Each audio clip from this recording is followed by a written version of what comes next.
Greetings and salutations, and welcome back, my friends. Today is July 7th, 2022, and it is a very special day. For some time now, I have been compiling evidence, research, interviews with experts, and more in order to bring you a deep dive down the Roswell rabbit hole, the likes of which you've never experienced. I reasoned that if I could bring all the world's leading experts here and pick their brain, I might be able to shed some light on this mystery. If you're new to the channel, please do be sure to hit that subscribe button and smash that notification bell so you will know about future special events here. We'll be broadcasting all day today and all night tonight. This is the Truth Seekers Roswell Rabbit Hole. Let's get into it, friends.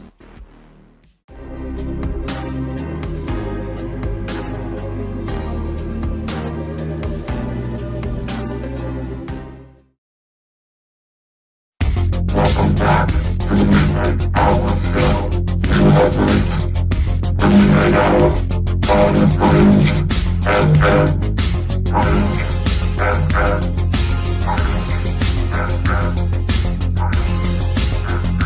Welcome back to the Midnight Hour Show with your host, Stephen Campion, also known as the Mr. Man.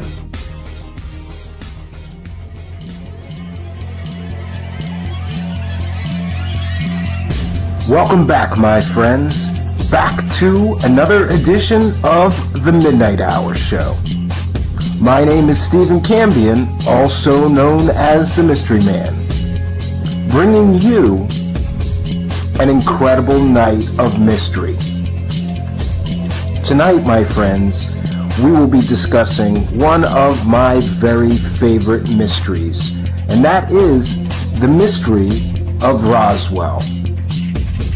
In early June 1947, something, yes, my friends, something crashed in the desert.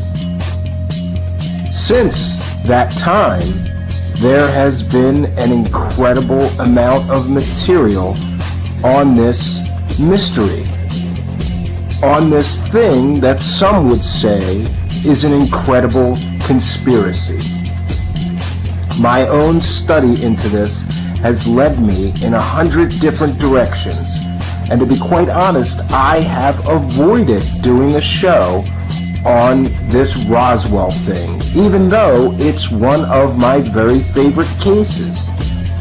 The reason for this, my friends, is quite simple. I like to make sure that I bring my guests an absolute expert, an incredible guest that can shed light on this subject. And until now, I have not had access to someone that I trusted enough to bring my listeners the truth. But all of that is going to change tonight, because tonight we have world-renowned UFO expert, author, lecturer, and researcher, and Roswell expert, Don Schmidt. This man has been investigating Roswell for decades. I've read all of his books, which are extremely well written and well researched. And I'm pleased and delighted to be able to have him on our show tonight to help us all learn what could perhaps be the truth of one of the greatest mysteries on planet Earth. The Roswell case is truly one of the greatest cases in so-called ufology, and with good reason. This is an incredible story that's got all the pieces of an amazing mystery. We have possible alien crash landing. We have a possible government cover-up. We have deathbed confessions about what really happened there. My friends, this is one of the greatest cases ever, because there is literally mountains of evidence that go with this case. We have the United States government releasing a news story when this first happened, saying, we've captured a flying saucer on a ranch just outside of Roswell, New Mexico. That news story went out on the wire and became an international story. There was people from other countries calling the base, asking about it, shortly after that news story, which was issued by the United States Army, first went out. Very quickly, the government stepped in and corrected themselves and said, no, it wasn't a flying saucer. It was simply a weather balloon. Years and years later, they would come up with another story saying, no, it wasn't a weather balloon. It was actually a top secret balloon from Project Mogul, which was a project where they would send balloons up into the upper atmosphere to listen for Soviet nuclear detonations. They would also say that the reports of bodies were nothing more than anthropomorphic dummies which were dropped in another project to study the effects of high altitude ejections. The problem with that explanation for the bodies is that it wasn't until years and years after 1947 that this project that involved dropping dummies at high altitudes was even started. My friends, I have never believed the government about this case, and I don't think you should either. Quite frankly, the government has lied again and again and again about what really happened there on that ranch in early June 1947. And to suggest that a bunch of Army intelligence people who were assigned to the only nuclear bomb group in the country at the time, they were responsible for our nuclear weapons. To suggest that those very educated, trained observers who saw weather balloons all the time would not know the difference between a flying saucer and a weather balloon is absolutely ludicrous. And in my study of this incredible case, I have found that the evidence to support the extraterrestrial hypothesis is overwhelming, my friends. Not just convincing, but overwhelming. And this is one of the reasons I wanted to have my guest, Don Schmidt, on the show tonight. Because Don Schmidt is so incredibly knowledgeable about this subject, he can tell you the names of the men who were there at the debris field collecting the debris. He can tell you the name of the driver of the truck who drove it back to the base.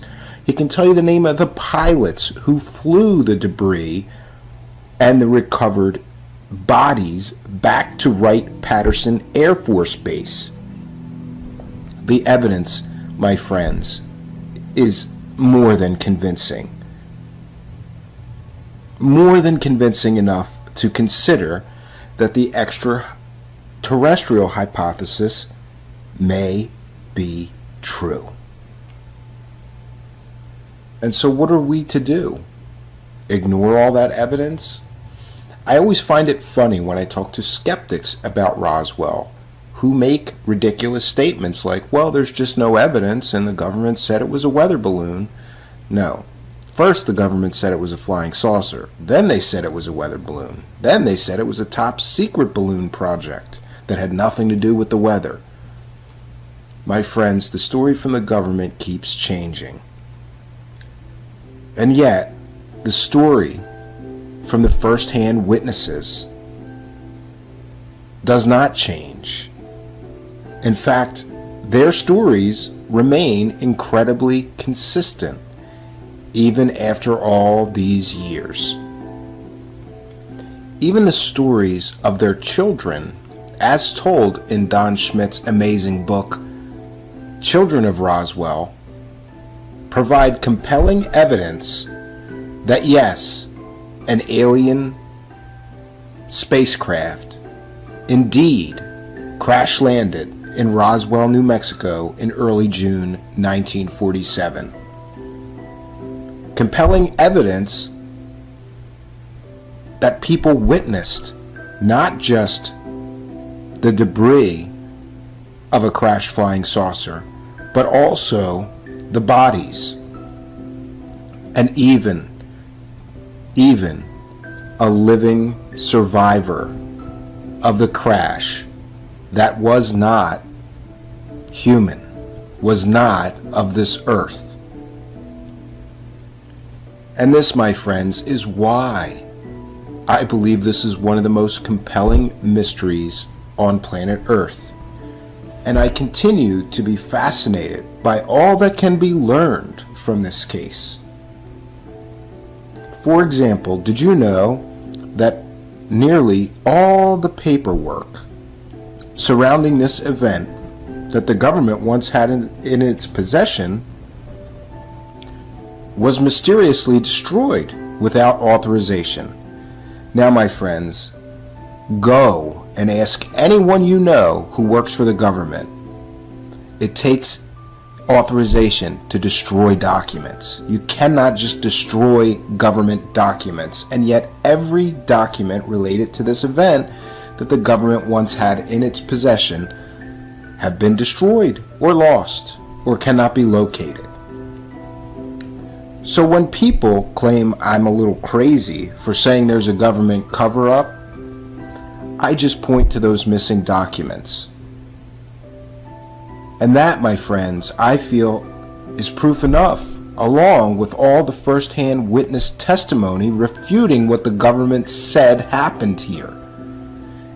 That's proof enough, my friends, to me, that yes, I believe an alien spacecraft crash-landed. I believe the government snatched it up and then covered it up. And I believe that the cover-up continues and continues to this very day. And the truth is, my friends, I am incredibly grateful to people like my guest tonight, Don Schmidt, who has refused to allow that cover-up to stand. Don Schmidt is absolutely relentless in his pursuit of the truth about Roswell. And that, my friends, is something we need. We need people like him so that the government cannot continue to lie to its people. And I have to say, I've been following his research and his findings for years now. He's one of the most respected and credible researchers out there because he is a dying breed of researcher. By that I mean he goes all over the country talking to witnesses, interviewing people, digging through documents in archives, trying to find the truth. He has left literally no stone unturned in his search for the truth. And I gotta tell you that I have tremendous respect for a man who would dedicate himself so fully to finding the answers. I have heard the really younger generation of UFO fans referred to as right-click researchers. You see, my friends, you can do an incredible amount of research on the internet, but there is no substitute for going to places in person, for going to archives of documents, for going places and interviewing witnesses, seeing the scenes, the sites where these things happen. And that is what my guest tonight has been doing for literally years and years of his life. So, my friends, I guess without further ado, let's get to the mystery phone where my expert guest is standing by. Let's get right to our list of questions for our expert guest. One of the things that fascinates me about those people that dedicate so much of their time and their lives to the study of these things is to ask them, in your case, I was interested in what got you initially interested in the whole subject, and then more deeply, what got you so focused on Roswell? Okay, what got me involved, or at least intrigued in the subject, was I was a young boy at the time of the Kennedy assassination. And my father was away for the weekend. It happened on a Friday. And for those of my generation, we will never forget exactly where we were, what we were doing, what we were thinking, everything, every moment that happened that entire weekend. And after the Warren Commission was appointed and everyone was awaiting, the final verdict, was it a conspiracy or not? And when the report finally came out, the words of whitewash and cover-up were more prevalent than anything. And it was a few years later, I was out Christmas shopping with my folks, and I was always, looking for the next book. All the kids my age wanted toys and bicycles and whatever they could be entertained by, and I wanted nothing but books. And I went out looking on my own, and I came across this book, Flying Saucers Serious Business, New York Times bestseller by Frank Edwards. And on the jacket were those very same words, whitewash, cover-up. And I saw a chapter inside entitled, Who's Driving? And it was about occupant cases, UFO, occupant sightings from all around the world. And I was just mesmerized. I just fell in love with the possibility of someone else out there. And I couldn't get my next book fast enough, which just happened to be Flying Saucer Occupants by Corso and Jim Lorenzen. The whole book was occupant cases. And I would sit on a pier on a lake in northern Wisconsin as a little boy with just a flashlight and read some of these scary UFO encounters. And I wasn't scared. I became just all the more fascinated and intrigued, and I was hooked. I was hooked. And then so I was beginning of the overall topic. So then, when the very book Roswell Incident came out in 1980 by Bill Moore and Charles Berlitz, I wasn't interested at all. In fact, a few years later, I even did a paper where I argued the point that I could not accept, I couldn't believe that something of that magnitude could be kept a secret for that many years. So I just blew it off. And then when I became Director of Special Investigations for the J. Allen Hynek Center for UFO Studies, the first case I wanted to go after was Roswell. I thought we'd make a single weekend jaunt down to New Mexico and prove that it was a weather balloon device, as the government still maintains, or something just as prosaic. And that was in February of 1989. And I can proudly admit we were totally wrong. That we were immediately captivated by the idea that not only were we wrong, but we had to treat this like it was genuine, like it was the real thing. And it was the first-hand witnesses specifically describing the wreckage and its highly unusual characteristics, the strangeness, the very characteristics of the wreckage that made us quickly realize, my God, these people are not describing a balloon, a plane, a rocket, or anything else of that nature. They're truly describing something exotic, something beyond the pale. And as they would say, the rest is history. Yeah, I've heard you mention before that you thought you were going to get to the bottom of it very quickly. But I guess the deeper you dig into this Roswell thing, the more layers that you find. Isn't that right? Precisely. Yeah, that's we would say, peeling away the layers of an onion. And it's not a case of where, any law enforcement officer would mention, any insurance investigator would say that 10 people witness an accident, 10 people witness a crime, you have 10 different versions. And there's a famous movie from 1950 about a Japanese murder trial, and it's called the Rashomon effect.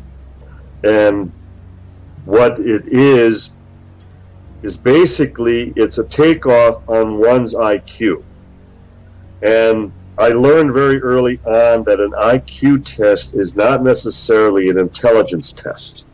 It more likely tests someone's experience, their background, their environment. And all those things lend to one's very perception in witnessing events. And as a result, we are influenced not by the event itself, but by that background. And so I find that it just has the Rashomon effect. In other words, I could say that you, for example, Stephen, you have your opinion about Roswell. And then I have my opinion about Roswell. And then there's what really happened, what actually happened. So then it comes down to, well, who's actually working, who's actually making the effort to determine what really happened. Now, nothing against you personally, but if I were to substitute the skeptics, the debunkers, on your part. So in other words, are they doing anything to actually determine, reason, work out what happened? Or am I? Well, it's certainly the latter, because the skeptics are telling us what happened. They're telling us that it's just simply this, it's just simply that, and no need to go any further. So in other words, they dictate the terms. Their Rashomon effect is based strictly on a preconceived theory that it can't be, therefore it isn't.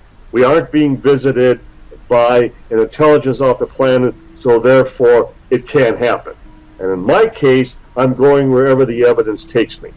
I am peeling away those layers of the onion, and the skeptics are saying, I don't want to see the onion because I'm afraid that it may present something I don't want to know, I don't want to see. So who is working as far as more acutely, more as far as diligently in trying to determine the truth? And my premise is that the skeptics never do anything to establish the truth. They just tell you what they want the truth to be. Yes, it's called research by proclamation. By proclamation, precisely. And I'm sorry, I have no time for it. And it's amazing how many of our colleagues in the field, just out of laziness, out of investigative laziness, just, oh, that sounds good to me, so I'll accept that. Because I don't have to actually do any deep thinking. I don't have to try to rationalize why are these facts relevant? Why are these testimonies important? And so they take the path of least resistance. And unfortunately, that's a vast majority of people in ufology. They just, finger to the wind, and they just, okay, what do I want to believe? And I'm sorry, they would fail as far as journalists. They would fail as law enforcement. They would fail as investigators of any sort in any other profession, because they are unwilling to do the gumshoe work, the field work of actually getting up from behind their keyboard and doing, due diligence towards actually solving a dilemma, a problem, a mystery.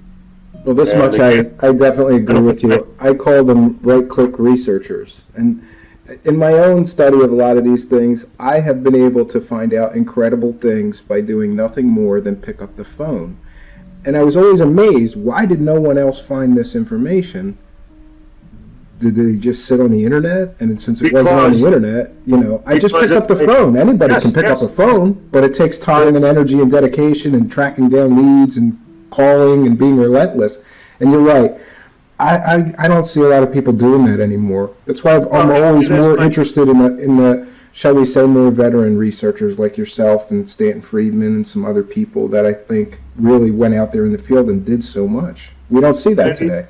And even Stan, he would have admitted, as long as he was alive, he was not an investigator. He was not a researcher. He was an archivist. He loved wading through reams of documents with the thought that someday, the breakthrough document is going to jump out and we're going to have our proof. My partner Tom Carey would often, describe that one of the hardest things to do, and you just nailed it, is actually picking up a phone and blindly calling a potential witness, following up on a lead, following up as far as on some information. And more times than not, it's a dead end. They don't know anything, or they're reluctant. Just as many times, they're going to slam the phone down on you. They're going to, humiliate you to the point that, wow, I didn't need that. Yeah, I've had that happen to me many times, especially law enforcement sources. Precisely. Yeah, and as a result, it's hard work. It has no guarantee of success. And as a result, again, people take the path of least resistance. Well, why don't I just make up something? Why don't I just claim that that's as far as I could get? I didn't really, feel the need to investigate that point or that story any further, so I didn't pursue it additionally. And I'm sorry, even today again, Tom and I, we were working on some possible witnesses. We were working on that. We were making some phone calls because, again, there isn't a day that goes by that we're not working on this.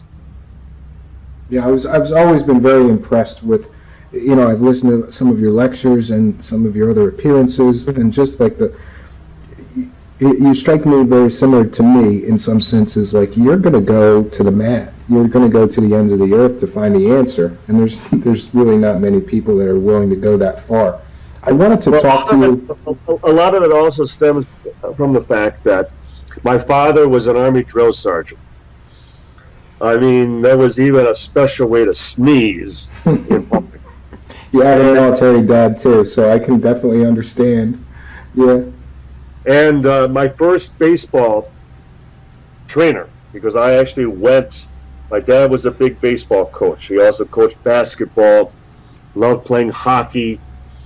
And so I have 5 brothers, and 4 of us have a lot of sports drilled into us, almost like a military discipline. And my first baseball trainer was the late Kenny Kranz, and he played for Vince Lombardi. Wow. So I got to meet all of those players, Bart Starr and Boyd Dollar and Ray Nitschke and Paul Horning. And so I have a lot of Lombardi drilled into me. And what I often will remark is, I don't like to lose, and I don't like to lose. And it's one of the reasons that on the sports field, I play to win. I don't play to have fun. I play to win, because then winning is fun. Losing is never fun. Yeah, I agree with that. And so the same with my work, the same with my research. I'm relentless. I play to win.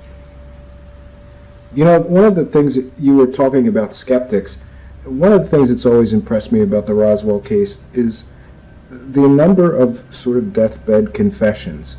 Because I just can't imagine that someone at the twilight of their life, about to die, will suddenly make up stories about UFOs and alien bodies and stuff. Can you talk about some of the deathbed, or some of those confessions, or some of the revelations that you had from the people in that situation? Because I think it's very compelling evidence. It absolutely is, and in fact, it's admissible evidence in a court of law. It is accepted as physical evidence that the judicial system, the courts have long decided that people just don't lie. They don't fabricate, anything before dying.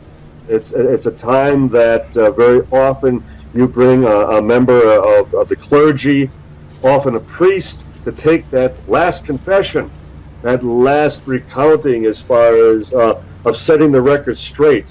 And Roswell is no less different in that we have dozens of such testimony to the families, to the spouses, to the children, where they confess within days, within hours of passing, exactly what happened. And down to a individual, they invariably talk not only that Roswell is true, not only were there bodies involved, but more and more of them also confessed to the fact there was a survivor, that there was a living crewman on as far as part of that crash.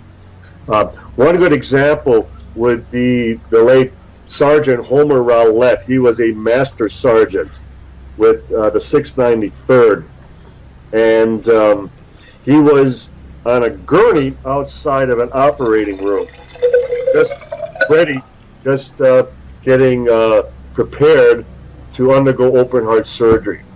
And he waved his daughter Carlene over to the side of his gurney. And as she leaned down, and even in his weakened condition, he told her, he confessed, he said, "You know how they talk about that Roswell incident in 1947 where your dad was stationed there?" Well, we confirmed that. Wow. And he went on and described that he was part of the recovery operation, and that he saw the ship, and he saw the bodies, and he described the survivor to her. Another good example would be the provost marshal. He retired a lieutenant colonel. His name was Edwin Easley. He was in charge of all military security on the base at that time. And when we first spoke to him around 1990, he repeatedly responded, "I can't talk about it. I'm still sworn to secrecy. Can't talk about it, no matter what we asked him. Can't talk about it, still sworn to secrecy." So 5 years later, no, excuse me, no, it was just a couple years later. I'm thinking of another one. A couple years later, he was dying of cancer at Parkland Hospital in Dallas. Parkland Hospital in Dallas, where you're talking about coming full circle, where John F. Kennedy was pronounced dead back in 1963. And in the presence of his two daughters, his granddaughter approached his bed and held a gift up to him, to which he responded, "Oh, the creatures." And he went on to describe Roswell, and he apologized to his daughters that, it was the president who had asked me never to say another word about this for as long as I lived. I took an oath, and I hope you understand that I could never admit my involvement, but it did happen. It was all true. And indeed, we were visited by beings from another planet. And I hope you understand. And the gift that his granddaughter had brought him, held up to his face, eliciting that response, was a copy of our second book, Truth About UFO Crash at Roswell. So that's just one of, again, those are two of many. Melvin Brown was an MP posted behind an ambulance truck. He was dying in 1985 outside in a hospital outside of London at that time, and he would describe to his wife and his two daughters how he was posted behind an ambulance truck, told to keep his eyes forward, and the first chance he got, he lifted up the tarp, and there were two of the bodies. And much to his shock, he realized that all the rumors, everything that he had heard back at the base, were absolutely correct. That indeed it was the crash of a genuine flying saucer. So we could go on and on and on, and for the course of the whole program, we could talk nothing but deathbeds. Sure, and this is one of the things that gets me when people say, "Well, there's no evidence." I said, "Well, you haven't looked at it. You know, you really haven't looked at it. It's there." They haven't looked at it. They haven't paid any attention. I got in a bit of a debate with someone just a few weeks ago again, and he was even dismissing the deathbeds. Well, you know, just because they talk about this before they died doesn't mean anything. And I just threw right back at him. So what you're telling me is that deathbeds are not reliable. Well, no. They're reliable. That's why they're held up as far as in such high regard in a courtroom. So it only is because they talk about Roswell that disqualifies them. Well, I'm not saying that. Well, no, you are saying that. So in other words, if we're going to throw out Roswell, and if Roswell is going to be disqualified, then we're going to disqualify all deathbed testimony, and that's ridiculous. That's nonsense, because we're not doing that. But according to this witness, this researcher, it's because they're about Roswell, so that disqualifies them. So there again is our Rashomon effect. I will tell you what to believe. I will tell you what is acceptable.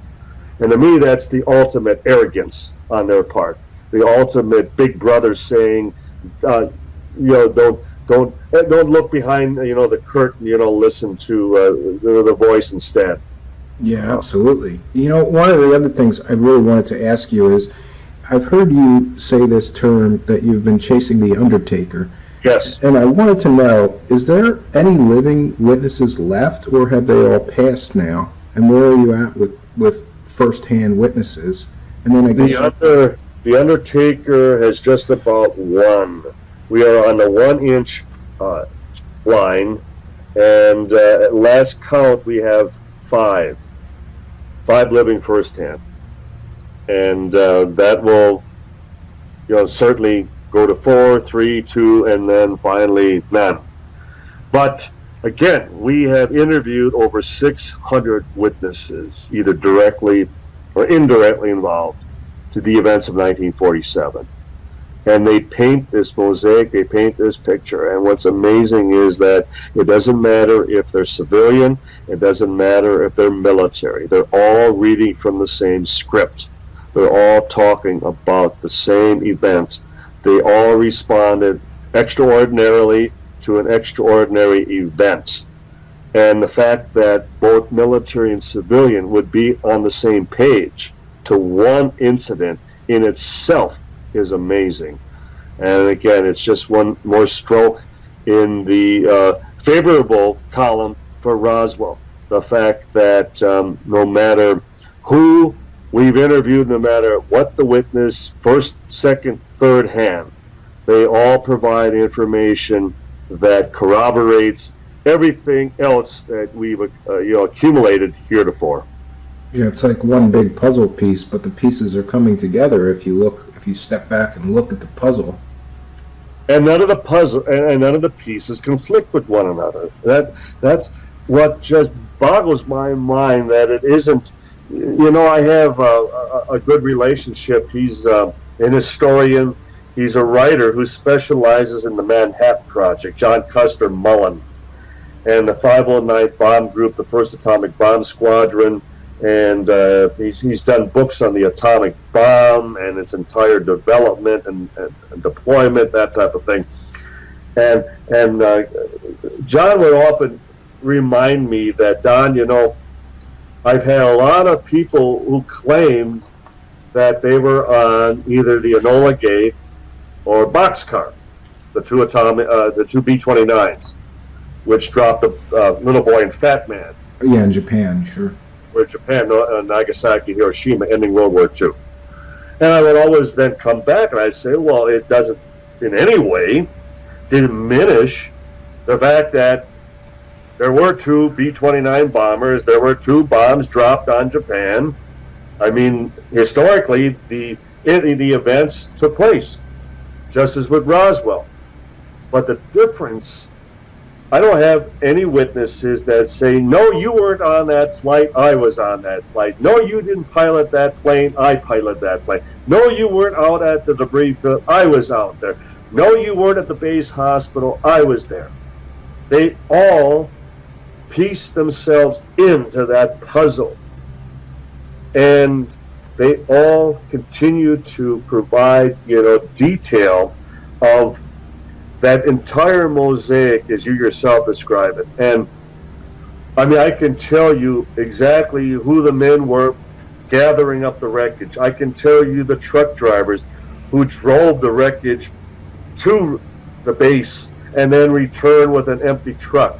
I can tell you who received it at the hangar. I can tell you who were guards posted at the hangar. I can tell you who were on the special flights transporting the wreckage. I can tell you who drove the ambulance trucks and then who transported the bodies from 2 different locations. I can tell you who were posted at the base hospital, who were in the examination rooms, who were in the hallways, who then were the people who crated up the bodies and then who flew them out and where they went, on and on and on. So in other words, if, again, we had our day in court and all these witnesses were still alive, we could call them up one by one, from the very rancher Brazel who first discovers the debris field, and then his neighbors who he first contacted, the children who were also involved, the neighbors who then went, who took the time to drove tens of miles cross country to go investigate this, explore this for themselves, the state police officers who were involved, then leading to Roswell, and the sheriff, the deputies, the firemen, the crew chiefs, and then contacting the Roswell Army Airfield, the base commander, Major Jesse Marcel, the intelligence officer, Captain Sheridan Cabot, the head of counterintelligence, his non-commissioned officer, Lewis Rickett, on and on, just hundreds and hundreds of people. And they do not conflict with one another. They're all describing the same event. And again, they're reading from the same script. And it all points to people who experience something profound, something extraordinary, something like the Kennedy assassination, who for the rest of their lives remembered exactly what they did, where they were, what they were thinking at the time, because it was something well beyond the mundane. Because I can assure you, Stephen, if this were mundane, if this were just a balloon, mogul, or any other type of device of that sort, it would have been a yawner. It would have been here today, gone tomorrow. No big deal, nothing to see here. And the exact opposite is true. Yeah, and I think one of the misconceptions that many people that haven't looked into it deeply, I wanted to ask you about the 2 different crash sites, because that's something that a lot of people miss. That there was not just one crash site, there was 2. Can you tell my listeners? Actually, there were 4. Okay. Because, and let's start with the very first one. And it was a site that was discovered months later when Dr. Lincoln La Paz, the famous meteor expert, who was part of the Manhattan Project, he was briefed in Washington. He arrived in Roswell in September, 2 months later. And his assignment was to determine the speed and trajectory of this object. Well, again, a balloon doesn't have speed and trajectory. So that in itself cancels out any notion this was a balloon of any sort. And the one person who was assigned to assist him out in the field was Master Sergeant Lewis Rickett of Counterintelligence Corps. And Rickett spent 3 weeks in the field with La Paz. Even Rickett's wife, Mac, verified that. And according to Rickett, they found a touchdown site about 5 miles north of the debris field, where the ground was crystallized. It was baked. It turned to glass.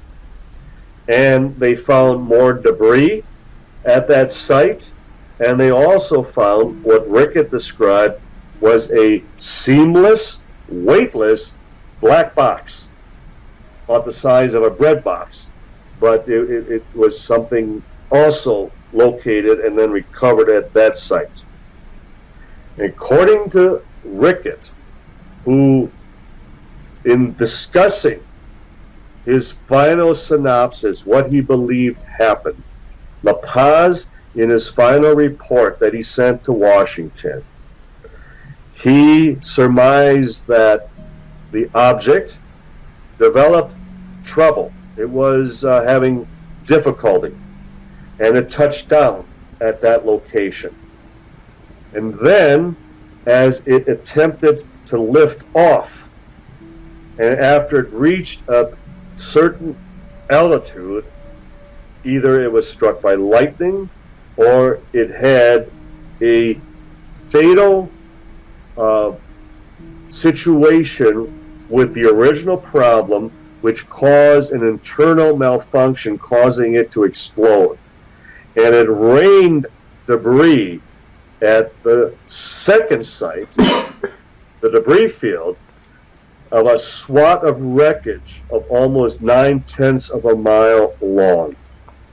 That much debris. Yeah, and a weather balloon would not make that much debris. That's one of the points that's important. A weather balloon would not make anywhere near that amount of debris, or require. How many people were involved in recovering all that debris? Because that's another thing. It would take a couple of guys to pick up a weather balloon, right? Not 50. Even. One guy could have gathered it up and tossed it in the trunk of a car. Whereas this debris field required 50 to 60 troops, 3 full days to recover. And as they were instructed, if it didn't move, bag it. They gathered up everything. They swept and they vacuumed that site, even with industrial equipment, to make sure they had every last piece of physical evidence. So it's moving in an easterly, southeasterly direction. The explosion, it rains debris covering that site. 2 bodies were recovered atop a bluff, 2.5 miles east-southeast of the debris field.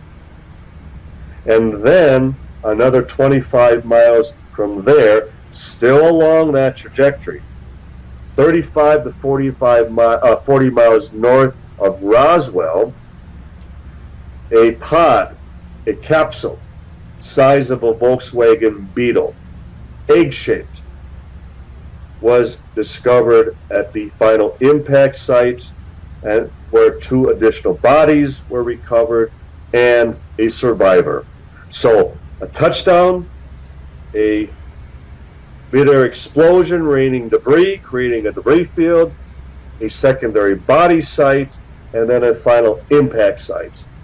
4 locations, 4 areas connected to one object, but nonetheless 4 specific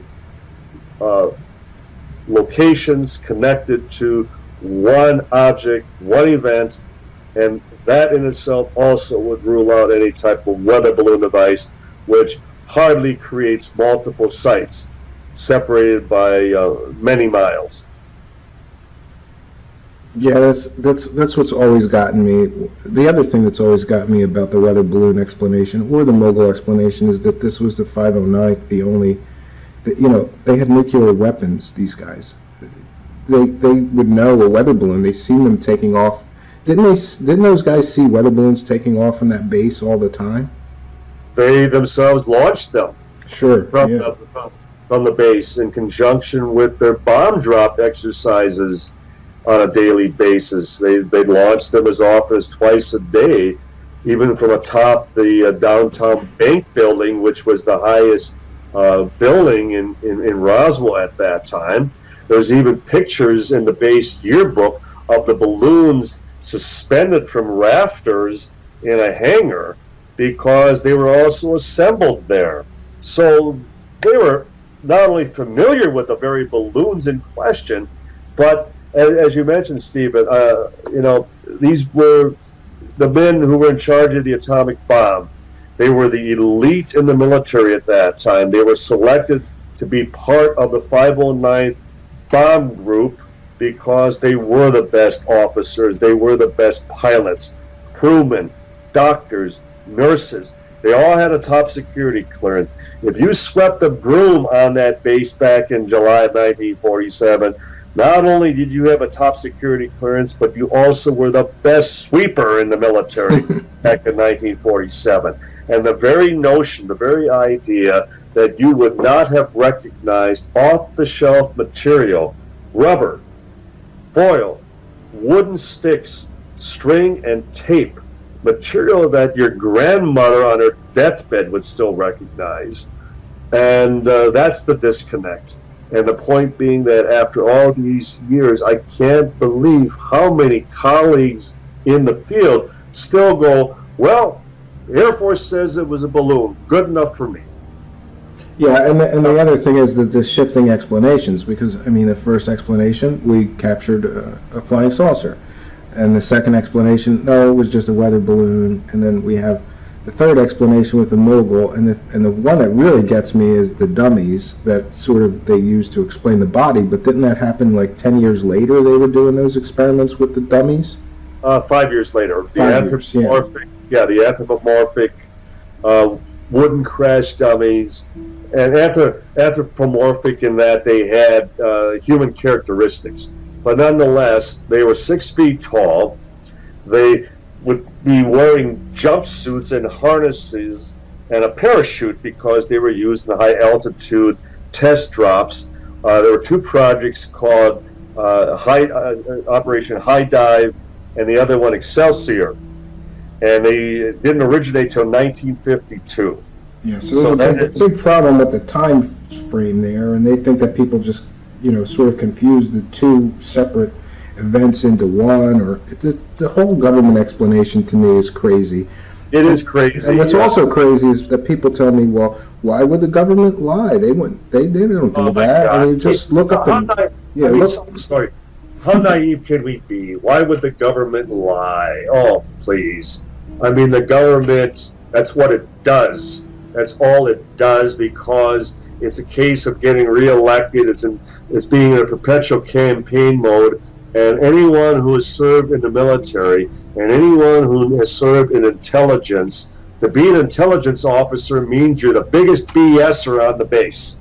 You speak in circles. You're not going to give away any secrets, so all you do is lie. All you do is give disinformation and misinformation. I mean, and I laugh because, again, when people, why would the government lie? Well, are you that naive?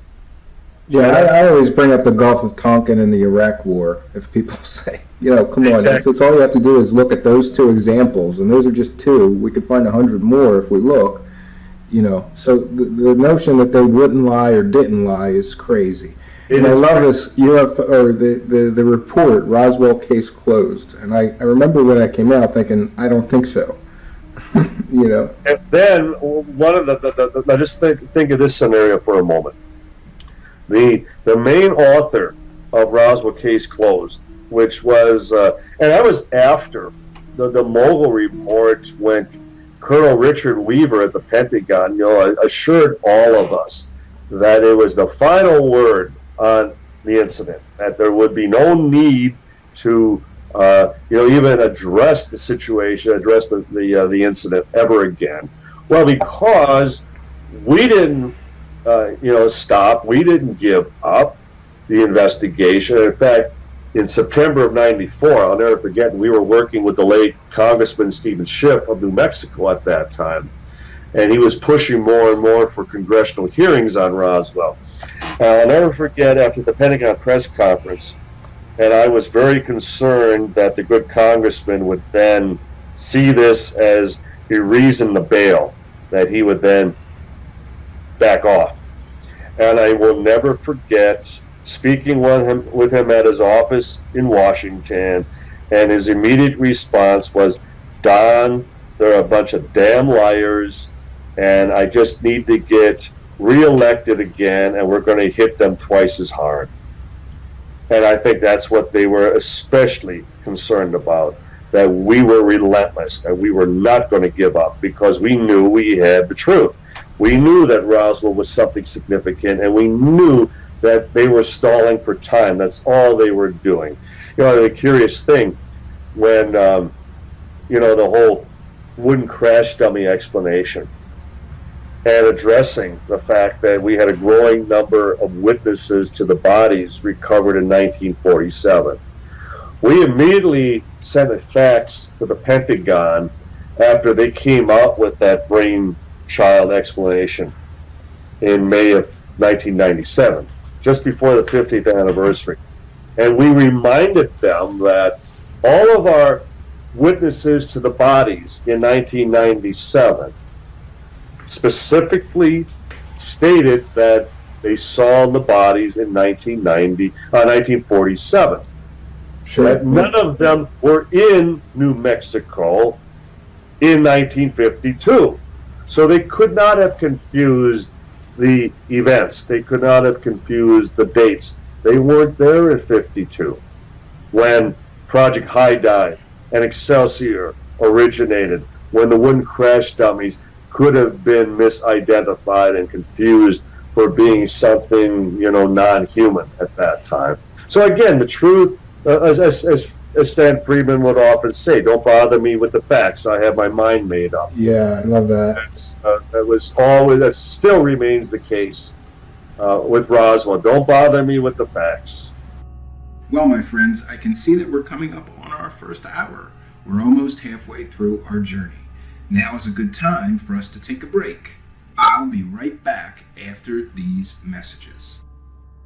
FM.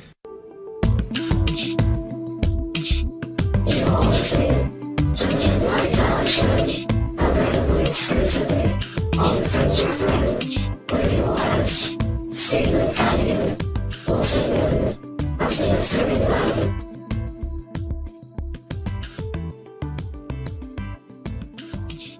I wanted to just take a quick detour into this Annie Jacobson's book because, I read her explanation and I have a real problem with it because the source that she's citing, I know who it is, and he has told differing stories to differing researchers depending on who he was talking to. I'm sure. What he told us? I'd love to hear. Us that he was just trying to help her sell books. Yeah, that's terrible. And then on ABC Nightline, he basically admitted the same thing. And so and here she is once again. Her paperback edition of Area 51 is just released, and she is right back to beating the same old dead horse. So another example with, don't bother me with the facts. I'm just trying to sell more books. And her entire and the scenario of what took place at Roswell is classic armchair keyboard investigation. She's never been to Roswell, never been to New Mexico. She's never spoken to an actual witness. This is just entirely fabricated. From one source. Yeah, one unreliable one source. Yeah. Who admits that he made it up. And again, it doesn't matter to her because she's getting all this mileage out of Roswell. So let's just examine the facts. Let's just examine the details even perpetrated by her one lone source who had nothing to do with 1947, albeit he was with the Atomic Regulatory Commission and that he did spend some time working at Groom Lake. He did work at Nellis Air Force Base and supposedly maybe spent a little time at Area 51. Okay, fine. And again, what that has to do with Roswell back in 47, I have not the faintest. But he would claim, as she still maintains, that Dr. Joseph Mengele, Dr. Death of the Nazi Party, who was experimenting, doing all this biological research, and Annie would claim that Dr. Mengele was captured by the Soviet Union and that they used him to take 13-year-old children and create biological remnants appearing to be alien, with the hope that we're going to crash something, we're going to put something down in the United States and have the unsuspecting American government believe that we were being invaded by aliens from outer space. Yeah, the War of the World scenario. That's precisely. Yeah. Well, Dr. Mengele, I mean, I'm sorry, Annie, he was not captured by the Soviet Union. He managed, like a lot of other of the Nazi, as far as party, he managed to escape to South America. Yeah, I thought it was Argentina. I had heard that. Argentina. Yeah. And that is where he lived out the rest of his life. In fact, the FBI only confirmed that. You will find all the documentation that Dr. Joseph Mengele lived out the rest of his life in Argentina and died there, I think back in the 1970s. And the other piece of nonsense that she would claim to support her scenario is that they also captured one of the Horton brother flying wings. Well, the Horton brothers managed to destroy not only most of their blueprints, most of their research notes, most of their diagrams, but they also managed to destroy all of the prototypes that they had back at the final stages of the war in Germany before the fall of Berlin itself. And the only prototype that was even recovered was not by the Russians, but by the United States. Sure. And that is presently on display at the Smithsonian in Washington. And anyone who has seen it, all it is tubular bicycle frame. It is constructed of flimsy, varnished wood, hardly airworthy, let alone the thought that the Russians would have used such a device, a Horton flying wing, would have flown it all the way from Russia, managed to fly it all the way to New Mexico with a crew of 13-year-old children, mutants, created to appear like a spaceship from another planet. So the other question I would pose to Annie is, which of the 13-year-olds was flying such a contraption? Yeah, and isn't that I think that was a single cockpit, or maybe two people could fit in that. It was really small craft. That's the other thing that's a problem with this story. It was a single cockpit, and again, it was a prototype that never got off the ground. And I'm sorry, the fact that, as we both have described, the very source of the story, of this scenario, has recanted, has admitted that it was just totally fabricated. What type of if I were to continue, if I had one lone witness to the entire Roswell scenario, and if that witness would have recanted, would have retracted, would have conceded, confessed that they had made it up, be the end of my story. And I don't, for the life of me, I don't get it. And it's only a single appendix in her book. But if anything, it demonstrates that Roswell still has a lot of legs left. That you can even include a single witness, so-called witness, as an appendix in your book. And the journalists, the media, totally focuses on, once again, Roswell. Sure. Yeah, it's unfortunate, and I think that we're seeing a resurgence of a lot of old hoaxes and proven fake things that are kind of coming back to the forefront, and then also these opportunists that rush in, because I think there's a huge need for this information. Like, the public really wants to know about this, and these people, they're less than scrupulous, less than ethical, they don't care about the truth, they just want to sell a book, a DVD, whatever the case may be, and they rush in. I talk about this all the time, this hunger that we have. She was just on Jimmy Church, I think last week. She was just on Joe Rogan. Yeah, I saw that. And again, I don't get it. I just don't get it, except it's to sell books off of Roswell on our coattails, that she's the one who miraculously, after all these years, it doesn't matter that we've been working on this for 30 years, that thank you, Annie Jacobson, you come up with one discredited, irresponsible, discredited source, and you still are willing to fabricate such a situation for no other reason than you can take credit for solving Roswell. Well, I can assure you it doesn't solve Roswell, it doesn't solve anything, because the entire story is one giant lie. Yeah, I don't know. I remember reading this and thinking this was laughable, but it did sell the book, you know? You're right. It absolutely sold that book. I don't think she would have gotten much traction selling that book otherwise. That was the hook that sold the book. That was the hook. And it's still the hook. She's still using it. Yeah, and it's funny to me that she continues to persist in this even after the original source said, no, I just made it up to help her sell a book. But these are the things that we see in this so-called, you know, field here. But she's not in our field. That's the thing. She's supposed to be a legitimate journalist, author. It'd be one thing if it were a fellow ufologist, it were someone, a colleague in our field.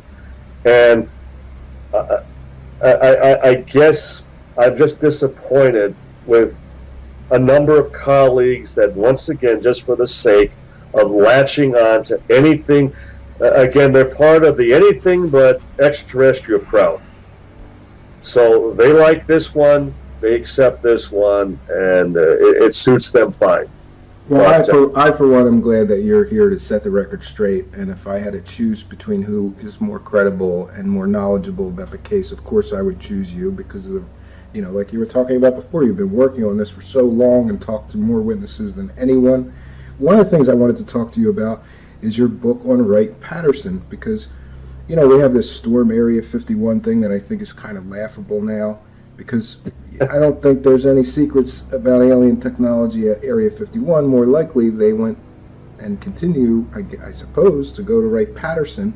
Can you tell us about your book? Because in that book you mentioned, you called it The Real Area 51. And that is where most people, I believe including yourself, believe that the Roswell wreckage and any other alien technology goes. Isn't that right? Well, let's even just go back to the original incident and the fact that no matter what one chooses to believe, according to the press accounts, according to all the official announcements, according to even the Pentagon, the wreckage from Roswell went to Wright Field, which would become Wright Patterson. And, I mean, that's a matter of historic fact. And the unique thing about Wright Field, Wright Patterson, is that back in July of 1947, you had two specific branches of operation. One was called T2, which was intelligence, and the other was T3, which was engineering. And so what they both specialized in, and specifically T2, was the recovery of enemy hardware. In other words, if it was German post-World War II, or Russian, or Japanese, if we got our hands on it, we got our hands on a Russian MiG, went to Wright Patterson Air Force Base, because that's where they did the technicians who specialize in propulsion and aerodynamics and, you know, new material development they wanted to see if they had anything on us, if there was anything that we needed that we could utilize to further our own technology. In other words, let's find the odd buttons and see if we can, use them to our own advantage. So here you had this crash of this craft of unknown origin outside of Roswell in July of 1947. And even after the balloon explanation, Stephen, it's still a matter of historic fact. There is that famous FBI telex that went out on the evening of July 8th, Tuesday, July 8th, at 6:17 Central Standard Time, 6:17 p.m. Central Standard Time, refuting the balloon explanation and saying that we don't care what General Roger Ramy has just said about explaining this all away as just a weather balloon device. It is still going on to Wright Field for testing and analysis, and it is not a balloon, as we have been discussing the details with Wright Field. Well, who are they talking to? They're talking to the people who are getting ready at T2 to test exactly what this material is, this wreckage is, what this talk of a crash of a flying saucer is all about. So there are then witnesses, as we describe in the book, on the receiving end, the people who were at T2, the late General Arthur Exon, who would go on to be a base commander at Wright Pat in 1964. He was there. He was aware of the wreckage coming in and all of the testing, all the tensile strength, all the testing at the molecular level, trying to determine what these special alloys involved and how they were combined, and then the compression tests on the wreckage, for example. And according to Exxon, that there was a unanimous consensus on the base that after they first thought the materials had to be Russian because they didn't recognize it, it was nothing that they had ever seen before, but that after all the testing, that the consensus was unanimous that the materials were from space. They were not from this planet. And then, as we named throughout the book, more and more of the witnesses who were involved, not only with the wreckage, but the recovery of the craft, and then the bodies, and then the autopsies at the base. So all roads leading to Wright Patterson. And then subsequently, additional crashes, if we are to believe, if I accept Roswell, I have to accept the possibility that there were other events of this nature, other crashes, and that they too also went to Wright Patterson in Dayton, Ohio. The one fact that one cannot deny is there was no Area 51 in 1947. Sure, yeah. Area 51 did not come into existence until 1955. So 8 years later. And then it was just a landing field. It was where they slowly then became more and more of a test site. And they started to get into more and more testing and engineering and special research. And we've had numerous high-ranking officials at Wright Pat who have, told us off the record that it became more and more difficult.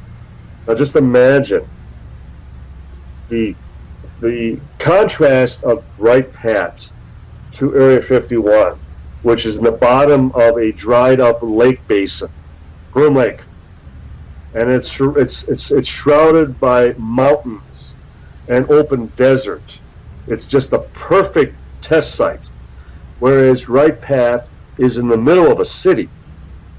So as one of the colonels said to us, they were having a damnable time bringing things in and shipping things out of Wright Pat because of that very fact. Yeah, there'd be more eyes, right? There'd be more eyes on the base. Exactly, and he said that it was his information that just about everything was shipped out by the early 80s. That as things came in, late 40s and through the 50s and even into the 60s, that little by little things were being shipped out. So then we started hearing more and more, not about Area 51, but Area 52. And specifically during the mid-1990s, when there was this class action suit of a lot of former workers, employees, this class action suit of people who were assigned to Area 51, that it became more and more of a toxic dump site, that everything was going in and nothing was coming out. And there were descriptions of how they would pour aviation fuel all over a discarded area, and they would light it on fire, destroying, all of this material, giving off all these plumes of, the toxic fumes to the exposed personnel on the base. So there were people who were getting sick. There were even some deaths associated with the possibility that these people had been exposed. But as Roswell, even the judges who basically threw it all out, because what the ruling was that secrecy is more important than civil rights. Secrecy is more important than the very health and well-being of people who are involved. And so it was during that time, though, that we were paying more and more attention to Area 52, which is in Utah. And this was an area that originated as a result of all the attempted rocket launches from White Sands Proving Ground north of Holloman Air Force Base in Alamogordo, New Mexico. Whenever they were launching a recovered German V-2 rocket, well, it obviously had to have some destination, and that was a specific base, a facility in Utah, and that was Dugway. And Dugway happens to be the headquarters of the military biological military research facility. And it's where we presently believe the bodies are being kept to this day. So as things were originally sent to Wright Patterson in Dayton, Ohio, that more and more physical evidence was transferred not to Area 51 in Nevada, but rather to Dugway in Utah. Not only do we have first-hand witnesses at Dugway, not only do we have high-ranking officers who have made that very statement that there are bodies at Dugway, but when I even asked the late Colonel Robert Friend, who was the second-last director of Project Blue Book, and Friend just passed away a couple months ago. Yeah, I heard that. And last time I had dinner with him in Los Angeles, and I asked him, because no matter what I asked Colonel Friend, he just was a true patriot. He just wouldn't admit anything, just deny. But I asked him, I just said, well, hypothetically, if you had bodies, you had unique specimens, they weren't from here, where would you preserve them? Where would you have them today? And he immediately responded, well, Dugway, Utah, Yeah. Biological Medical Research Facility, because they would have the wherewithal, the means, and as he put it, it would be the perfect hiding facility. Well, one of the other things that I wanted to ask you about is kind of the elephant in the room, because you've gotten a lot of grief about it, but I totally agree with the things I've heard you say previously about it, but I still, for the benefit of my listeners, wanted to ask you about these Roswell slide, the Roswell Sure. slide hoax, because I think you got a lot of grief about it, and your assessment that you had experts, you believe, you talked to the experts, they said this, And a lot of people, I think, have given you too much grief over this. Can you talk about the Roswell slides and what happened with them? And Absolutely. One of the unique advantages with working on a case like Roswell, just about every other UFO incident is very fleeting. Now you see it, now you don't. Dr. Hynek, my late scientific director, used to refer to it as the Cheshire cat effect. All you have left is the smile, so to speak. Well, with 99.99999% of UFO incidents, all you have is the eyewitness.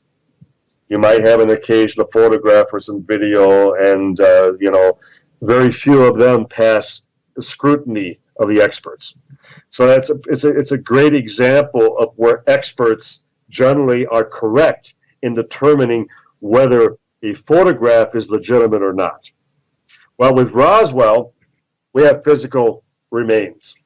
You have wreckage, you have the remains, you have bodies, you have a survivor, you have hundreds of eyewitness testimonies, you have documents, you have photographs, you have film, and you have deathbed testimonies. I would ask you to even ask your audience, give me an example of any other UFO case that has deathbed testimony. Roswell's it. Roswell's about it.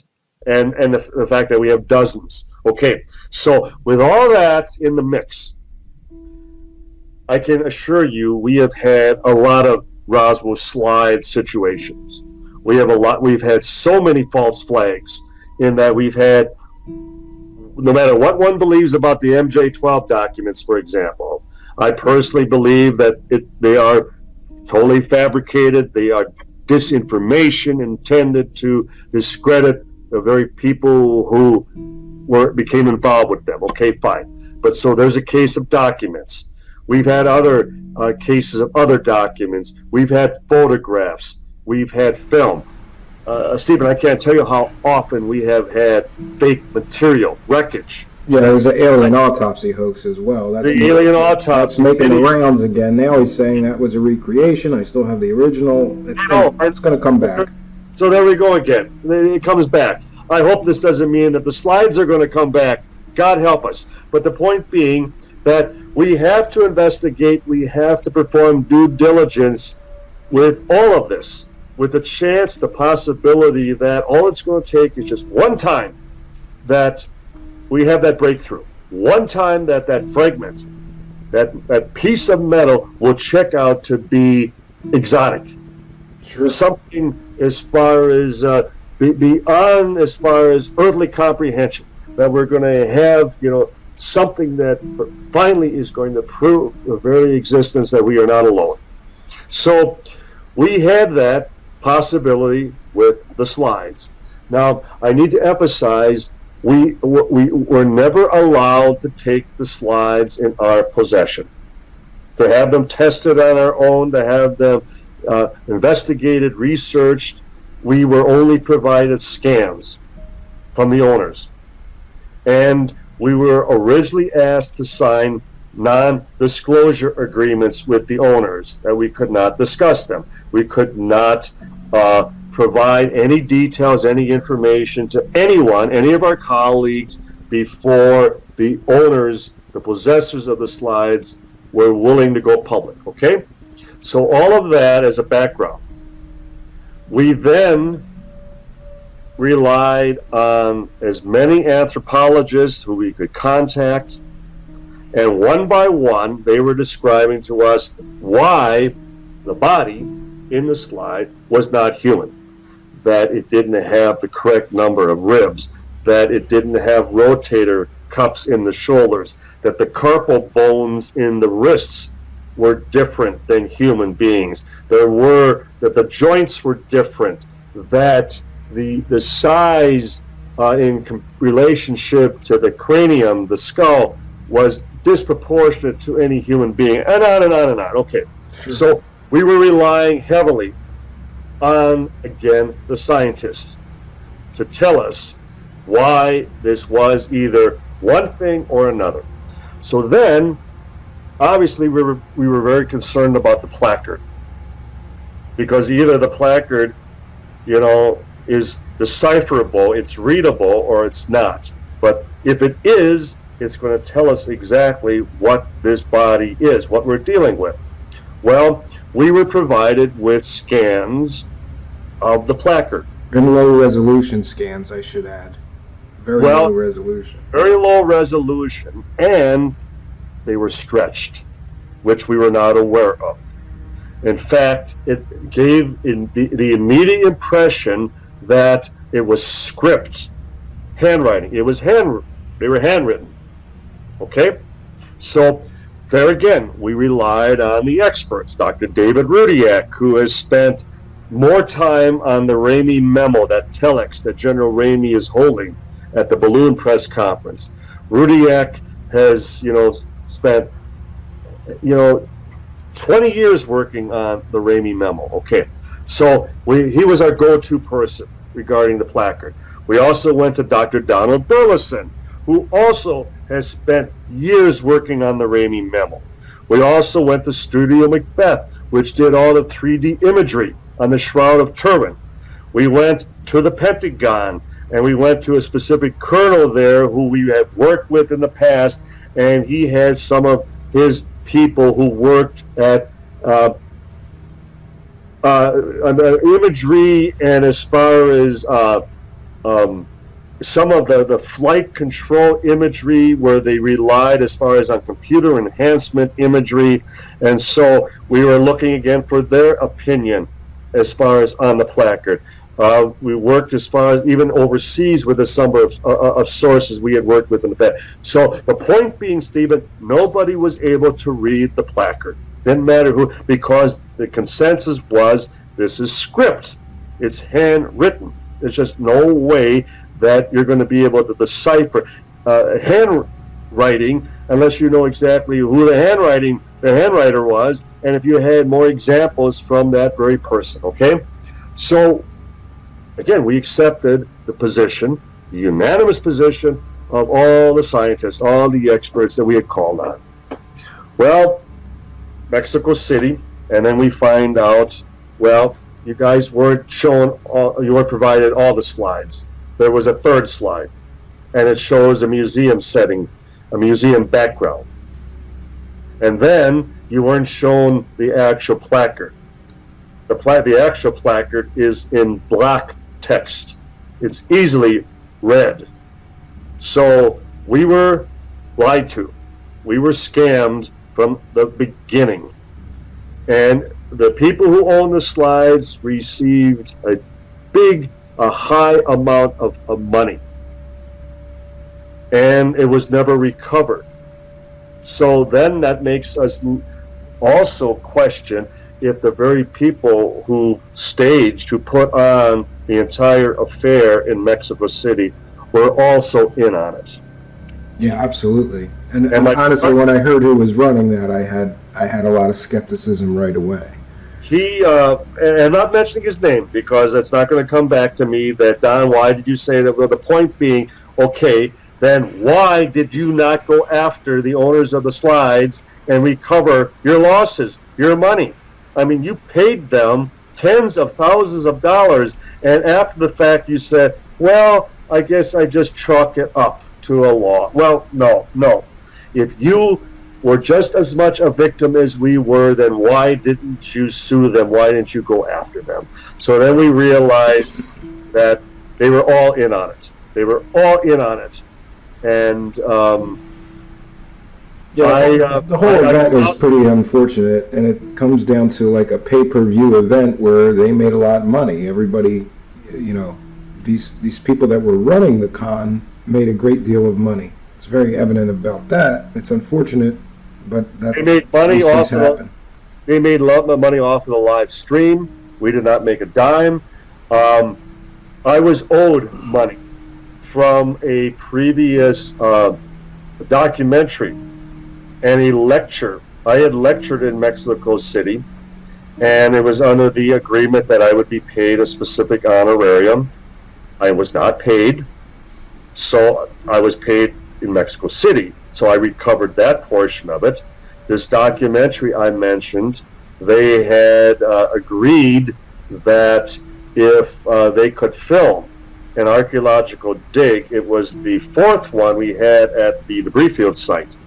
And because we funded it on our own, the same person agreed that he would pay a portion of that project, provided we would allow them an exclusive filming of the event, which I did.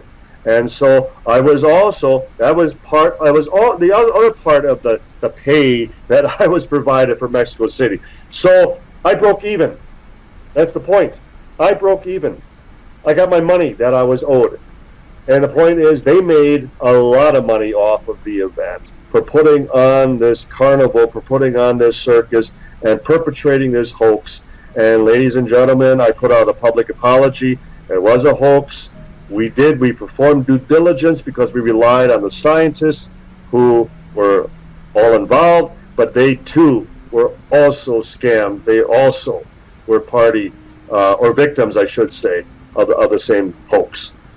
Yeah, it's unfortunate, and I honestly, I think you got a really bad rap considering all the incredible work that you did, and the fact that you're relying on these experts that are saying, "Hey, looks genuine," or whatever. But I survived. Sure. I survived, and I went forward, and I put out a public apology, and I think I'm better for it, in that I'm more wary. I realize that science is not the last word. That I'm much more skeptical of the scientific community.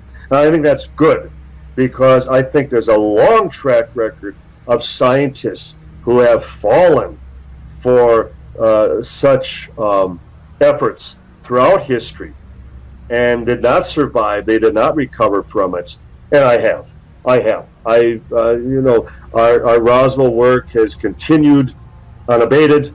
And it's mainly because, okay, you got us on that one, but it's not going to disqualify all the witnesses, all the deathbeds, all the additional research we have legitimately conducted on the subject. And, I'm a survivor. I'm a survivor. And you always win. Well, and I don't like to lose. Yeah, exactly. I think, like I said, when I saw this whole thing happen, I listened to a couple of, I was following it really closely, and I listened to a couple of things that you said, and I said, well, why is he getting a bad rap? Because it's not deserved. It's really not deserved. So, look. Well, you're very kind. You're very kind, Stephen. Yeah, I'm sorry that you went through that, because it's really not fair. It's really not fair. There's so many people out there that are pushing hoaxes, and boy, I could talk to you in so much length about some stuff, and they know it's a hoax. Well, you mentioned it's a hoax. They get proven it's a hoax. They're still out there selling it. You got kind of caught up in this thing. A lot of people did, including Richard Dolan, a few others, very credible people, and I was very respectful that you had that you said, hey, here's what happened.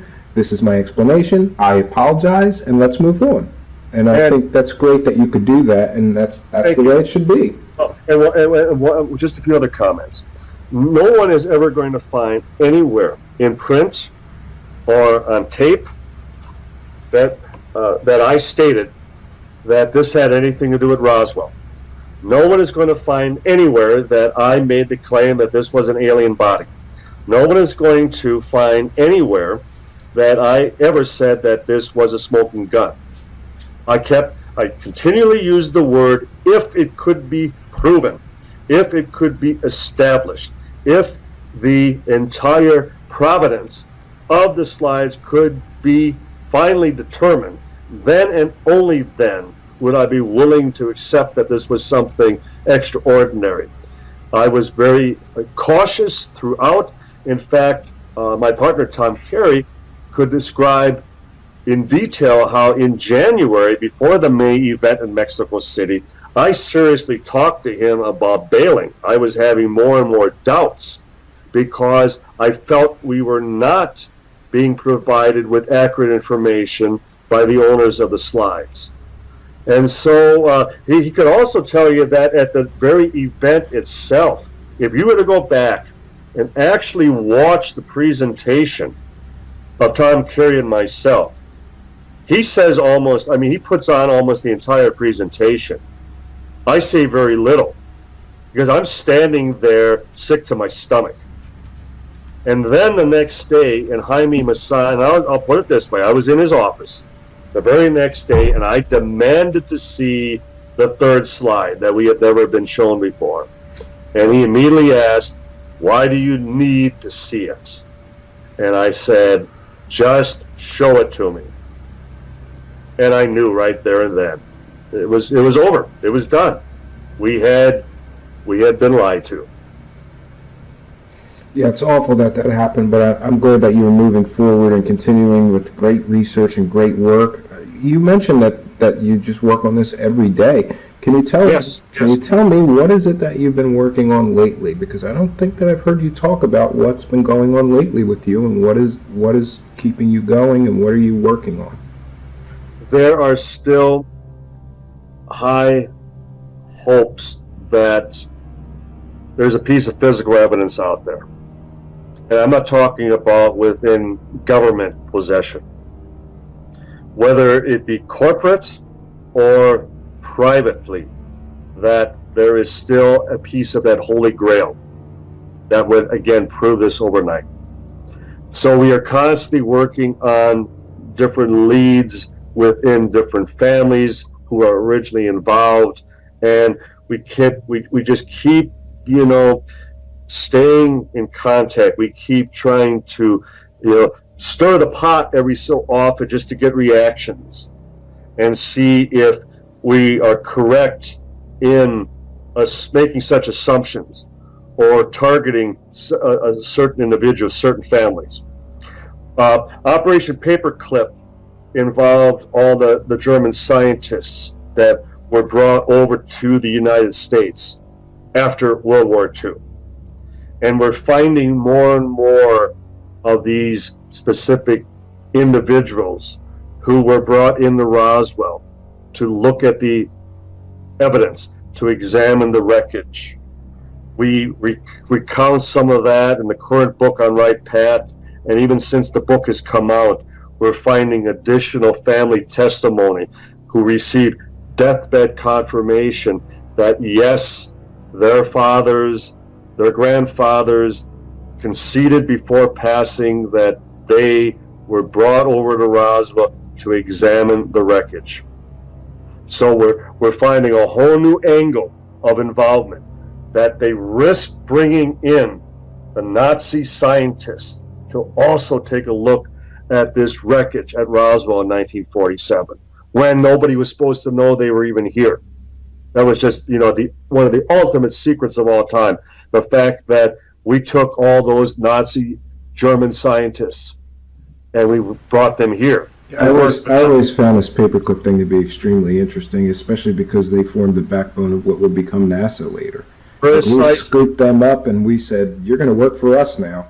Exactly. We're going to whitewash your Nazi past and forget about you being a Nazi. We'll give you a new name. In some cases, they did that, and it's incredible. Absolutely. And now that we can also make a Roswell connection to paperclip, and it isn't just speculation on our part.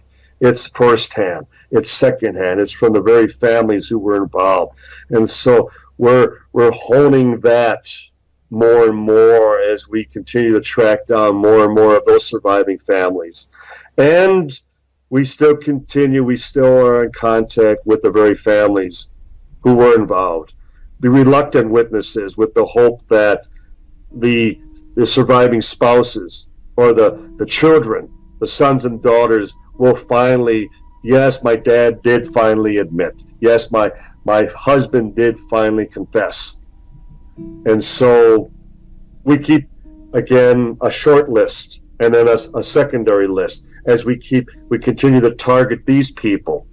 And we continue to get leads, as I mentioned at the beginning of the program, that even today, again, we are working on 2 new leads, and we followed up with phone calls, and we acquired some corroborative information of what we already knew, but it was further verification on that piece of the puzzle, so to speak. We continue even working on some Freedom of Information Act requests, not specifically on Roswell, but when we have a specific little tidbit of information regarding some involvement with some other project within the military. And if it helps us further verify that said individual was then involved with that project, and then vis-a-vis, then they would have been involved with Roswell. We can then draw the two together. So you see how it involves, like I keep saying, I use the analogy, it's like we're investigating a crime minus a crime. That it's like we have this unsolved, this cold case, now over 70 years old, and we're still trying to solve it. It's still a fluid investigation in that regard. As we discussed earlier, the Undertaker has just about taken away every final first-hand source that we've had. And I can't tell you, Stephen, how often the frustration when you finally track down the whereabouts of someone significant, someone who was truly or most likely involved, and you find out they just died a year before. Yeah, that's a terrible loss. Just died terrible loss. Months before, or in one case we called up one witness's family and they were just returning from the funeral. So it's gone forever. Whatever information they had, and that's just the ultimate, that's another thing that most people have never experienced. When you lose someone, just as far as at that stage in their lives, and to then have to accept it's gone forever. It's gone forever. Yeah, I suppose unless they spoke to their family, you're right. It's just gone. It's definitely gone. And I think it's a huge loss, because each one of those pieces of that puzzle could be the final piece to put it all together, or, provide more proof. I guess, I wanted to ask you about where my listeners can buy your books and where they can contact you. Well, I'll be happy to give all that information. First of all, certainly Amazon Books, certainly Barnes & Noble, any fine bookstores throughout the country. And our website is Roswell Investigator, one word, roswellinvestigator.com. And then I also recommend that you can also get our books at the virtual store at the International UFO Museum and Research Center. So our museum in Roswell, which draws 250,000 people a year. So another reason that even post Roswell, and I don't call them Roswell slides, that was another thing that we tried to, nip in the bud very early on, because it was the skeptics who were quickly trying to create the domain of Roswell slides to make sure that they always had the final word on the situation. Roswell had nothing to do with those slides, and even less than ever as far as just a final caveat on that. And the other thing is, if anybody wants to contact me personally, my email is donald.schmidt, SCHMITT, @att.net. And I try to answer every email, every question I get. Well, I just want to take a moment to thank you so much for taking the time to talk to me. You said you never lose. You don't like losing. This is one time when I truly hope you win. Well, it's very much appreciated, Stephen. Let's do it again sometime in the future, and I'll guarantee that we'll have more material, more information, more to discuss. And as one final comment, it's never mattered to me being the winner, the ultimate winner, because no matter who wins, we all win. Whoever wins this, whoever succeeds in finally proving this, we all win. I just want to be at the finish line. That's all I ask. Well, Mr. Schmidt, I, for one, hope that you get there. And I hope you win. You've done an incredible amount of work into this case, more than anyone that I know. And I'm so thankful that you could be here on our show and share your tremendous knowledge and expertise into this Roswell mystery with me and my listeners. Greetings and salutations, and thank you for being here for the 75th Roswell Anniversary Truth Seekers Special Deep Dive. If you're new to the channel, please be sure to subscribe and hit that notification bell so you too will know about future special events you can attend here. I wanted to take a moment to thank all of our kind and generous benefactors, because people all over the world send a few bucks in pledges, either through PayPal or through the super chat down there in the live chat, the money button, super stickers, we have and take Cash App pledges as well. I want to thank everybody who has signed up to be a Patreon member, because for as little as $1 a month, you can get some extra content from us here. Additionally, I'd like to thank the channel members who get a bunch of YouTube benefits as well as all the Patreon benefits for as little as $5 a month. I also wanted to mention that I have something strange for my friends. These are Roswell wreckage replicas, which I have been making here. I also wanted to mention that for today's special event, we have prizes for those of you pledging $30 or more, either through Cash App, PayPal, or Super Chat. And this is a gift that we will be sending everybody who pledges $30 or more. This is a Roswell debris replica, and it's designed to look exactly as Jesse Marcel and his son had described. This is the so-called I-beam wreckage. This is a replica, of course, and I'm happy that I'll be able to offer these to anybody pledging $30 or more to our show today. This is just a special free gift that we're going to be giving you kind and generous people for supporting our show. Well, friends, let's get back into it.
Well, greetings and salutations, friends, and welcome back to Truth Seekers. Tonight is another of our special events in our new series, Revisiting Roswell.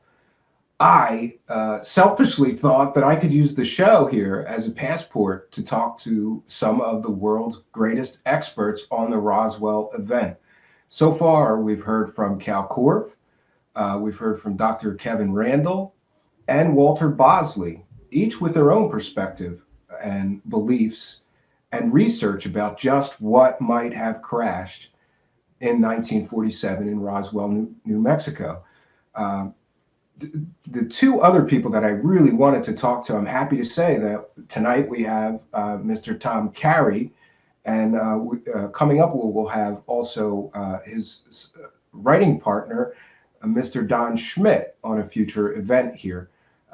Without further ado, I want to bring in tonight's very special guest. He's one of my favorite authors. You guys have heard me mention these two books that he wrote with Mr. Schmidt, called Witness to Roswell and Children of Roswell, among others. But those are two of my favorite books on the event. So let's welcome him in here.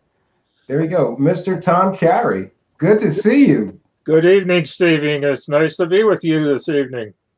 I can't tell you how happy I am having read a bunch of your books and listened to so many of your interviews that I get to have you on my show. It's a dream come true for me. Thank you so much for agreeing to do this, first of all. Well, I hope I don't disappoint. No, always happy to talk about Roswell.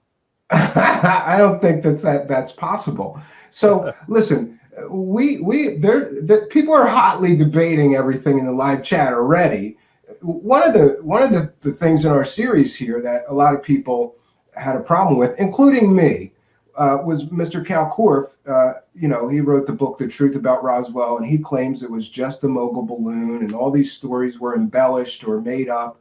I have a real problem with his assertion of that, mostly because I've read your two books, especially Witness to Roswell and Children of Roswell. I want you to talk about some of the firsthand witnesses that you spoke with and whether or not they were that you believe that they were telling you the truth or making up stories, as some people believe.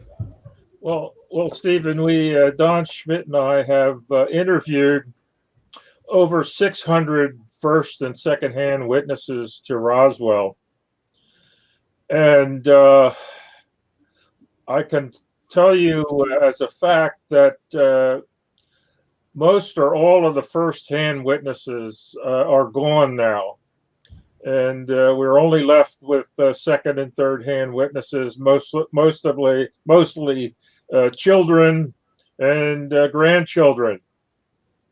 So it's to pick out the best witnesses. It's the way we look at it is that each witness is a little piece of the puzzle. Some are bigger pieces and others are smaller pieces, but nevertheless, they all fit into the puzzle to make a picture.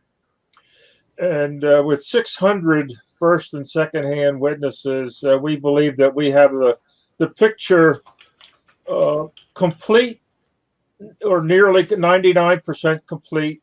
The only thing, the only piece that we're missing is an incontrovertible piece of physical evidence. And that's the only thing that's missing. Otherwise, we do have the story. Some of the most notable witnesses that we interviewed, I would say certainly Mac Brazel's son, the rancher's son, Bill Brazel, had a lot to tell us. Edwin Easley, the base provost marshal, was a key witness, and that was interviewed. He was interviewed by Kevin Randle before I actually became an official part of the team, along about 1991. And the thing about Edwin Easley, Major Edwin Easley, was that he was interviewed by Randle at a time when they were still wondering if they were really on the right track of investigating Roswell as a UFO event and not not something else. And Randle interviews easily over the phone. And to every one of Kevin's questions, easily answers, I can't answer that. I'm sworn to secrecy. I'm sworn to secrecy. So every question, myself, I would have given up at that point. Yeah.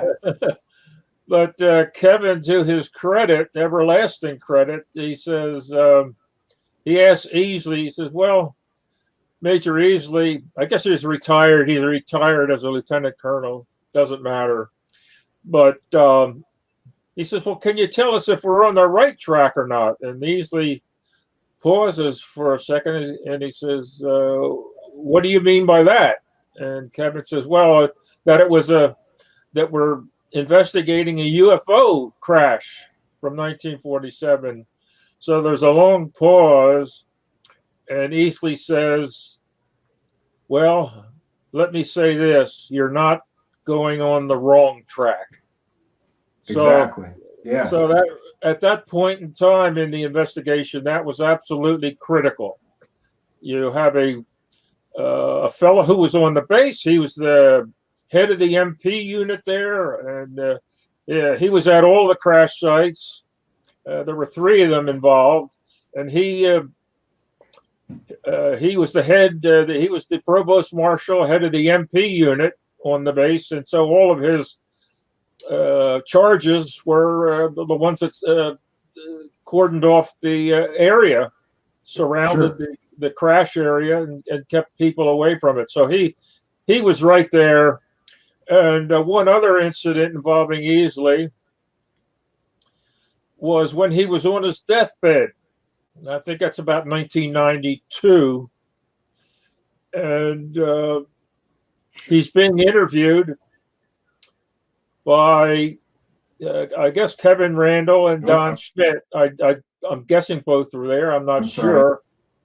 In Parkland Hospital in Dallas, Texas. That's where President Kennedy was taken after he was assassinated. When he was shot, they removed him to Parkland Hospital. So it's going to be breaking up. Huh? I'm sorry. No, it's okay. You're back now. You were kind of breaking up there for a moment. Oh, was I? So let me try. Easley's on his deathbed, and Randle and Schmidt had just published a book called The Truth about the UFO crash at Roswell. And this is no, I guess they hadn't at that time. If this is 1992, they still had the first book that they had written together called UFO Crash at Roswell, a huge bestseller. And so Easley's granddaughter comes in with the copy of UFO Crash at Roswell. She holds it up to the major. He's sitting up in his hospital bed, and he holds it up, the cover of the book, and he goes, "Oh, the creatures." So he's talking about the bodies. Yeah. So coming from Edwin Easley, you have the crash was UFO, and there were bodies. So he is a key witness, at least in my humble opinion. He was a key witness. And there were others. Walter Hout, the base public information officer, finally told everything that he knew in a sealed statement after he passed away in 2005. Let's see, Mac Brazel was already gone. General Roger Ramy was already gone. He Some of died. these people just say that these witnesses. I'm sorry. Yeah, I was just reiterating that some of these people that wanted to tack onto the story. It doesn't make any sense to me that somebody would be on their deathbed and suddenly start talking about aliens. Well, Stephen, I can't answer for the critics. I don't think if you're just sitting back in your living room in an easy chair and reading things, you don't have a sense from speaking with the actual witnesses. And if you interview enough of them, you get a sense of what is true and what is not true. And that only comes with experience. So I don't know what. Yeah, and your sense was that they were all being very truthful, right? I mean, you wouldn't include them in a book and talk about them for years in their testimony if you thought they were just embellishing or making up stories, fantastical stories. Right. We do mention a few. What would you call them? Disinformation people or Certainly, yeah. We do mention a few of them in our books. Most notably, a fellow by the name of Frank Kaufman, who Sure. really spun us some stories about being right in the eye of the hurricane. It was all. So even the hardest witnesses to break and tell and determine that they're not telling the truth are those who were on the scene pretty near the time, so they know the lay of the land and they just plug themselves into the story. And two come to mind right away. One is Frank Kaufman, who was a personnel clerk. He was a sergeant. He was a personnel clerk on the base at the time. And he knew pretty much everybody on the base, so he could speak with offhand experience. Oh, yeah, I knew Marcel. I knew this guy. I knew that guy. I know where that's at. And you say, oh, my God, this guy, he knows everything. Well, it took us a while, but we finally came to the conclusion he was full of it, that he was spinning a tale. He put himself into it. He never came across to me as an officer, but he said he was like a high officer. And I was in the Air Force, and I know an enlisted person from an officer, and he was not an officer. So, yeah, sometimes you can definitely tell the difference between a guy who was a grunt and a guy who was an officer just by their mannerisms and things like that. I remember my father was in the Navy, and one time we were at some barbecue or something, and some guy was telling stories about being like a captain of a ship, and my dad was like, "There's no way on God's green earth that guy was a captain. He was enlisted man." You can tell. You can tell. The other thing he said was the one crash site that even the Air Force agreed that was the crash site, the so-called debris field site on the Foster Ranch. Even the Air Force agreed that was the site, or the main site. Well, Kaufman said, well, that was a salted site, meaning one that was artificial. People went there and they threw things on the ground, to metal pieces, to make it appear that was a crash site. And we're thinking, what is this guy talking about?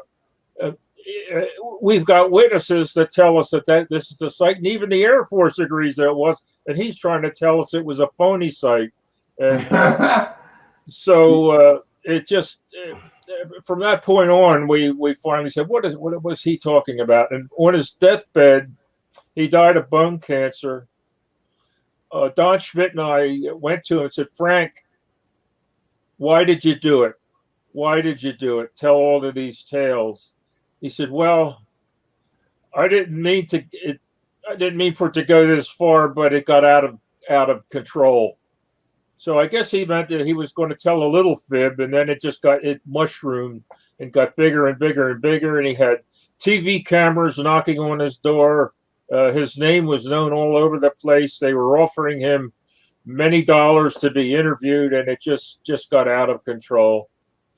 And he also, the third thing was he took us to what he said was the so-called impact site, where the final part of the ship came to rest.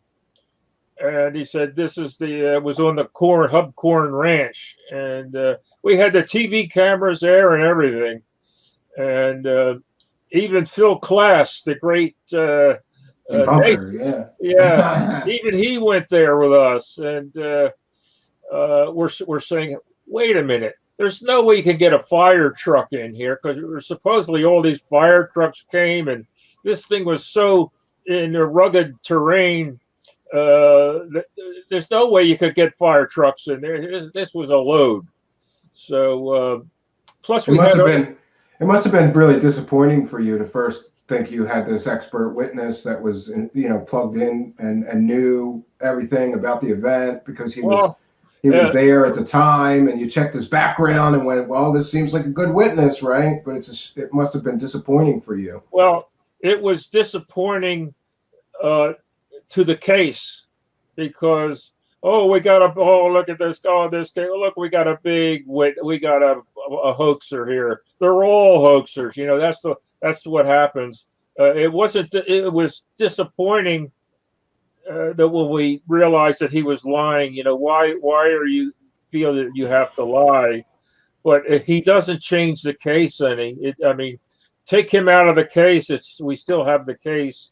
Yeah, you still have 600 other witnesses, right? So one's Yeah, bad. That's yeah, sort of exactly. like I've heard a lot of debunkers and negative people mention him and say, like, see, that guy lied. They all lied. That's Well, you've right. got one out of 600.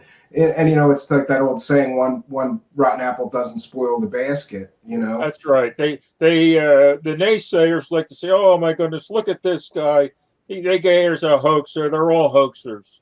And I've heard that so many times. What can you say? So instead of 600 witnesses, we have 599. Okay, so yeah, it doesn't really discount the rest of it. right. And then I wanted to also just dive into this Children of Roswell book, because again, back to this point that I'm trying to make, when people say that people just made this stuff up, I have a real problem with that because, like, I don't know about other people's parents, but my parents, especially when they were near death, wouldn't just start making up stories about alien bodies and stuff. You know what I mean?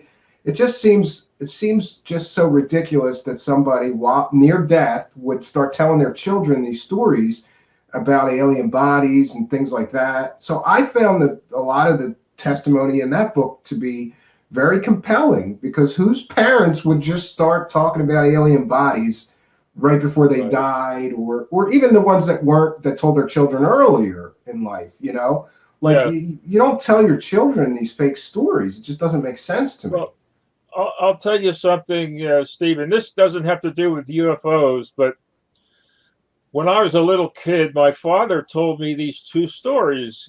He was from Boston, and he was born in 1901. So back in those days, not everybody had an automobile. People were still using horse-drawn carts and carriages. They were still using them.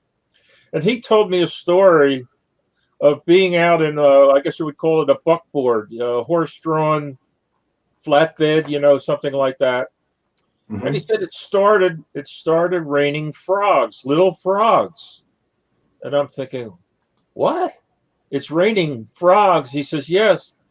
And the thing that I remember about it were the wagon wheels running over crushing their little bodies in this storm, crushing these I guess, baby frogs or whatever they were, the wagon wheels running over and crushing their little bones. He said that's the thing he remembered about it. And I'm thinking, wow, I've never heard of that. And he said there was one other thing. He said when he was a teenager, he was out in a rowboat with, I guess, his parents or something out in one of the, Boston is near the ocean, and then they were out in the bay, I guess. And he said this huge, he called it a sea serpent, but he said it was like a large snake with a head that looked like a horse, just slithered by the boats. I said, how big was it? He said, oh, it was huge. It was around, huge body, but it just went like right by the boat, and it was like a snake, but it had a horse head type head. I'm thinking, wow, I don't know what he's telling me here, but this doesn't I can't, I'm only like 8, 9 years old and hearing this, and I think, I've never heard of this. Well, guess what? On some of the, I don't know, the Science Channel, History Channel, one of the cable channels, they do report that there are rainstorms or such squalls where little animals come down, and one of the types of animals that they cited was the little frogs, and this was on one of the cable channels. Yeah, I know that can happen during hurricanes or something like that. Yeah, or like it's like final events. Yeah, it's like some sort of squall, and I don't understand the mechanics of it or the atmosphere. Yeah, that's an odd occurrence for sure. But it's been reported, and also they on one of the shows they talked about a sea monster in I don't know, Narragansett Bay or something like that up there in the Boston area, and they drew a picture of it, and it was just exactly what my father was telling me. So I'm thinking, oh my goodness. And I said, then I thought to myself, my father wouldn't lie to me. He never lied to me. So I just passed that on as far as parents telling their children things like that, especially when they're small, they wouldn't lie to them like that. Because when you're older, you can tell, oh, Dad's spinning another one here. But when you're a little kid, you don't lie to your children. And one of the other things that I wanted to get into, because you took an awful lot of flack for it, is that you're well aware that so many people have tacked on hoaxes onto the Roswell event. We've had alien autopsy, the Roswell rock, and of course the Roswell slides. And I wouldn't be doing my job if I didn't. Now you're striking home. Yeah, but listen, I have tremendous respect for you and the way that both you and Mr. Schmidt handled it. I talked to him about this previously, but I wouldn't be doing my job if I didn't ask you some questions about that. Yes. And one of the things I wanted to ask is when you first heard about these Roswell slides, and for those that don't know, they reported to be slides of an alien from the Roswell event, or that's what they were hyped as. Did you think that you had the smoking gun, that you were finally going to get that smoking gun? Yes. Right? Yes. And so this must have been even more disappointing than Frank Kaufman, right? I was in disbelief, Stephen. We analyzed them as best we could for 3 years, and doing due diligence on them, and we went as far as we could with them, and everything pointed to that it was a slide of one of the Roswell bodies, because the slide stock, the film itself was from 1947, according to the coding, and all of the other pictures in this collection that were shown to us were from the 1940s. Yeah, so it had to be tantalizing, right? You thought you had it. You thought you finally got the proof. Everything else was from the 1940s. The little code on the slide, the side of the slide, without going all into it, it was from 1947. And this body on the slide looked exactly like I envisioned the Roswell bodies looked. It looked exactly like that. And everything pointed to this is one of the Roswell bodies. Now, the kicker here was at the foot of this body in the slide was a placard. It was a oblong placard with writing on it. For 3 years we sent it out. We tried nobody could read that writing, which would obviously have told us what was lying there on the slab. It would have said, okay, this is so and so and so and so.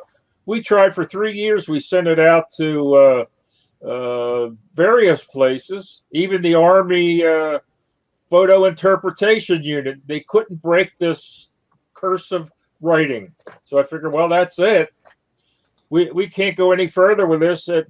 Everything pointed to this is a Roswell cadaver. Well, no sooner did we have this big affair in Mexico City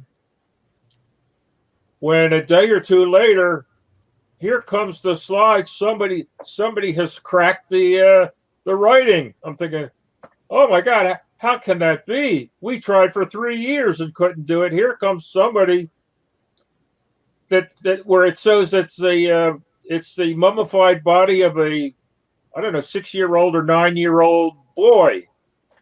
Yeah. I said, this I can't be. remember this, and I was so disappointed. But then I had my own suspicions because Jaime Maussan was involved. And Jaime Maussan, for those that don't know, was sort of like, he had this marmoset monkey for a while. He was saying was an alien, and he was involved in. Yeah. Jaime had nothing to do with the analysis. He just provided the venue. Sure, but just because he was involved and he was hyping it, I thought this may be a hoax because of his involvement. So I was cautiously hopeful that this was real. But I remember, you know, how fast that this thing fell apart. They did this big pay-per-view event, right? I thought I was dreaming. I thought I was dreaming. I said, this can't be true, because we did everything we could for 3 years to break this, and we couldn't. And here, especially when somebody, and they're right there on the foot of the body, is this mummified body of a 6-year-old or 9-year-old boy. I don't know, forget how old it was. And I'm thinking that's got to be a hoax, because we tried for 3 years. How can somebody in 2 days come up with break it? Yeah, but apparently they had much cleaner scans or higher resolution scans. They had a different slide, because I only saw one slide. Apparently there were more, and somehow this, I don't know who it was, got a hold of one of the other slides where someone, and I suspect who it was now, scrambled the letters to where they couldn't be, that you couldn't break them. And so we didn't know, I didn't know that there was another slide that you could unscramble the letters, because the only slide we had was this one. And I was in disbelief, but that's what happened. That's what happened.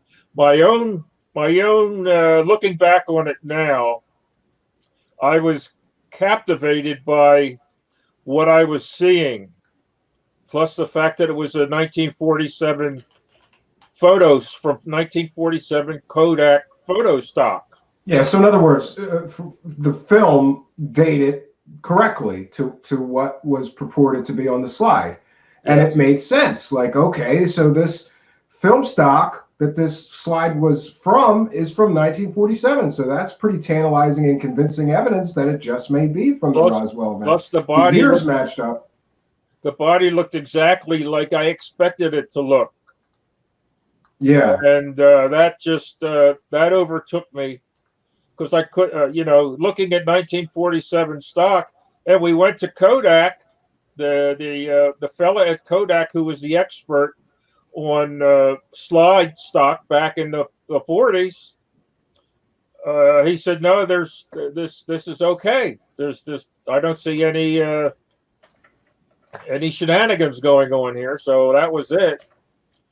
And so we went public with that. Within 2 days, somebody says, this is a mummified body of a boy, let's say 2 years old. Yeah. 2 years old. And I did not believe that until I actually saw, we had another fella who we've been working with, and he went online and he found that body when it was still, as they say, in situ. It was still in at the site when they discovered it, and it was the same body. So at that point, when I saw when the body, when it was still being excavated, it had the same little thing around its neck. It had the same look on its face. But the thing that was different about it, Stephen, was that, when you're at the site, it looks all dried out. A mummified body looks all dried out. Yes. And but you can see in the picture they cleaned it up somehow and made it look like it wasn't a mummy, because I've seen mummies before. Yeah, I'm sorry, friends. I'm having some technical issues. I was trying to share the pictures of the slides. Anybody can Google the Roswell slides, and you'll see pictures of this body. And you have to admit, if you look at the pictures, this looks like a typical what you would think a Roswell alien looked like after seeing all these drawings and witness descriptions over the years and things like that. I've seen mummified bodies, and they all look shriveled up and desiccated, dried out. This thing didn't look dried out. It looked like it had been alive not too long before. That's what it looked like to me.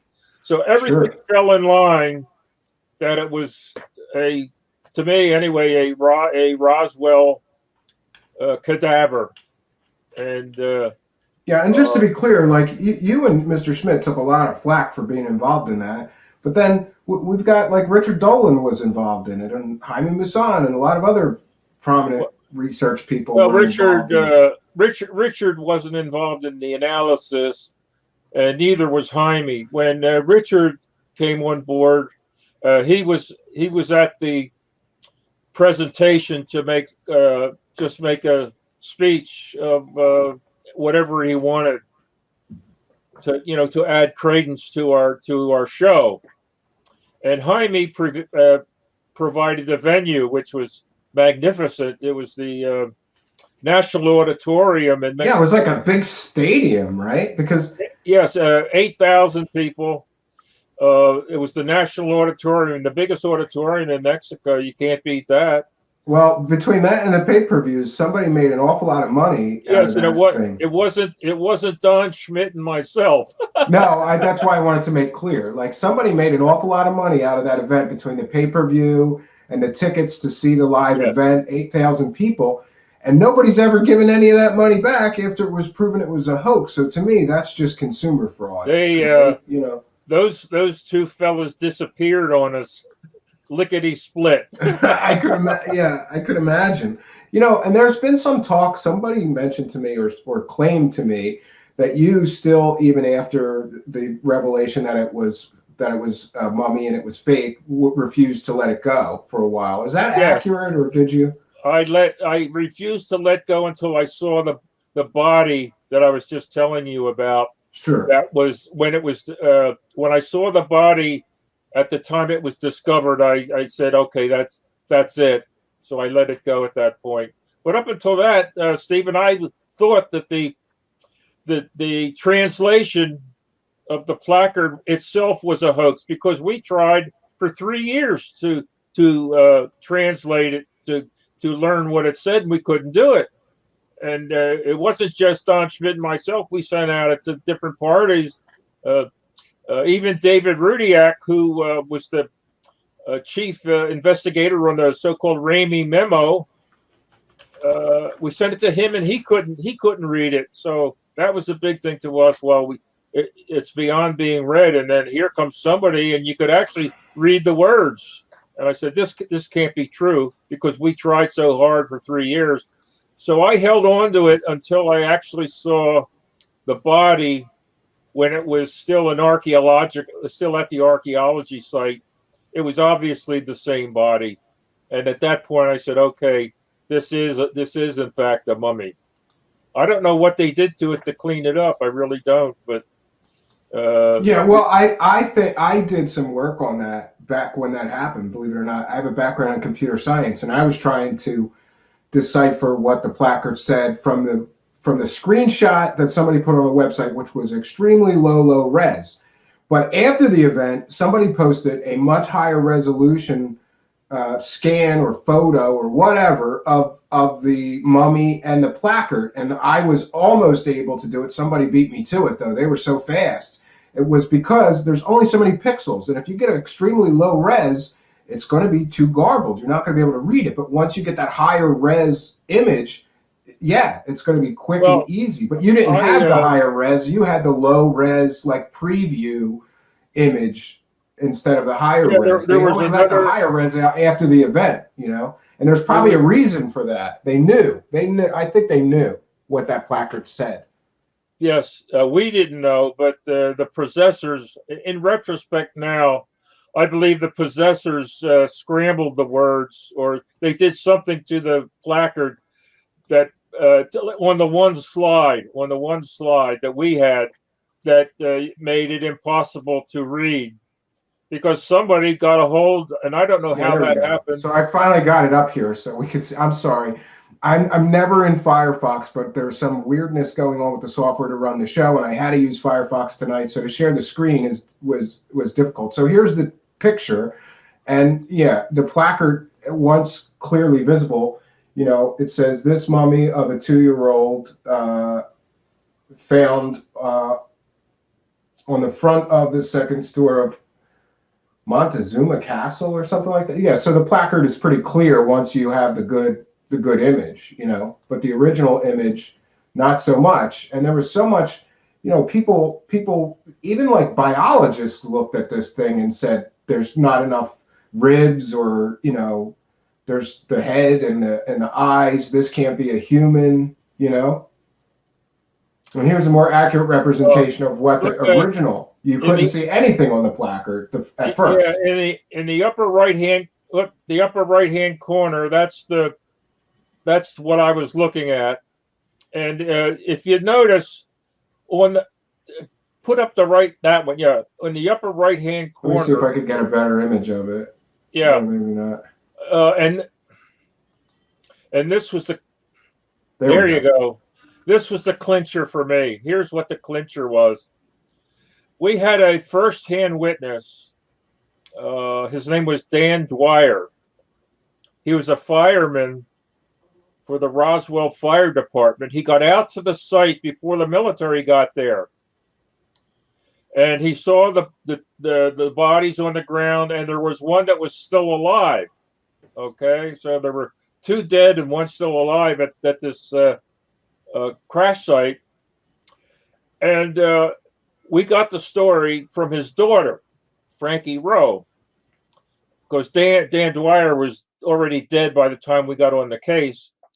But when he got home that night, he told his family about being out at this crash site where a flying saucer had crashed, and there were bodies, and one was still alive. And the first thing they wanted to know was, well, Dad, what did it look like? And all he said was, child of the earth. Child of the earth. Well, to me, that doesn't mean, I don't know. I'm from Philadelphia. I don't know what that means. Put the thing back up. Put the picture back up. Oh, I'm sorry. Let me try to do that again. With me here.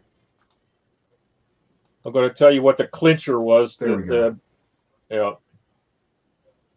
Okay. Waiting for the picture. There you go. Okay. So Dan Dwyer, they wanted to know what it looked like. And he didn't say, well, it had a big head and blah, blah, blah, blah. He just said, child of the earth.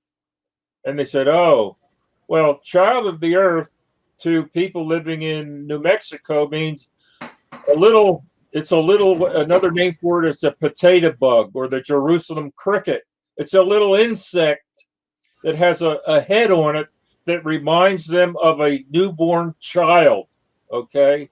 The head of this insect, the child of the earth, has a head on it that reminds them of a newborn child. Okay, so what am I talking about?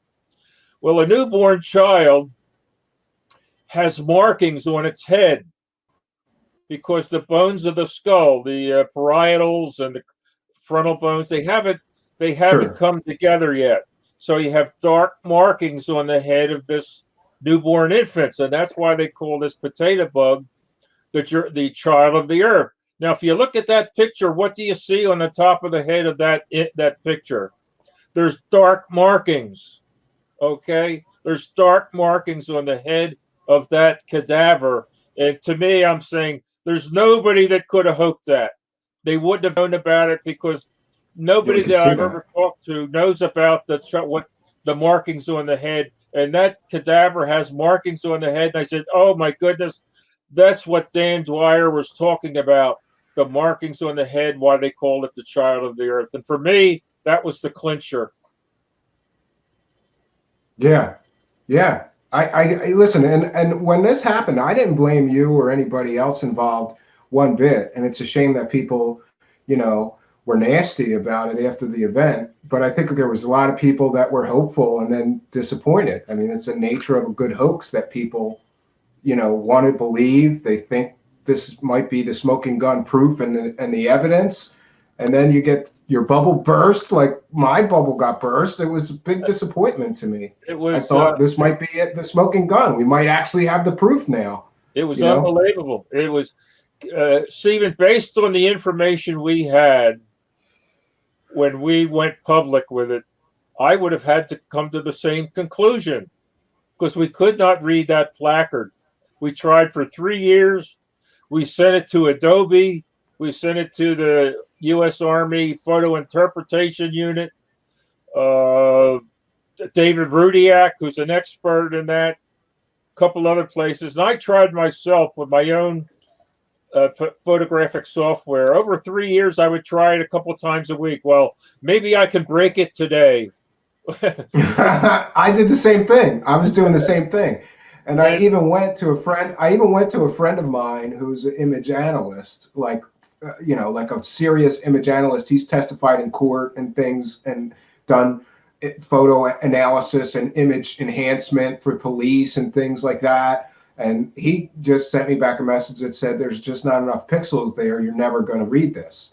But that, of course, was the original release, which was just a low res, grainy ass, terrible quality picture. Yeah. So once the event happened and the hoaxers got their money, I guess, then somebody uploaded that day, the day of the event, I think it happened, or the night of the event, somebody posted a really high quality picture on a blog, and then within hours, people were able to crack the code of that placard.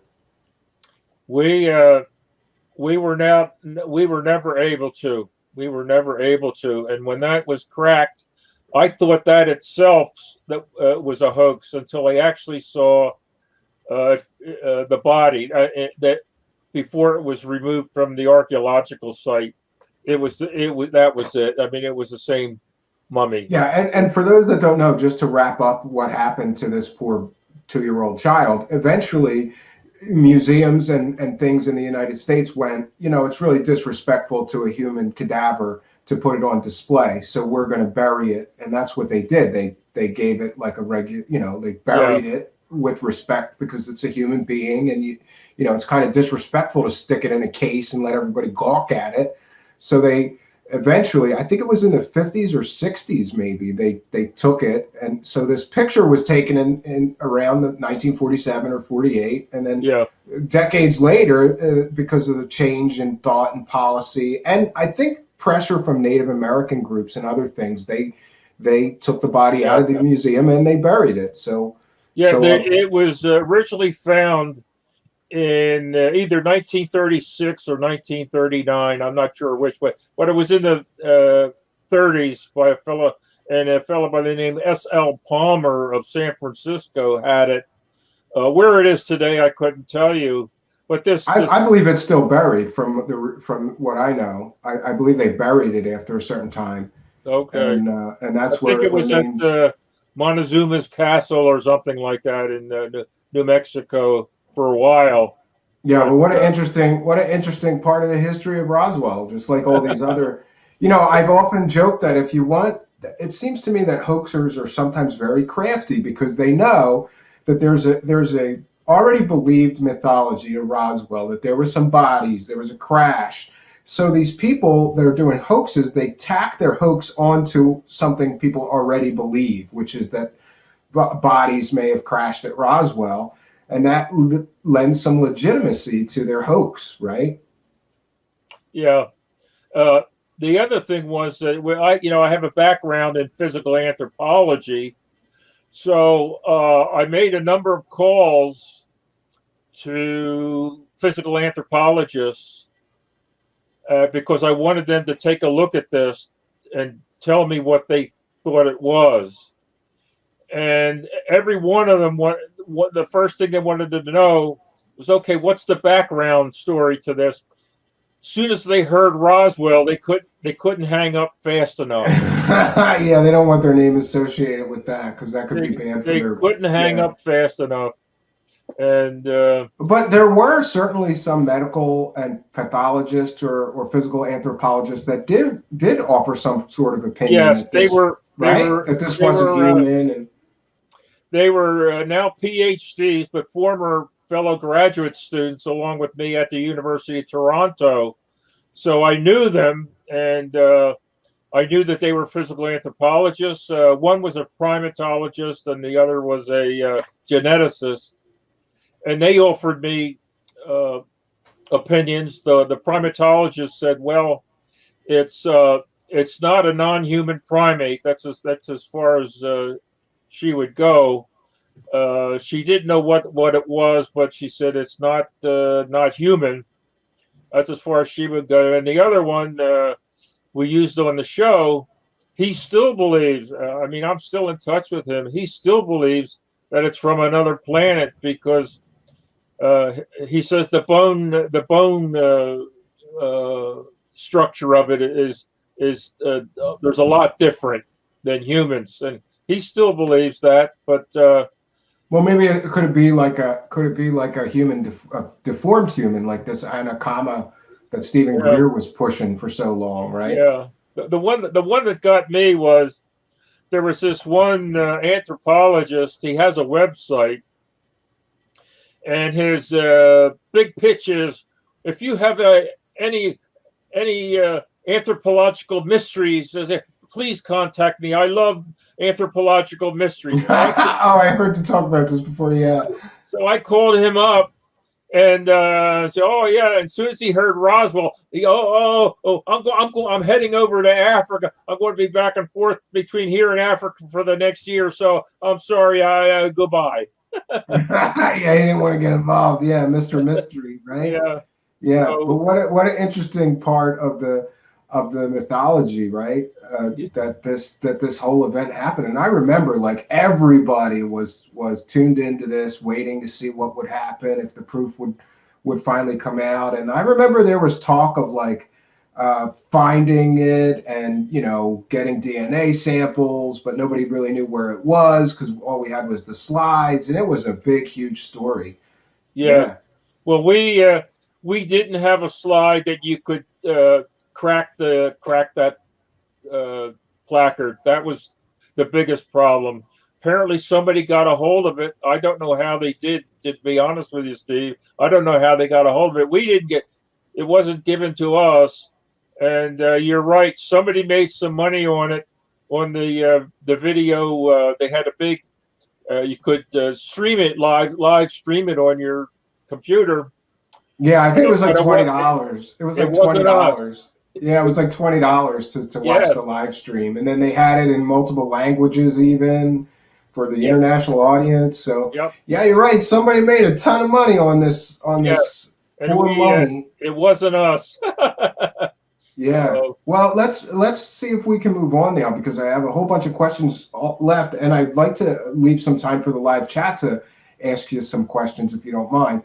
I wanted to get into, Cal and I have another big disagreement, and that is on the debris switch, because Cal's whole issue with the debris switch is that Stanton Friedman made that up. There was no debris switch. And for those unaware, those famous pictures of, of people holding the debris, and then, okay, it's just weather balloon debris.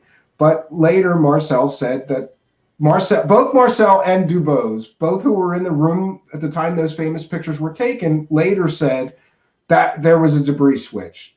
The debris that they held up in those pictures was not the debris that they picked up from the ranch. Right. Can you talk a little bit about the debris switch, and what do you think of Mr. Korf's assertion or belief that the debris switch was just made up by Stanton Friedman to sell books?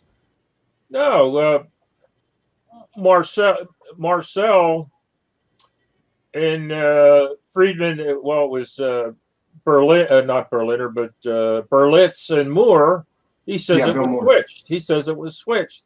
His son, Jesse Jr., who we also interviewed, said it was switched. And Jesse, I never met Jesse Sr. I don't know if Don or Kevin did, but I did. I never met Jesse Sr., but his son, Jesse Jr., he held pieces of the debris in his hand, especially the I-beam with the funny writing on it. Yeah, the And hieroglyphics. he also said, yes, you know, he was there when his father came home at 2 a.m. in the morning of July the 8th with the debris. He stopped at home with a car full of this debris that he had picked up on the Foster Ranch. And so he showed his son and his wife, I can't pronounce her last name, Vio, I think they pronounce it V-O.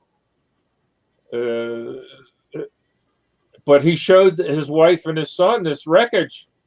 And Jesse Jr., who was a first-hand witness to the wreckage, said he'd never seen anything like it. I mean, he was 11 years old at the time, granted, but he knew about aircraft and planes and things like that. And he said there was this one piece. It looked like an I-beam. If you looked at it sideways, it had all this funny writing on it. And he saw the wreckage, and it was not tinfoil like a Ray Wind target. It was not a balloon.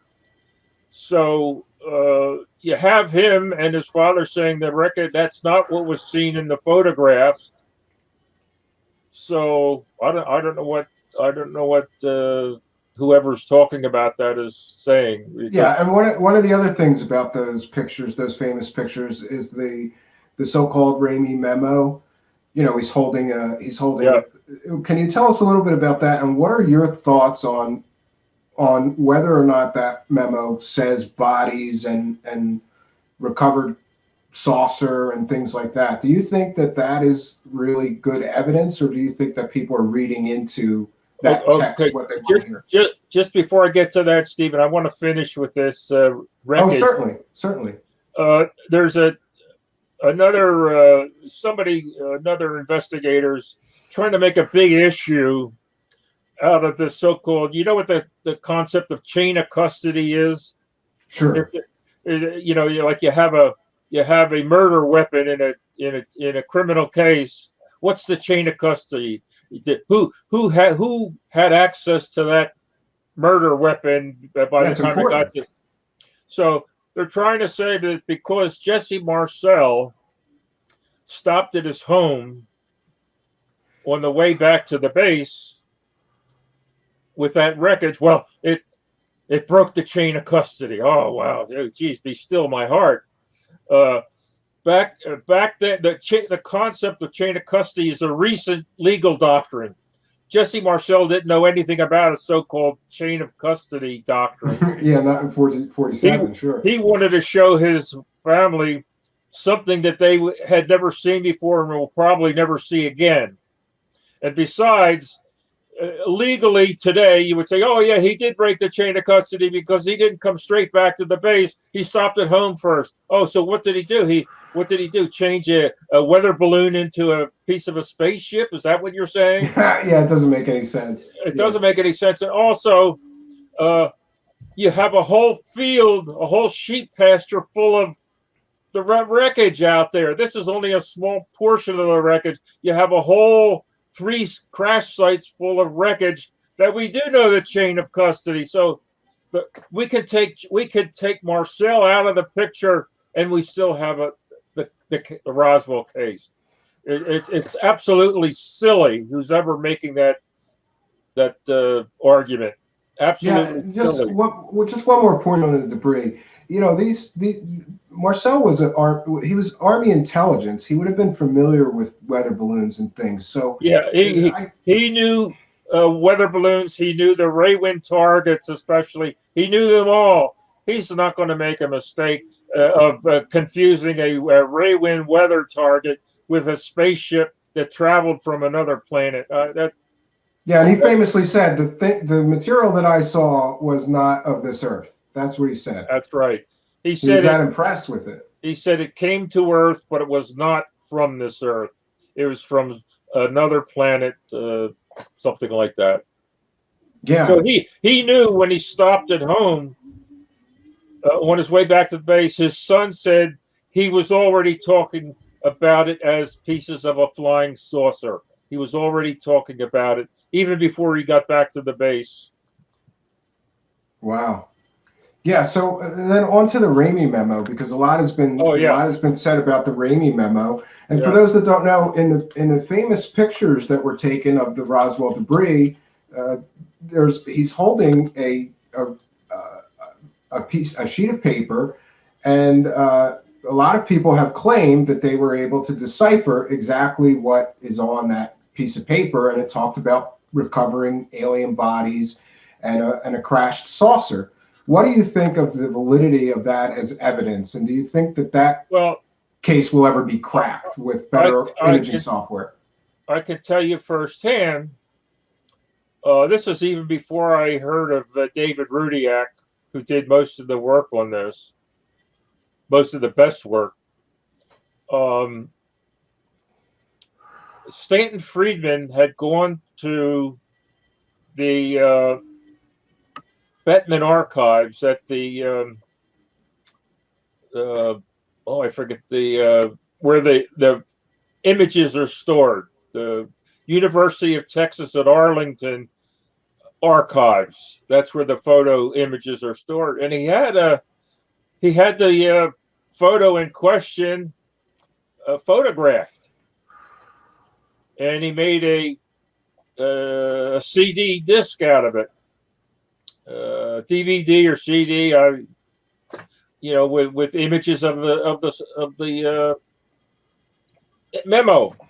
So I called up Stan. I said, I'm good for the money. I'll send you. He was selling it for $25. I said, send it to me. The check is in the mail. So Stan sent me I got one of those too, by the way. So here I have it on a shelf over here. I do. Before he died, I got to interview him about a year, that's 2 years before he died. And one of the things we talked about off air was that high quality scan. And I said, I'm a computer science guy. Send it to me. I might be able to get something out of it. I wasn't able to do any better than Mr. What was it, Rudiak, right? Here's what happened to me. So I had not heard of David Rudiak. I didn't know what the memo said.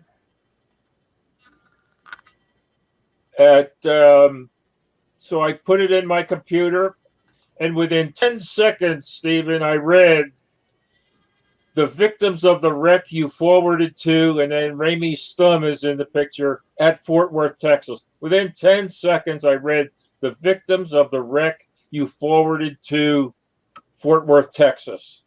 That's no lie. And other words that I could, looking down, I read, I could read meaning of the story. Meaning of the story. And I could also read weather balloons would make, or weather balloons would fare. And something, and the last sentence was cruise, something cruise, work cruise, demo cruise, something about cruise. And I could also see the word something in or on the disc. The word disc was in quotation marks. So that's what I could read. And David Rudiak, who's a doctor of optometry. Yeah, he's got a better resume than me, but I still thought I'd give it a shot. I did, and I wasn't able to do any better. But I probably did worse than him. So David Rudiak was able to get more out of it because he worked feverishly on it, and he was able to translate more of it. And what it's talking about, it's talking about a second sight. It's talking about having Raywin demonstrations, and they did. Starting on July 10, they had the Army Air Corps the Army do these demonstrations of these weather balloons attached to a radar target to sort of prove the press release that it wasn't a spaceship but a Raywin weather balloon tinfoil target. So it talks about having ray wind demonstration crews. That's what it was doing. And for the next couple of days, they had these demonstrations all over the country with these mobile launches of the weather balloon and the radar target. So hats off to David Rudiak. He did the most work on this. And apparently, yeah, and I've heard critics just say, well, people are reading whatever they want, but I mean, it seems to me to be a very scientific analysis of this memo from a super high quality scan that Stanton Friedman got from the original archive, from the original negatives of the photo, a super high quality scan of the photo. So they got the most high quality image that they could, and then it was scientifically analyzed. I tell you, when I looked at it the first time, I had no preconceptions of what it was going to say. But you have to think of the circumstances. He's holding the memo in his hand at a press conference that's going to take away, it's going to explain away UFO or flying saucer crash wreckage as a ray wind weather balloon target. So that he has that in his hand, and there were 7 photographs taken, 6 of them of 2 of them of Jesse Marcel, 2 of General Ramy by himself, 2 of General Ramy with his adjutant Thomas Jefferson Dubose, yeah, and 1 with the weather guy Irving Newton, who he called in. But between those 7 photos, you could tell what the sequence of the photos and what sequence they were taken by the memo in his hand, because the first photo in the sequence, he's just received the memo. It's only folded over once, but in that final photo that shows the wording that we're talking about, you can see it's been folded several times. So that's the final photo. He's trying to grab a look at it, what it's saying between shots, and that's what happened. Yeah, and it's very tantalizing because some of these images, I mean, it looks like you can almost read it, and these are like pretty, The problem, Stephen, is that if you enlarge it, you're also enlarging the grain. The photo was taken from about 15 feet away, I would say, 10 to 15 feet away, and it's a little telex or memorandum. Yeah, old camera. You have to keep enlarging it, and when you do that, you also enlarge the distortion in the grain. So it's pretty much all we're going to get out of it. Well, do you think, though, that like maybe in 10 or 20 years when photo image analysis software gets better, that we might be able to get more out of it? Or do you think we've gotten all? I hope so. I hope it's sooner than that. Yeah, it just always seems so tantalizing because here we just see this image, and it looks, even in this image, which is just like a crop of the original photo, it looks like you can almost read it, right? It really does look like you can almost read it. I've tried it for over, let's see, I forget what year I got it, but it seems like I've been trying for 20 years. Like, okay, maybe today I'll be able to see more, but it never happens. Not unless I get a better photo package. Sure, and I guess moving on, I wanted to discuss the multiple crash sites because there seems to be some debate even amongst researchers that are pro the alien hypothesis. Some people believe that these additional crash sites were tacked on after the actual event, and that there was really only 1 crash site. Some people say a lot of people say there was 2, and I've heard some people say no, there was 3 different crash or debris sites. Can you talk a little bit about the sequence of events that led to the multiple crash sites, if you believe there was? Yes. When I first got started on the case in 1991, the only book out at that time was the Roswell Incident by Charles Berlitz and William Moore. That was the only book out. Stanton Friedman did the investigation with Moore. Berlitz had the big name because he had just written a book about the Bermuda Triangle, which was a big seller. So that's how they put his name on the book. Mhm. But in the Roswell incident, they have the Mac Brazel story with that one debris, we call it the debris field site, up 33 miles southeast of Corona, New Mexico. That's where the ship exploded in the air and all this debris came floating down on the evening of July the 2nd, 1947. That's the first site that anybody knew about. And so Moore and Friedman, that that they had heard stories about bodies, but there were no bodies at that site. It just physical wreckage. The only body site circulating at that time was a story by a soil conservation engineer by the name of Barney Barnett, who worked out of office in Socorro, New Mexico. And his story was that he was coming home from Dattle, New Mexico one day, and something caught his eye out in the desert. And so he went out to investigate, and it was a crashed flying saucer with a couple with alien bodies strewn about. And it was on the plains of San Augustine. And that was the only body story going around. So Friedman and Moore tacked that Barney Barnett story onto the Roswell story. And that site is 150 miles west of the Corona site. So when I entered the case, Randle and Schmidt had already pretty much dismissed the Corona, the Socorro site, Plains of San Augustine, as having anything to do with the Roswell site, because there was only the one witness, Barney Barnett. There were no other witnesses, military or civilian, blah blah blah. Nothing to go on. Just the one story from Barney Barnett, and they had witnesses telling Randle and Schmidt of another site closer to Roswell.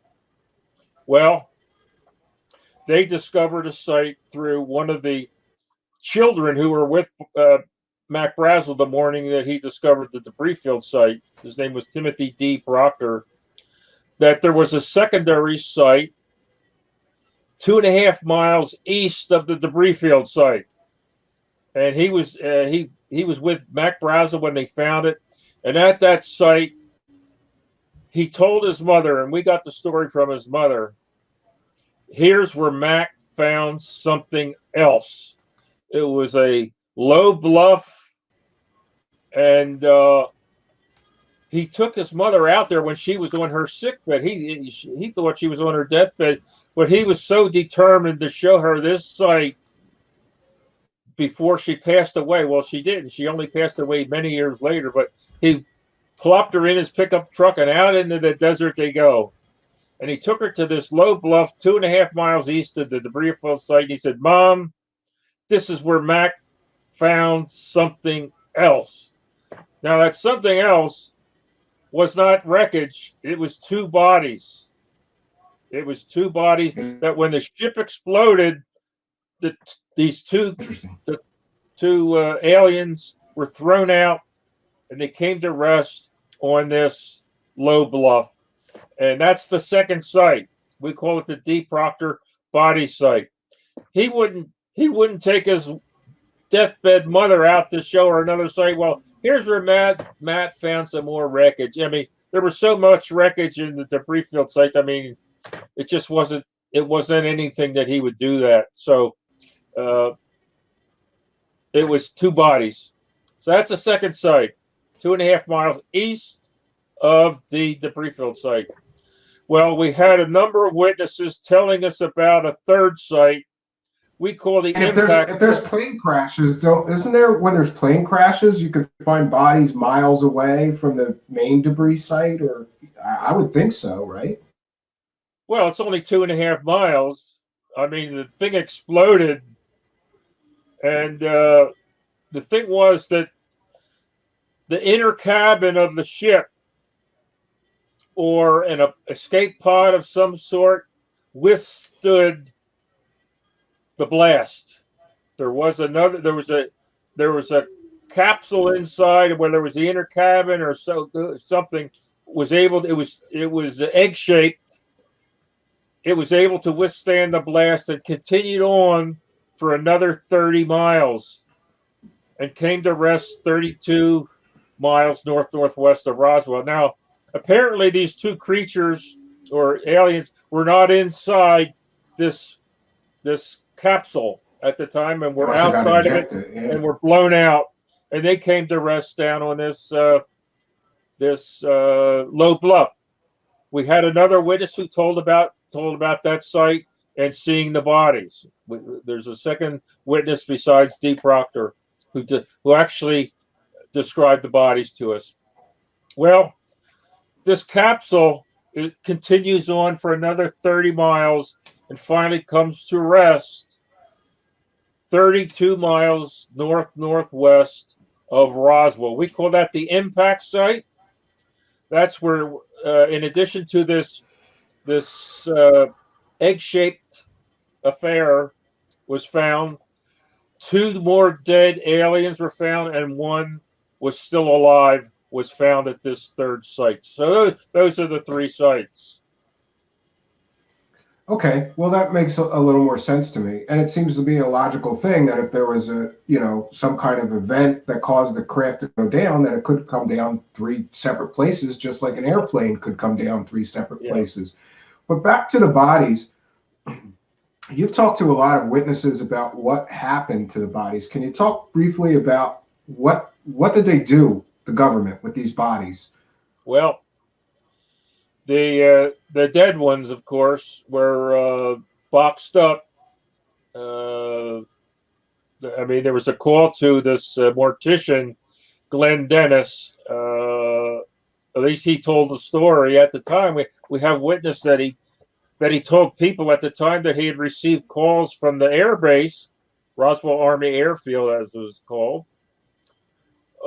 He had received calls inquiring about their availability of child-sized caskets. And Glenn, I think he said, well, we have one, but we can get more. And they actually, next door to Ballard's at the time, there was a mortuary services department, that sold things like tombstones and caskets and all that sort of stuff. And they actually went to Amarillo and picked up the caskets.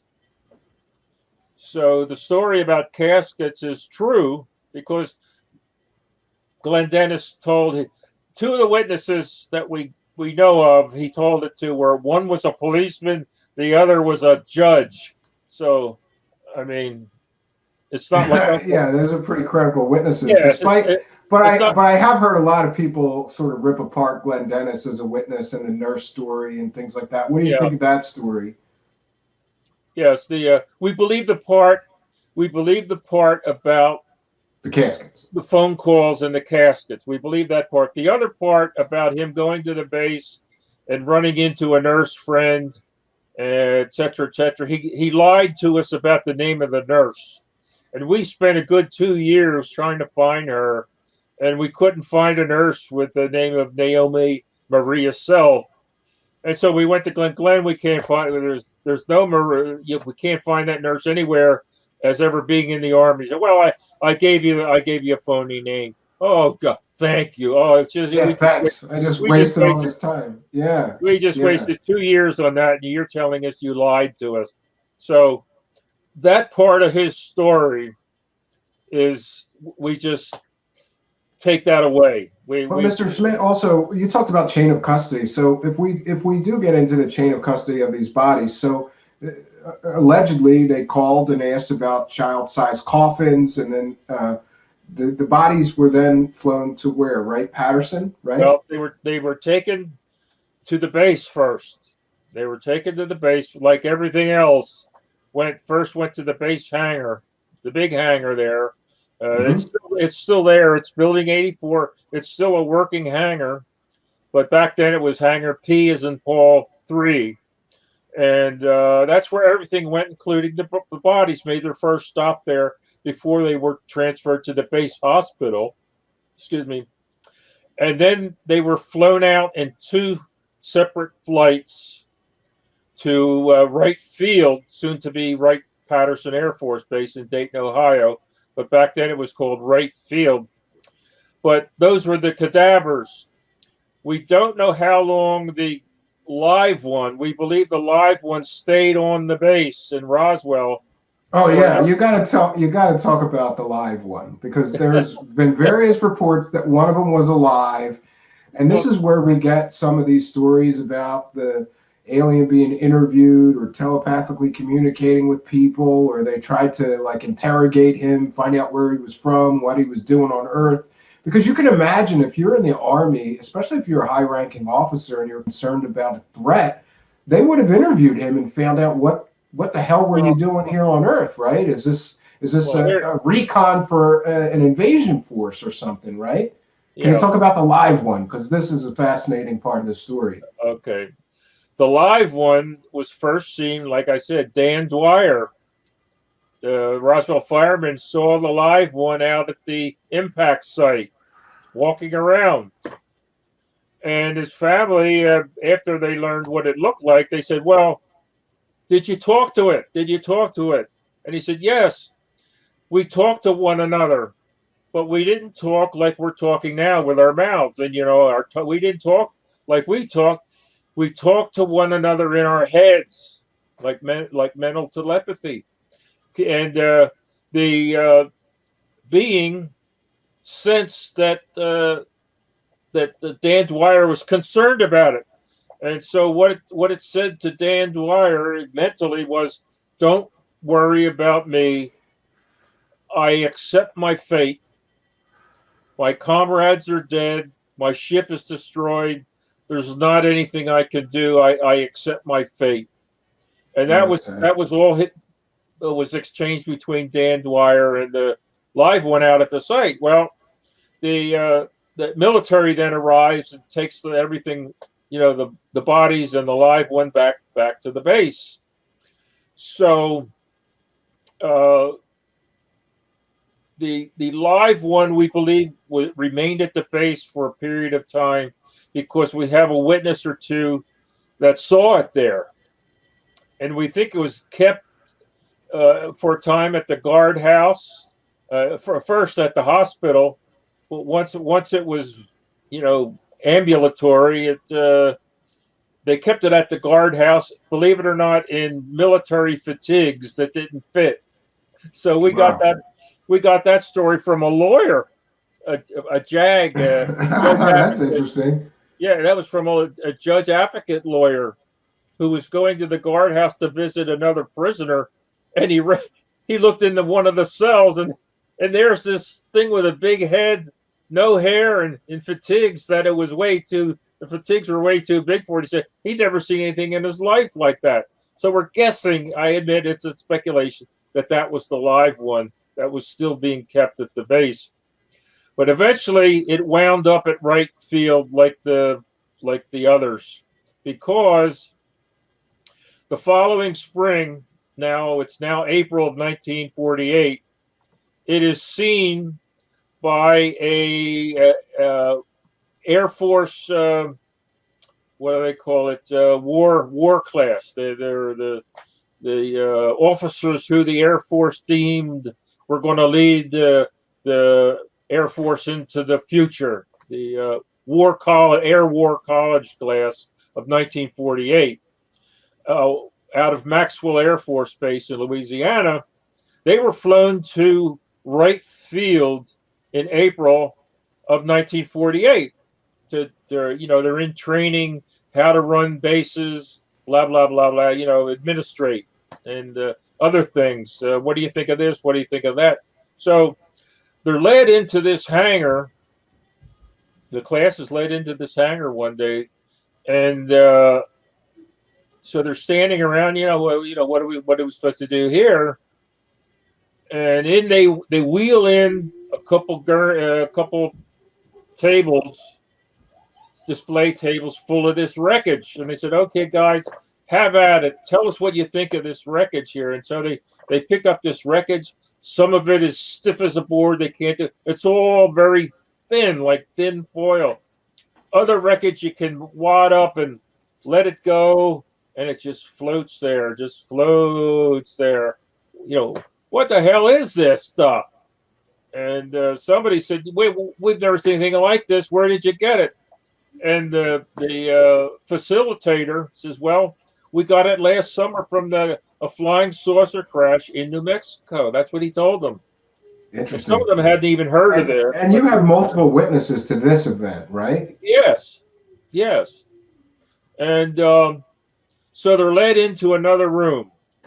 If they're scratching, because some of the people hadn't heard of it. They were not all U.S. airmen. Some were from other countries, like Australia, And so they're led into another room, and it's 4 walls, but on the one wall is this large rectangular mirror. It's a two-way mirror, because if you're in the adjacent room, you look at this, you see you just see I don't know, a picture or something blank. But on the one side, you can see through, like your magic decoder ring, it's the city. Yeah. So we get this story from a Marine Air Force night fighter pilot in World War II named Marion Magruder.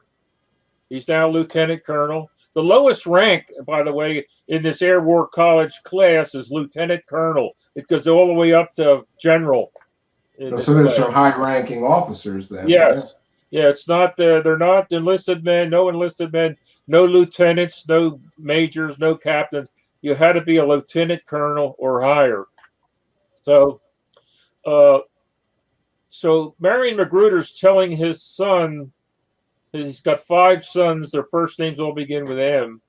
So he's telling his sons about this trip because they had just witnessed the moon landing. And the moon landing sort of was like a catharsis to a lot of these people who had been keeping the secret all these years. Yeah. With the moon landing, it had an effect on a number of them where they started talking about this. And Marion Magruder was one of them. So he says, "Well, we went into this room and there was this see-through mirror. So we all looked through it. I looked through it, and here was this strange being. It had about 40 pounds. It looked squiggly." He said, "How would you describe it?" "It looked squiggly." That's how he described it. And it had a large head, a frail body, long arms, long spindly legs. Well, what was it doing, Dave? Well, was it just standing or no? It wasn't standing there. It wasn't doing push-ups. It wasn't sitting down. It wasn't doing the Macarena. It was just standing there. It was just standing there. And Magruder said, all of a sudden, I had a feeling of great empathy came over me between me and this creature. He says, we weren't talking to, but this great feeling of empathy came over me, and I was seeing its human-like qualities rather than its alien-like qualities. And that's all he said about it. He didn't say they talked or anything, but he just felt its human qualities of this creature. Wow. And so they said, "Well, what happened to it?" And he said, "They killed it." Well, wow. They killed it. Well, there was another witness, the son of a photographer back in 1947, the son, Jack Rodden. His father had a top secret clearance. He could take pictures on the base of whatever. And the son, Jack Jr., said he knew his father was out there at this time. He said, what about the aliens? What about the live one? Because he knew about the live one. He said, so Jack Sr. says they killed it. And so Jack Jr. said, do you mean they killed the story? They killed the alien? They killed what? And he just said they killed it. Well, it's not that they lined it up. If you saw the movie, the St. Valentine's Day Massacre, it's not like they lined it up. They didn't put him in an electric chair or something. It wasn't that at all. It was that, like you said, they wanted to learn it. It only stands to reason that they wanted to learn as much as they could from it. And certainly they were no doubt they were talking mentally to it. They were trying to learn as much as they could. They were doing various tests on it. How does it cope with this or that, or whatever? And during one of the tests, it died, and that's how it died. We don't know what year that was, but there's several stories that it lived until 1952. There were stories that it liked strawberry ice cream. Well, that's impossible. I remember that from UFO Live. Yeah, that old special. That's impossible because its mouth just opened into an orifice, a cavity. There was no digestive system. The mouth just was like a little cavity. That's all. Yeah, I've heard it described that way. One of the interesting things is if you've got a live alien, I mean, you got to figure out like what is its source of nutrition, what does it need as far as atmospheric conditions for its health, and it could be anything. It could be all different. Apparently, it could survive in our air. Of course, there's no testimony about a breathing device of any sort. But we don't know how it got its nutrition. We do not know that. But it did. It's not from strawberry ice cream. Yeah, I thought that was kind of ridiculous in that UFO Live special. I remember that and thinking, well, that's a weird sort of tidbit to add, right? So I guess there goes the story of the live alien, which is, to me, I've heard all these different and read these different eyewitness testimonies to this live alien. It's pretty interesting. But what do you think? So the dead bodies go to Wright Patterson. Do you have any insight into what happened to them? Were they autopsied? Were they taken apart, or what did they do with the dead bodies? We have multiple witnesses, both civilian and military, that of course it was autopsy. The dead ones were autopsied. Apparently, one or two of them were not in such great shape, but there were 4 dead ones originally, and plus the live one, whenever that died. But they were autopsied, and originally they were kept in what they call the ice house. It was right next to. You've heard about Hangar 18, right? Yeah, it was really Building 18, but yeah. Yeah, well, Hangar 18 was really Hangar 23, but because there were like 8 or 9 buildings that they called it the Building 18 complex. There were like 7, 8, 9 buildings, all called 18A through 18G, 18A, 18B, 18C, up to G. But there was only one hangar in this complex, and it was Hangar 23. Well, everybody just referred to it because it was right in the middle of this complex as Hangar 18. And that's where, during World War II, all of the back engineering and testing, aircraft testing, took place. So it was foreign technology, right? So it was only natural that that's where the wreckage would come to try to. Yeah, there's nothing more foreign than alien technology. So yes, it does make sense. It was really foreign. For those that don't know, Mr. Carey and Don Schmidt also wrote an amazing book, one of my favorites, UFO Secrets Inside Wright Patterson, Eyewitness Accounts from the Real Area 51, which, there's so many stories about Wright Patterson having these tunnels underground and having these secret facilities to study foreign technology, and that's where people say the aliens are kept and that the wreckage went. And it was studied. They attempted to back engineer some of it. Do you think what do you think of these various stories of people who claim to have Roswell debris? Because those stories never seem to pan out under scientific scrutiny. Once the stuff is tested, it's like, well, it's aluminum. You know, it's nothing. It's nothing out of this world. Well, so far as I know, there's never been any pieces of wreckage that have come forward that have passed muster. Some years ago, the UFO Museum in Roswell, dedicated to the Roswell incident, offered $1 million to anyone who could produce an incontrovertible piece of physical wreckage from the Roswell crash. And some tried, but one turned out to be a piece of Japanese jewelry. Another turned out to be a little medallion that was actually sold in the gift shop of the museum. Oh boy! Well, you can't blame them for trying. That's a million reasons to come up with some alien wreckage, right? But because some of these things are resurfacing again. We've had Art's Parts, and I'm not even going to mention her, but there's a researcher that pushed those for years, and then scientists that she hired to do the analysis said, no, it's normal earthly metals. She didn't like that, so she hired new guys that would say that there was something weird about the metals, and then she sells them to TTSA, and now they're pushing them as possibly alien materials, but we never get to the proof of these people making these claims, and that's disappointing. Yes, it is.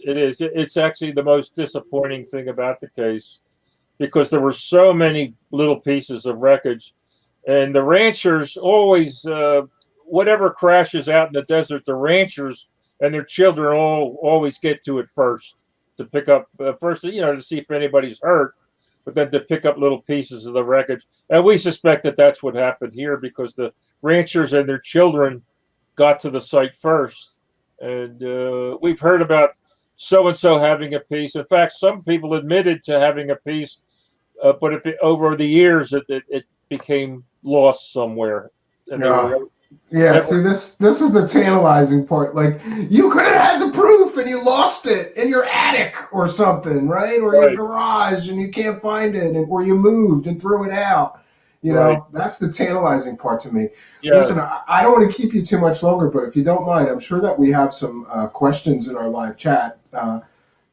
If you don't mind, somebody asked, or do you believe that any of the, it was Courtney Shane asked, do you believe that any of the pictures of aliens floating around on the internet are genuine or related to the Roswell event, or are they all phony? Do you believe any of them are the real McCoy? Yeah, that's a good question. I don't believe, I've never seen a picture of a Roswell alien that I consider that was genuine. So I would say right now there are none that are out there that are genuine. Yeah, and people are always sending me pictures and swearing like, no, this one's real. And then if you do a Google image search, you find out like somebody just sent me one on Twitter or replied on Twitter, and then it turned out to be from a movie, and somebody cropped out, you know what I mean? Like they just cropped the alien and put it in. And then we've got people claiming, oh, here's a picture of a gray alien taken on the moon. And that one turned out, I busted them. It turned out to be from a 2005 video game cover of a video game, Area 51, where you run around shooting aliens, and the alien was on the cover of the video game.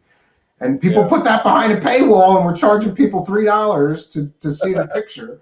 They never seem to pan out, right? I've never seen a verifiable piece of wreckage or a verifiable genuine photograph, although we are looking for both.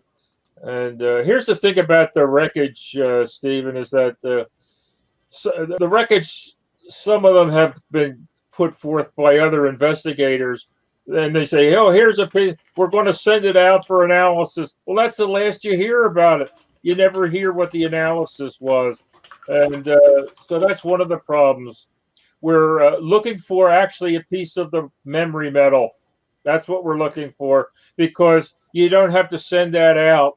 You can if it reacts like people have described, you're going to know right away that that's something out of this world. Yes. So That's our holy grail. We call it our holy grail of Roswell, is the piece of the memory metal. And we know there are some pieces out there, but so far the people have not come forth with them. It's a shame. So there's another fella. Here's another one. And this fella's been on several cable shows.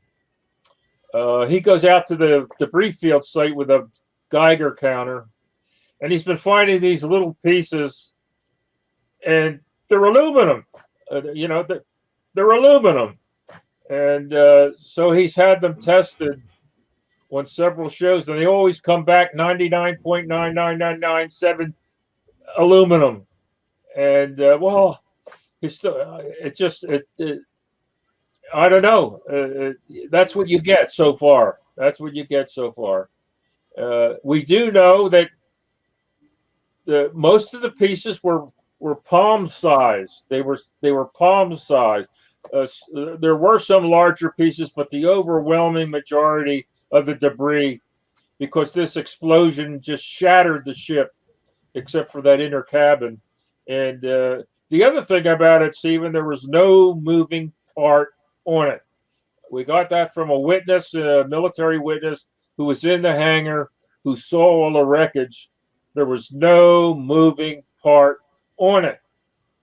So yeah, that's pretty. I've heard that various descriptions too. Like there was no rivets, there was nothing that you could, no right. Power source, engine, anything that you could identify as earthly technology or methodology for building aircraft. So how did it get from there to here? How did they do it without a moving part? And that's we've had some testimony recently about, because our mandate is to decide the case, whether was it mundane or was it extraterrestrial. That's been our mandate, and we don't do a whole lot of thinking about where did they come from, why are they here. That's for other people to figure out. So, but well, yeah, that would get into just pure speculation. I often thought that it was anthropological. Like if we find some primitive, if we humans find some primitive tribe that's been untouched by technology, we're going to go out and study them because it may tell us something. But the thing is, I was leading up to that. I have been doing our own knowledge of the human species. I have been doing some thinking about this. How do they get from there to here if there's no moving part? And obviously, it's not from our own solar system. They're not from our own solar system. Mm-hmm.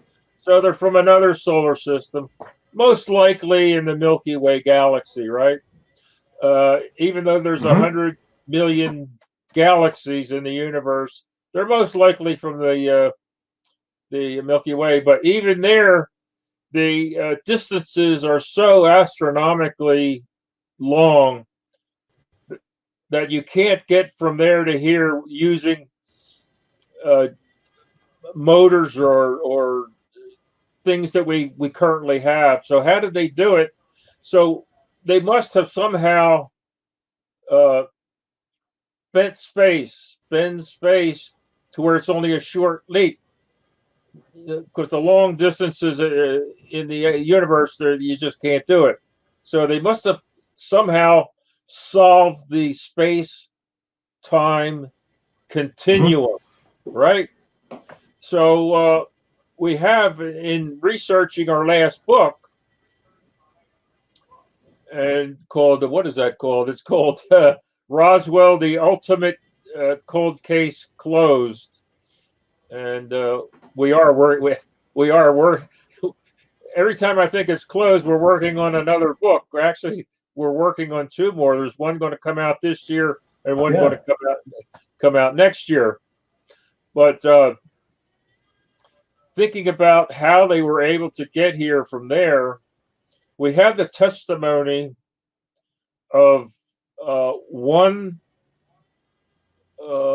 scientist. He was a naval scientist, a commander named George Hoover, who worked with Werner von Braun. in the rocket program, and they were also part of the Roswell analysis. The whole Roswell picture. And according to Hoover, when he was interviewed, he said Roswell was a case of visitors from somewhere else. Now, what did he mean by that? He said, well, they're not so much extraterrestrial as they were extratemporal, i.e., time travelers. Time travel. Yeah, I've heard that theory, or interdimensional. And he said they were potentially us from a future Earth. Now, coming from Uncle Harry over a couple of drinks, I'm just going to take that. It's going to go in one ear and out the other, But coming from a fellow who worked with Werner von Braun and all the other scientists on the rocket program and the Roswell case itself, to say that, you have to give that some consideration. It's pretty credible. Here's a great question from the audience. Philip Blair asks, what do you think of Dr. Jacques Vallée's work to have materials from other crash sites tested at private laboratories in Silicon Valley? Have you followed that? And what do you think of Mr. Vallée? I have not followed that, but I'm saying make sure you get it back. Because things have a habit, if it turns out to be something, you never see them again. So I think it's a good idea. The name Jacques Vallée is known worldwide. I've never met him, but he has some interesting theories. If he has some material that he wants tested, go for it. And but make sure you get it back, and let's hear what the results are. Yeah, well, he's got some tantalizing sort of results about. They're always talking about isotopic ratios, which means that metal couldn't have come from our solar system. But then, to me, a lot of that stuff could be metal parts of meteorites, right? Because they're just showing you this metal blob that doesn't, We got to have the memory metal, because you don't need it. You don't need to send that away to get tested. You can put it through its paces. We don't have anything like that. We've got something they tried to create like it, but it's nowhere near as good as the original. Okay, Paul Cargo asks, are there actual video recordings of any lieutenant colonels stating they saw live aliens and UAP wreckage while in training? Well, they're quoted in your books, though, right? I don't know that there's video recordings or audio recordings. No, we're not aware of any live recordings of whether they recorded their observations. I don't know, but the live recordings were never mentioned, so we have to assume that there weren't any. Certainly not any that we could have access to. I want to make sure that I take a moment just to plug your books. If you just put Tom Carey's name into Amazon, you'll get treated to a whole bunch of amazing books. And I got to say that the first one that I read was Witness to Roswell, and then I instantly went and ordered more, because every one of them seems to me to be well researched. And I got to say that I disagree with Cal Corp's assertion that all these people that you and Schmidt talked to for 30 years, for decades, all just made this stuff up. It doesn't seem, it just doesn't seem likely to me, especially the military people. My father was in the military, and he was just like a no-nonsense kind of guy. All his military friends, they just weren't bullshitters. That's the plainest way to put it. Yeah. So we've had these very high-ranking military officials basically admit that there was an alien crash landing and there was bodies and more. So I'm back to the side of the alien hypothesis. We have too many witnesses. You have to to think that way. You have to think that back in 1947, they all got together and said, okay, look, decades from now, people are going to come calling, and let's get our stories. Let's really cook up some stories.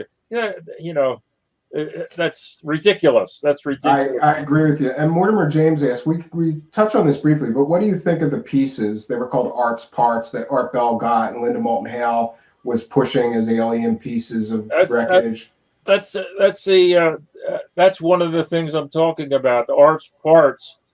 I saw them. I mean, I didn't handle them. I saw pictures of them, and I'm thinking, what the hell is this? That doesn't look like anything to me. Could be anything, yeah. Yeah, and so I assume they got them tested, but I have no idea what the results of the tests are, and this is what I'm talking about. What? Yeah, it's kind of like a back and forth though, because the first person that tested them said these are ordinary earthly metals. Here's the lab reports, and Linda Moulton Hale didn't like that report, so she hired new guys that would go out on a limb and say that they were more than earthly materials. And then she sells them to TTSA, who is now claiming that they have alien wreckage or may have alien wreckage. But we never get the lab result. It's very easy to put them in a spectrometer. Like Right. it's very easy. Put a piece in a spectrometer. It'll tell you what the elemental makeup of the material is, what the isotopic ratios are. If it's aluminum, titanium, whatever it is, the spectrometer will tell you. It doesn't take 20 years to test the material. Right. You know? And we have all this talk about metamaterials. Metamaterials are not alien. They're just a very specialized, newer form of new kind of material. Right. You know? So I have a real problem with people that go and try to make money, or documentaries or television shows claiming they have this alien material, but we never get the lab results. Never. Right. We never get them. Well, Yeah, so I wanted to say, to make sure that I say, you can search Tom Carey on Amazon and all of your books. And you said you're working on a new book, right? Yes, it's called Touched by Roswell. It's about famous people, the rich and famous, you know, actors and actresses and rich, famous people that somewhere in their lives, their life and Roswell crossed. Do you have the story of Jackie Gleason? Did you know that story? Yeah, that's one of them. Oh, that's one of my favorite stories, because I not only have I heard that in media, but I heard that from somebody that sort of worked with or for him, who told me that Jackie Gleason, to his death, was convinced that he saw an alien body. Yes. Yeah, that's a great story. With Richard Nixon, yes. Yeah. It's like, you know, it's famous people who in some way their lives crossed with the Roswell incident, and interesting. We're working on it right now. It should be out mid-year this year. Well, good for you. And I one more question, and we'll try to wrap it up here. I'm not sure how to ask this, so I'll just say, has Tom Carey ever had a conversation with former Senate Majority Leader Harry Reid? No, but I've read Reid's comments about UFOs. He has worked. I guess he got Bigelow Aerospace involved, and thanks to Harry Reid, I believe the U.S. Defense Department, as we speak, is supposed to have a report. Yeah, within the next 120 days. It was 180. We're down to about 120 days. I can't wait to read that. Yes. And here's the thing about that is, how do you know what they tell you is going to be the truth? Yeah, because we have this Roswell case closed report that is just filled with inaccuracies and garbage information. Yeah. And ridiculous explanations, like, oh, those bodies were anthropomorphic dummies that were dropped 10 years after the Roswell event, and people just, time dilation or something. They forgot when they saw those things. Yeah, I don't trust anything. I have two rules now. It used to be that my rule was I never trust anything the government tells me without doing my own due diligence and research. And now I've added to that, I don't trust anything the mainstream media tells me without doing my own due diligence and research into those things. So listen, I'm going to ask you this because this is important, and then I'm going to solo you for this because I want you to spend just a few minutes, and you've been studying this thing longer than most people, almost longer than I've been alive, right? So I want to know, really, what is your bottom line? What is your take after talking to all these witnesses? What actually happened at Roswell? You've studied this thing longer than most people. I want to hear you give us your best case. What really crashed at Roswell? Well, it's of course it's based on witness testimony, observing the witnesses and weighing what they say, and there's no doubt in my mind that on the evening of July the 2nd, near midnight, a craft of unknown origin blew up during a thunder and lightning storm in Central High, New Mexico, scattering debris across the sheep pasture. There were 5 occupants. 4 of them met their fate. 1 was still alive. They were recovered first to the Roswell Army Airfield. A headline went out that they had recovered a flying saucer. The headline was changed within hours to that it was a weather balloon. But it was, in fact, they were right the first time.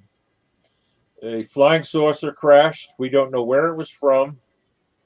We know how many occupants there were. It was ultimately taken to Wright Field in Dayton, Ohio.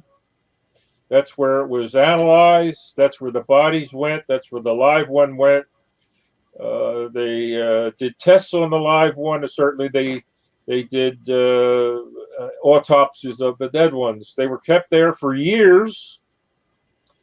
And we believe, based on testimony, that the stuff was moved in the early 1980s to Area 51 in Nevada, kept there for a number of years. And according to witness testimony, we believe the 5 Roswell aliens are now residing in Dugway, Utah. And the wreckage, the physical wreckage now is in private hands. By that, I don't mean Uncle Harry or Aunt Lucy. I mean in private companies that do business with the federal government. That's where the wreckage is residing today. They're still testing it. And the reason that it's in private hands is that they don't have to answer freedom of information requests. Like, if you're a government agency, you're subject to FOIA requests. Well, private companies are not. So, yes, it was. Now, in my mind, I'm starting to lean towards extra temporal or extra dimensional as opposed to extraterrestrial. I'm straddling a fence on that right now. So, because of the quality of the testimony regarding the potential time travelers, and so that's where I'm at. Yes, it was of unknown origin. It was either extraterrestrial or extratemporal. It was covered up. It's still covered up. I don't know what's going to take place with this 180, this report that's due out now in 100, I guess it's mid-June, end of June, what that's going to say, whether it's going to address Roswell at all, because there were human rights violations perpetrated upon civilians to cover that up, they certainly would not be happy to talk about. But we know that death threats were issued to cover it up, and a lot of bad stuff went on. But that's what I believe. And whether it will ever come out, I don't know. But I can tell you this, but I can't give you the answer. I know where the wreckage is today. I know where the bodies are.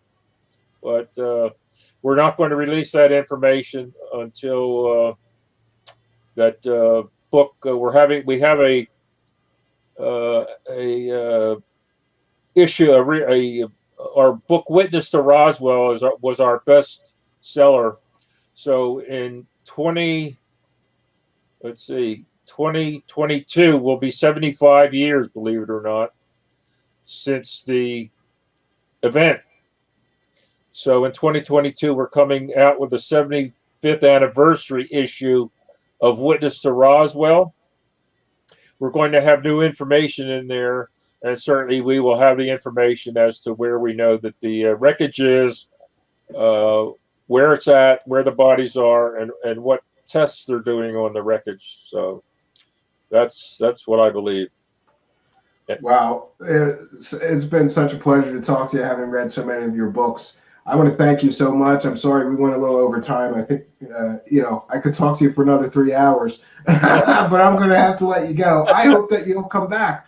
We might have a few more people, including Mr. Schmidt. I thought it'd be best just to interview you guys separately, because I know you're a team, but I thought you'd each have your own sort of perspective about things, and I'd rather interview you separately. So we're going to have him and maybe a few other people.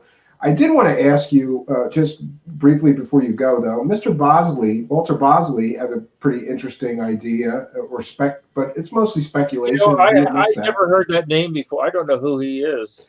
Okay, well, his take on the Roswell event was that it wasn't alien, and it was sort of like a test flight, rocket test flights, early space rocket test flights. What do you think of that theory?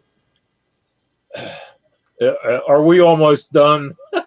Yeah, we're done. Okay. All right. I'm sorry. What is that based on? What is that based on?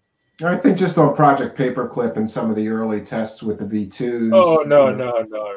I'm sorry. If the Germans had UFOs, flying saucers, we'd be speaking German now. And yeah, I agree with you. I'm sorry. That is so ridiculous. I'm sorry. Okay, well, we're free to disagree here. I appreciate your perspective. I'm going to let you go, and then I'm going to wrap up the show. I want to thank you so much. It's really been an honor and a privilege. My mother said if I can't speak nice of somebody. My mom said the same thing. Don't say anything at all. Exactly.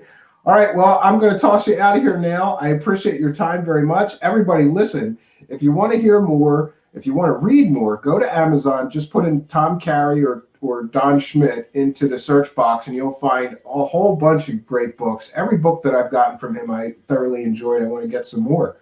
So thanks very much for your time, Mr. Carey. My pleasure, Stephen. You have a great evening. Okay, great. Thanks, Mr. Carey. Bye-bye. All right. Well, there you go, friends. We are continuing in this Revisiting Roswell, and what an amazing journey it has been. I want to thank our guest tonight, Mr. Tom Carey, who you guys have heard me mention these books time and time again. Witness to Roswell. If you only get two, get Witness to Roswell and Children of Roswell, followed very quickly by the real Area 51, which tells the whole story of Wright Patterson and all of the stories of top secret and alien technology that may have been taken to Wright Patterson. These are just great books. I want to thank each and every one of you for joining us. And Mr. Carey, if you're standing by, I'm going to play a bumper out, and I'll be with you in just one moment. So, friends, I'm always happy when there's an audience. I can't tell you how happy I am. Listen, I'm taking this journey, and you guys get to take it with me. And that's the great part of our show here. We get to experience this journey together. I'm glad that I could take you guys with me. I'm glad that we could take this journey together.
Greetings and salutations, and thank you for being here for the 75th Roswell Anniversary Truth Seekers Special Deep Dive.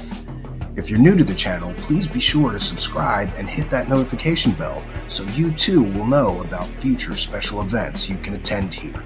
I wanted to take a moment to thank all of our kind and generous benefactors, because people all over the world send a few bucks in pledges, either through PayPal or through the super chat down there in the live chat, the money button, super stickers, we have and take Cash App pledges as well. I want to thank everybody who has signed up to be a Patreon member, because for as little as $1 a month, you can get some extra content from us here. Additionally, I'd like to thank the channel members who get a bunch of YouTube benefits as well as all the Patreon benefits for as little as $5 a month. I also wanted to mention that I have something strange for my friends. These are Roswell wreckage replicas, which I have been making here. I also wanted to mention that for today's special event, we have prizes for those of you pledging $30 or more, either through Cash App, PayPal, or Super Chat. And this is a gift that we will be sending everybody who pledges $30 or more. This is a Roswell debris replica, and it's designed to look exactly as Jesse Marcel and his son had described. This is the so-called I-beam wreckage. This is a replica, of course, and I'm happy that I'll be able to offer these to anybody pledging $30 or more to our show today. This is just a special free gift that we're going to be giving you kind and generous people for supporting our show. Well, friends, let's get back into it.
Greetings and salutations, friends. I want to welcome everyone to what should be an exciting evening. Tonight is a Truth Seekers special event. We had a special event revisiting Roswell some time ago with author, lecturer, researcher Cal Korff. And I thought it only fair and right, really, to hear the other side of the story. During his appearance, Mr. Korff made a lot of statements concerning our tonight's guest, which is Dr. Kevin Randle, author, lecturer, researcher, who has written several books on Roswell. I've heard it said that he's written more books about UFOs than anyone. I'm not quite sure. We're going to try to drill down on that. It might be him. It might be Nick Redford is catching up to him, though. And, you know, he has his own very, I think, well-researched take on what it is that actually crash landed in Roswell in 1947. So, friends, without further ado, I'm going to welcome tonight's very special guest, Dr. Kevin Randle. How you doing, Mr. Randle? I'm doing fine. Oh, you told me to call you Kevin, actually. Yes, I did. Well, Okay. actually, I told you to call me Colonel, but that's a whole nother argument. Yeah, absolutely. Okay, so I have an entire list of questions, right? But I thought it would be best if we just talk about the elephant in the room first, because it makes me a little uncomfortable. Another guest came on my show, and he said that your PhD is fake, that you're not a real doctor, and I've heard him post this stuff. So I just want you to know, you know, we try to bring people the truth here. I looked into your educational background and found it to be valid. 2 of your degrees came from online learning universities, but they're actually accredited by the United States and real degrees that they award people. And these accredited degrees would be accepted for a government job, a corporate job, or any other employment situation as a real and valid degree. So I'm not sure what his beef or issue with you is over these degrees, but can you tell us a little bit about your education just to clear the air as far as that goes? Well, certainly. My undergraduate degree is from the University of Iowa, a fully accredited university. You can find it in a list of colleges anywhere you want to look. I went to the American Military University, which I think caters to military personnel. And as a military officer, to move into field rank, you almost have to have a master's degree. And I pursued a master's degree with the American Military University, which is a fully accredited university and is now in a conglomerate of different universities, and it's fully accredited, and it's acceptable to the United States government and the United States Army. I also and literally tens of thousands of military officers have gone there, gotten advanced degrees, master's degrees. That's what I found when I looked into them. So absolutely correct. I don't know what the issue with that one is either. If the government accepts it and the military accepts it, you know. And I found it was really the hardest degree that I had gotten, given the work that you had to do. We had proctored examinations, for example. You had to come up with somebody in the local area, since it's distance learning, who they would accept as a proctor. I had a former principal from one of the elementary schools here in the city as the proctor, and they found him completely acceptable to take the test, did all the work. California Corso University is another online school, and when I was looking for degree programs, I went through a lot of different books and websites looking for something that would work for me.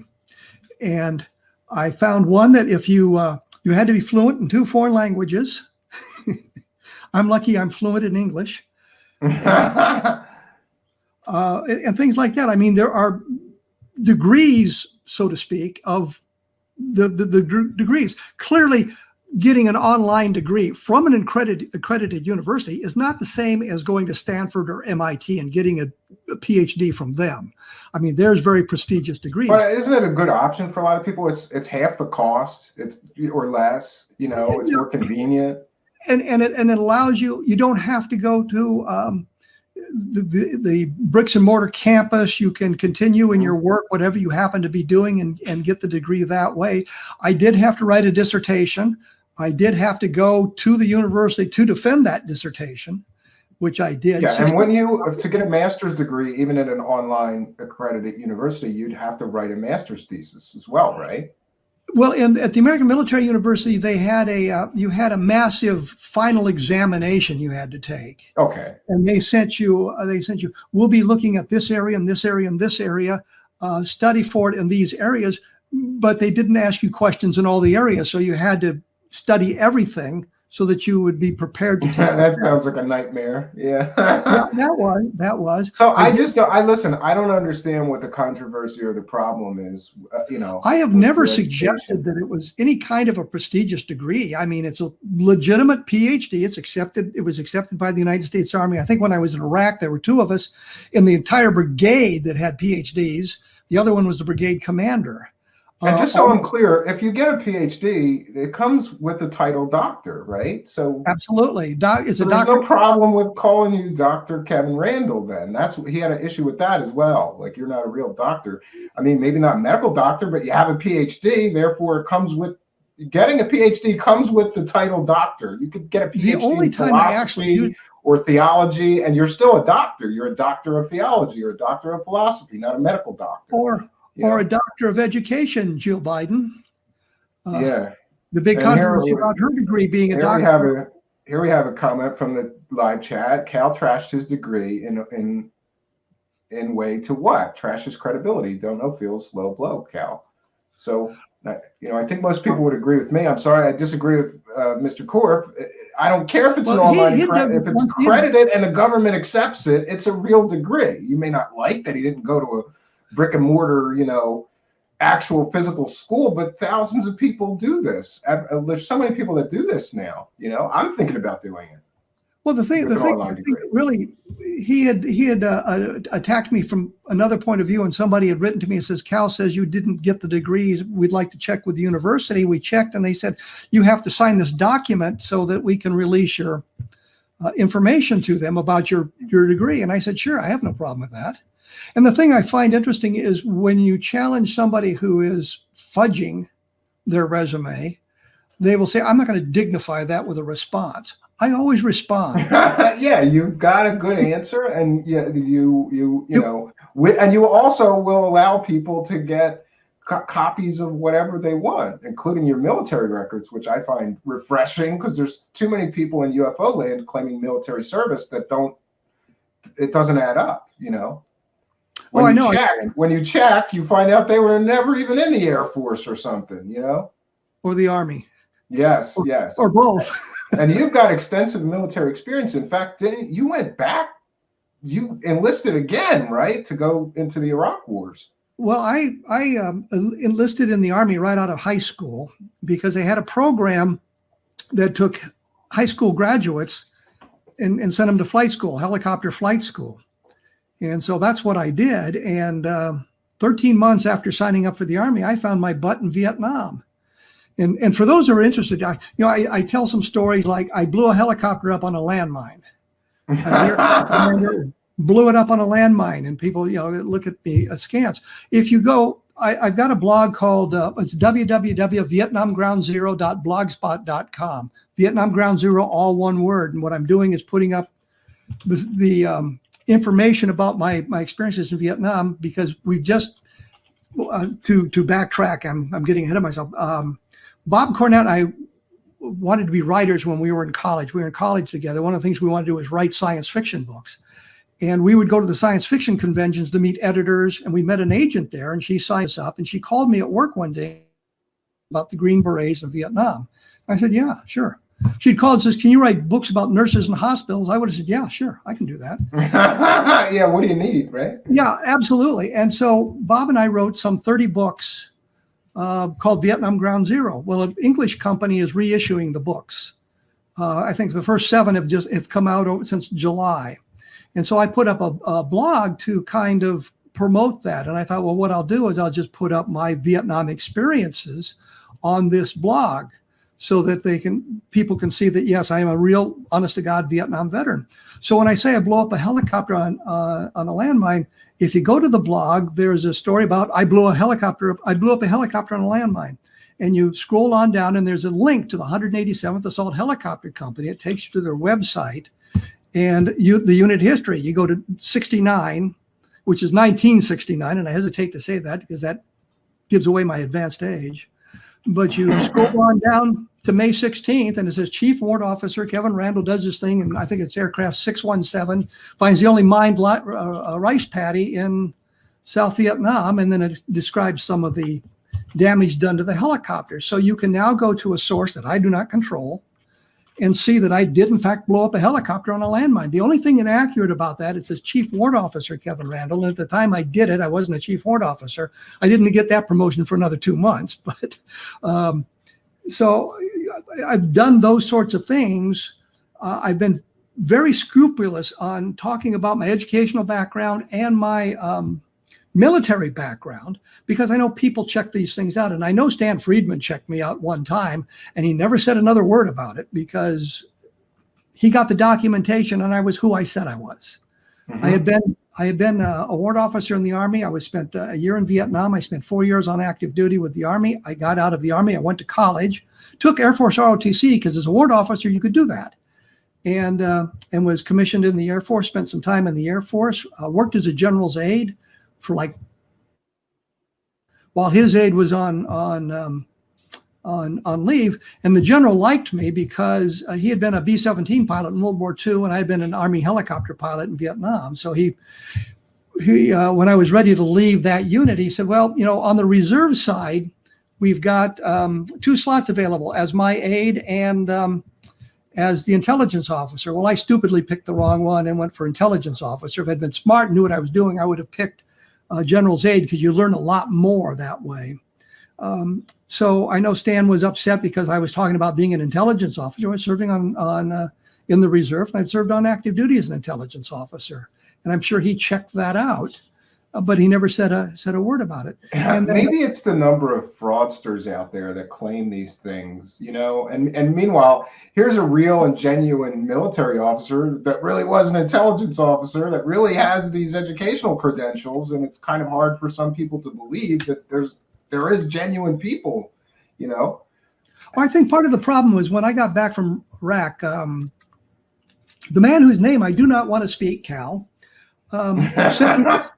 sent me this letter or this email about, we were colleagues and brother officers and blah, blah, blah.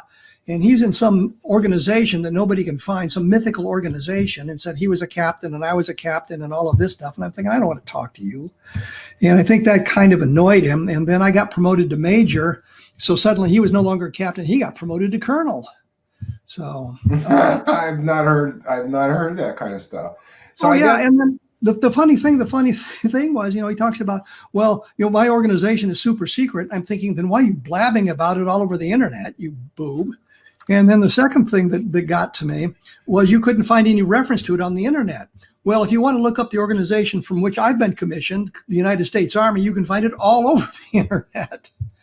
But you can find documentation. There's a picture, well, again, on my blog, the Vietnam Ground Zero blog, there's a picture of me in flight school. We're the whole platoon sitting there, and I'm in the second row, and I think I'm second from the left.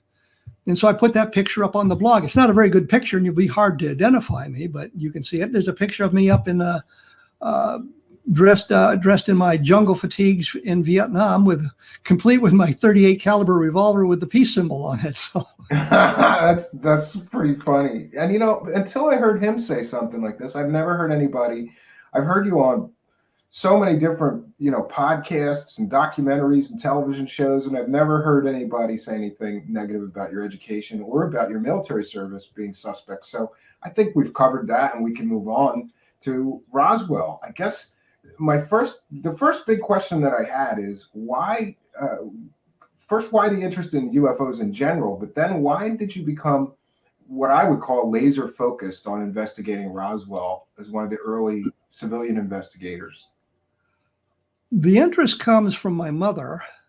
She was a big science fiction fan, and science fiction is about alien visitation and alien civilizations and space travel and all of that. And when we start talking about UFOs, you're talking about alien civilizations, space travel, and all that sort of thing. So it just kind of flowed together. In fact, one of the first movies I ever saw my mother took me to was Earth versus the Flying Saucers.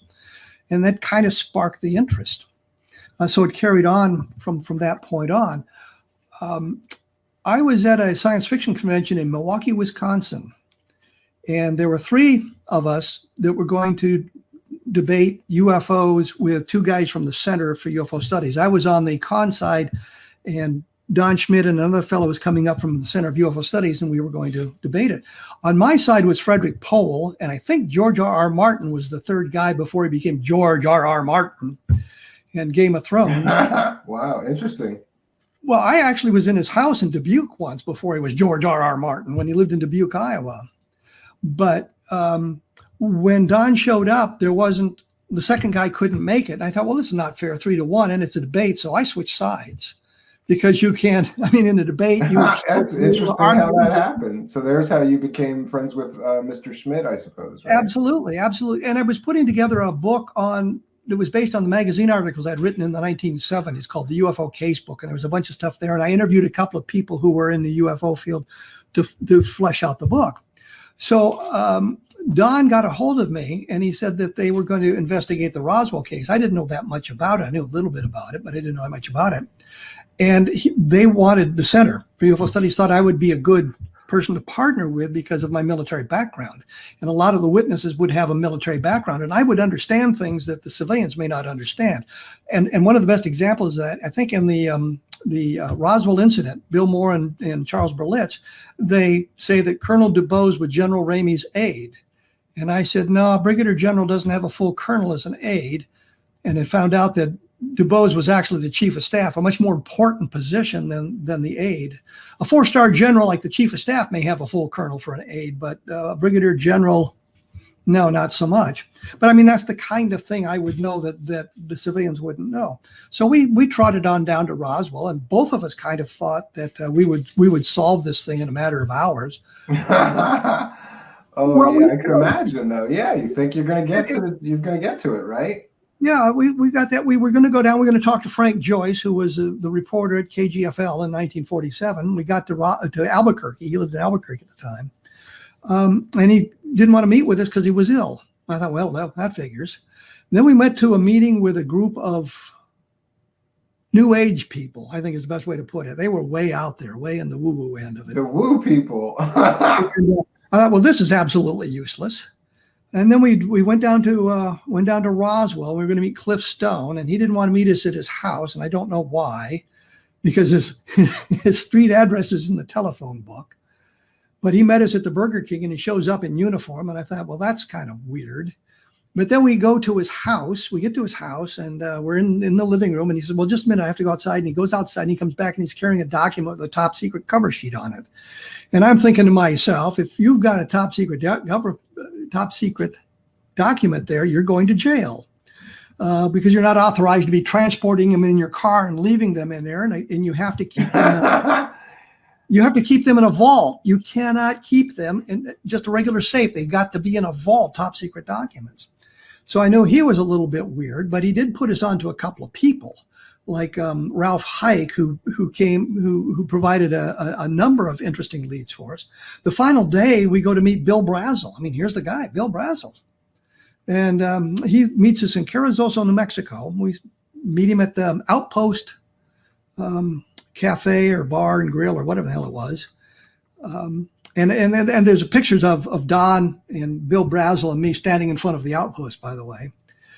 And Brazel had said to his wife, and he told us this later, that if he liked us, he would help us. And if he didn't like us, he'd just blow us off. Well, he apparently liked us because he was going to help us. So we spent an hour and a half with him interviewing him. And as we were going back to Albuquerque, I said to Don, we've got to come back. Everything had blown up except for Bill Brazel. And Bill Brazel comes across as very credible. And he's the guy that handled debris. His father was the guy that found it. This is the guy we want to talk to, and we need to come back. Interestingly, we published great chunks of that interview, transcript of that interview, in our book, The UFO Crash at Roswell. Stan Friedman, without credit or attribution, published it in his book as well. Yeah, nice job, Stan. I think, wasn't it very, can I ask you another question that I think is important? Wasn't it a lot more competitive between the people that were researching and writing the Roswell books? Because I've heard a lot of stories that seems like you guys were going at it, trying to get to it and get your books on the market before this guy's, and yeah. No, I think what happened, we had the Roswell came out in 1980.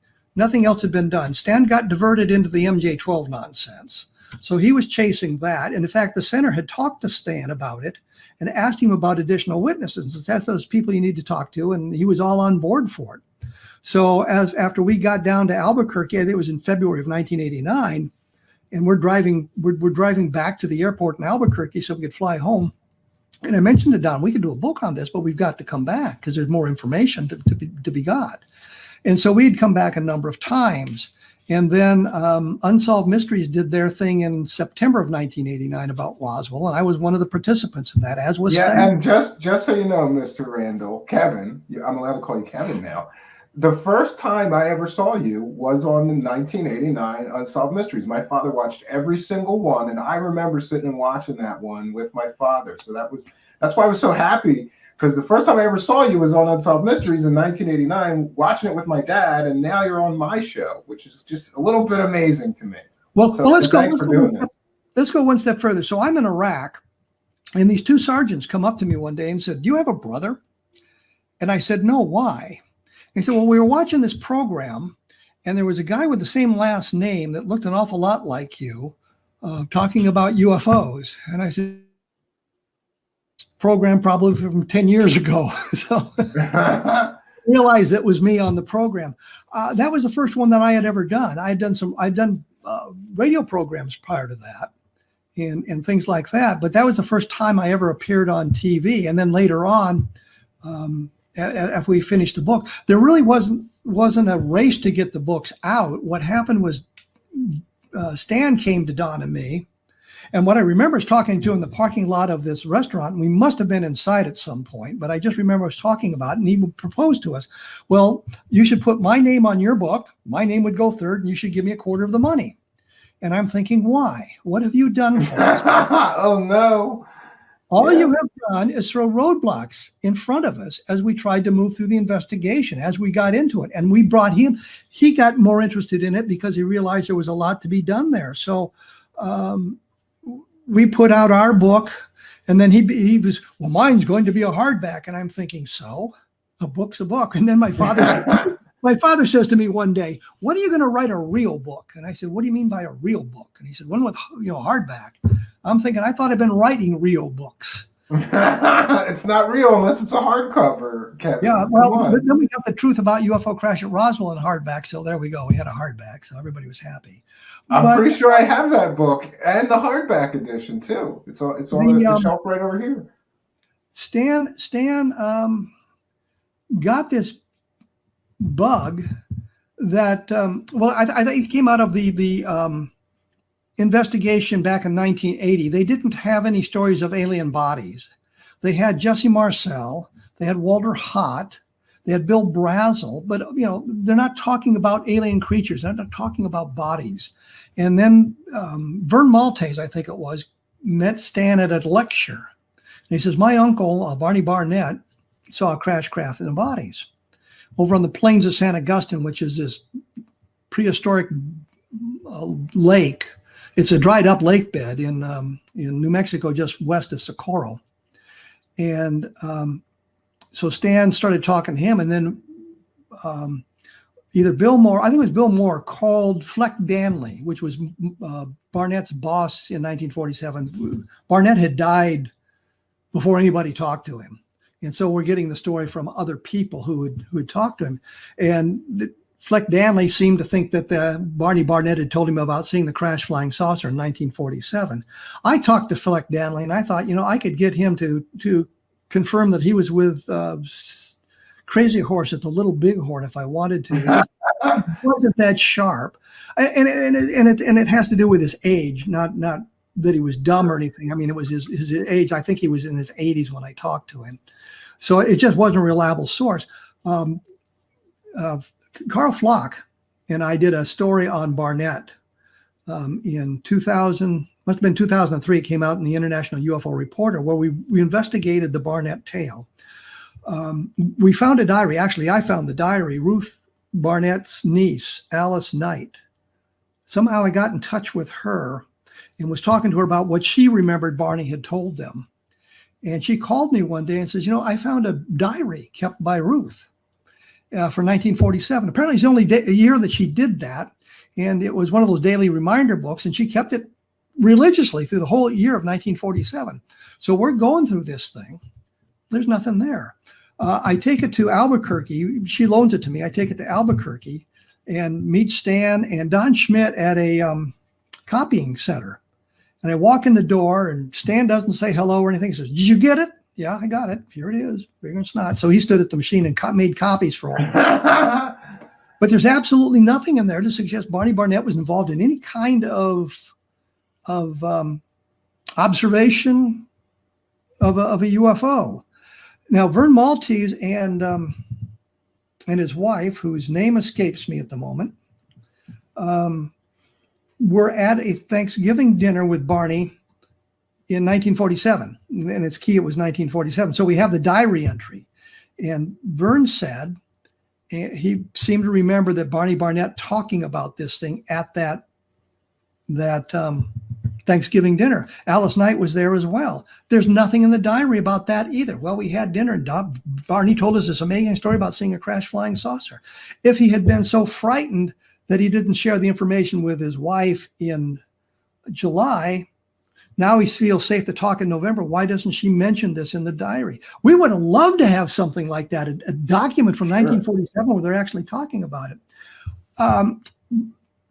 Carl and I thought that probably what happened is that the story that Barney Barnett was telling actually had more to do with the Aztec crash than it did with anything else. And they probably began telling the story sometime after 1950.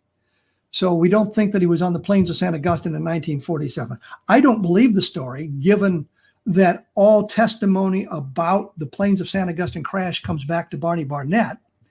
We found a number of scientists who were involved in research on the plains of San Agustin. There's a number of old prehistoric habitations there, campsites and whatnot. And I hesitate to mention the one is called Bat Cave because it's got bats in it. The Bat Cave. Oh no! It's on the eastern side of the lake, but it faces to the west. And a guy named Herbert Dick was doing archaeological research at that place in July of 1947. And in fact, we were able to put him there in that cave on July 1st because of the documentation we got from Harvard University. So he's on the plains of San Agustin when Gerald Anderson is talking about how he had been involved in this thing when he was a 5-year-old kid, and his parents were out. He was with his father and his uncle looking for moss agate on the plains of San Agustin, which, by the way, doesn't exist there. I know this because I checked with a number of mineralogists in New Mexico. So he's talking about this huge battalion-sized Well, you could have stood in Bat Cave and seen this thing going on across the lake. But Herbert Dick said, no, nothing like that happened. He didn't see anything like that. And he said, I'm not a big fan of the military, and if I knew anything, I'd tell you. I mentioned to the Stan, and Stan says, well, we don't know how deep he was in the cave, and we don't know which way it's facing. And I said, yeah, but we do. They're looking for human habitation in the cave, so they have to be very deep into it because they got to stay up front where they can get the light, and it's facing the right direction. Just for those that are unaware, so the original Roswell story is a crash, and Stan's book comes out and talks about this second crash site. And is it your position then that the second crash site with the bodies and all these tacked on stories is not credible part of the actual real story? The second crash site on the plains of San Agustin, we don't believe is part of the credible 1947 Roswell story. There is a second crash site closer to Roswell where bodies were recovered, according to a number of people that we talked to, including Chester Lytle, who was a scientist of some renown and helped develop the atomic trigger for the atomic bomb and was working on hydrofoils and things like that, was a good friend of Butch Blanchard. And Butch Blanchard being the commander of the 509th Bomb Group. I sometimes forget that people aren't as enmeshed in the minutiae. Yeah. But Butch Blanchard was the commanding officer of the 509th Bomb Group at the time, and he was responsible for all the recovery operations. And Lytle told, and I don't know why he didn't tell Don and me, but he told Robert Hastings that he had been in Alaska with Blanchard, and while he was there, his wife went into labor in Chicago, and he had to get home.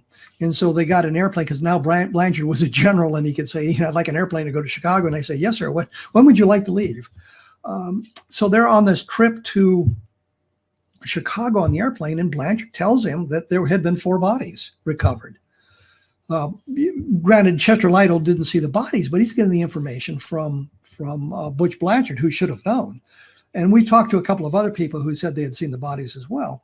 But the point is, we were able to, and I shouldn't say we at this point, because I think it was mainly work by Tom Carey and Don Schmidt that actually located the specific site where the bodies were found, closer to Roswell, although we'd had hints of it before that. Bill Rickett, who was the NCOIC, which is the non-commissioned officer in charge of the counterintelligence operation in Roswell in 1947, talked to us about going out to a crash site where there was much closer to Roswell than the Brazel site up near Corona. So when we look at it, I am not a fan of the Plains of San Augustine crash, because everything really traces back to Barney Barnett. You don't have additional witnesses. It's Barney Barnett, and that's it. You're done. But when we talk about these other sites and things closer to Roswell, then we pick up many, many more witnesses who had seen things, like Melvin Brown, for example, who was part of the guard detail. Thomas Gonzalez, who was part of it, talking about what they had seen. Gonzalez, in fact, spent, I guess, years carving little wooden figures of the alien creatures. And I think if you go to my blog, kevinrandle.blogspot.com, I think there's pictures of what he's carved up there. And if there's not, there should be. So we have much better evidence for Roswell, and we have very little for over on the Plains of San Augustine. But I think when they started, the only story about bodies, alien bodies, was that was the Barney Barnett tale, and so they ran with that. And I mean, Don and I did the same thing in one respect. We talked to a guy named Frank Kaufman, who was talking about being involved in the recovery of the craft and the bodies and things like that, and what the bodies look like and all of these things. And it turned out that Frank Kaufman wasn't telling the truth. He was, as that other person said, a liar. But the other person, determined that Frank Kaufman was a liar because he just didn't believe the Roswell involved an alien spacecraft, and ergo anybody that suggested otherwise must be a liar. We actually proved that the guy was a liar. So and I was gonna ask you about that. Like, I've heard some criticism leveled against you for what I feel is the right thing to do, because there has been some things in a few of your books that you put forth as factual at one time and later sort of pulled back from and said, it turns out that this person's information was not very credible, and I no longer agree with that. But isn't that a healthier position to take? To just admit that you were wrong sometimes than to double down on stuff is not factual after the fact, If we're looking for the truth, if we're seeking the truth, so to speak, then you have to do that. And what we did, we had the information, we believed it to be true. We were told by other people, you believe what this guy said, Frank Kaufman said. We had a picture of him in the 1947 yearbook receiving a medal from one of the senior officers at the Roswell Army Airfield. Frank is in civilian clothing, but and the medal, and I can't really tell from the picture because it's in black and white, I think it's a World War II Victory Medal, which is no big deal. Anybody who served during the time of World War II got the World War II Victory Medal when the war was over. So it wasn't a big deal. So I don't know why they were presenting it to him in that kind of an arena, but we have a picture of him. So clearly he was involved with the Roswell Army Airfield in July of 1947. So he could have been what he claimed to be. He showed us his military separation documents, which showed he had been a master sergeant and had been trained in intelligence. He showed us other documents he had that put him on a list of people that were granted access to specific and things like that.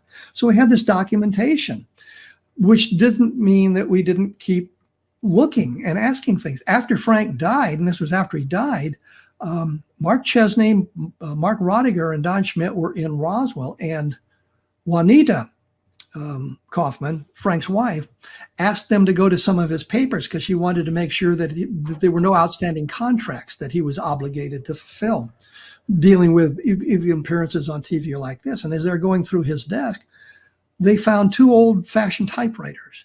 They found a stack of paper from World War II. They found his original discharge papers, which showed he'd been a staff sergeant and been trained in administration. Well, then Mark did some additional work, and talking to some people who were at Roswell in 1947, learned exactly what he was doing. So we learned that Frank Kaufman was not a credible source. Well, rather than trying to bolster his credibility, I insisted. They didn't want to release the information right away out of their compassion for Juanita Kaufman, because I mean, now we're going to call her husband's a liar.